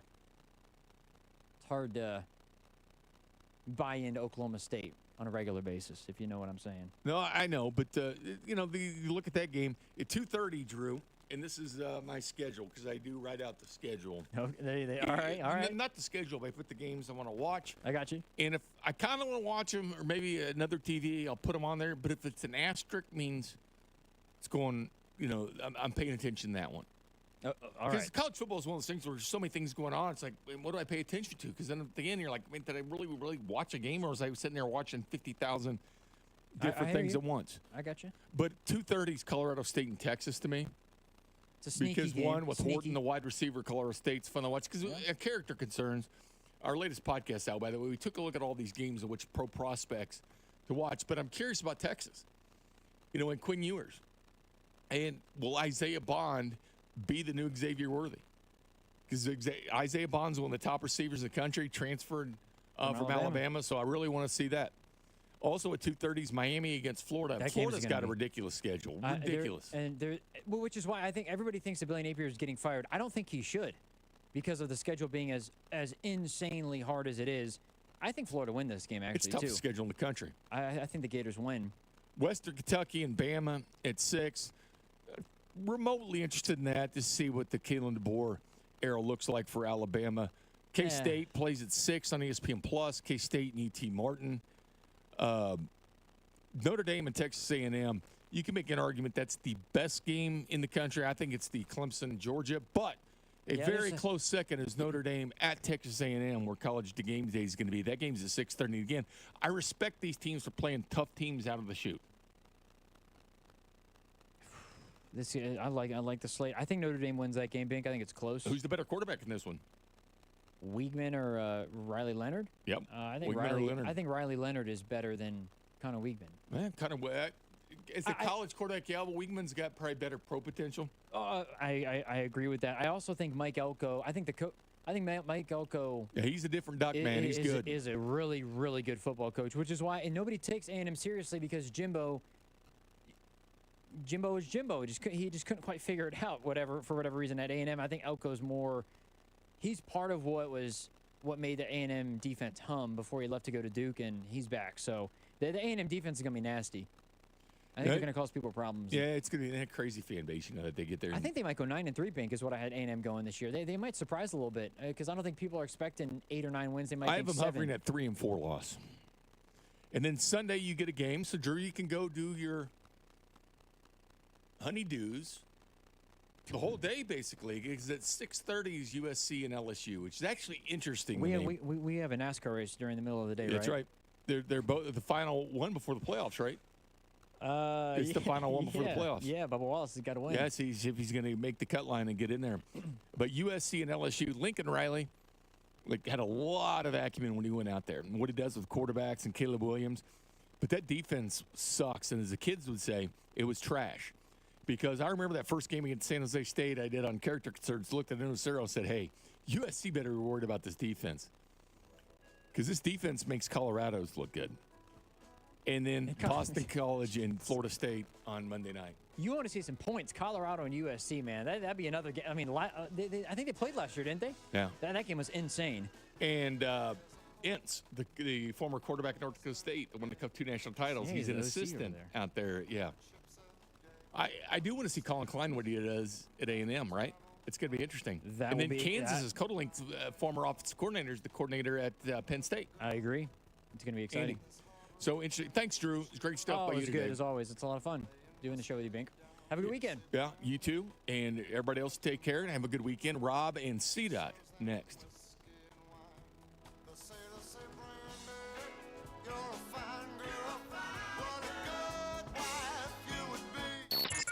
This is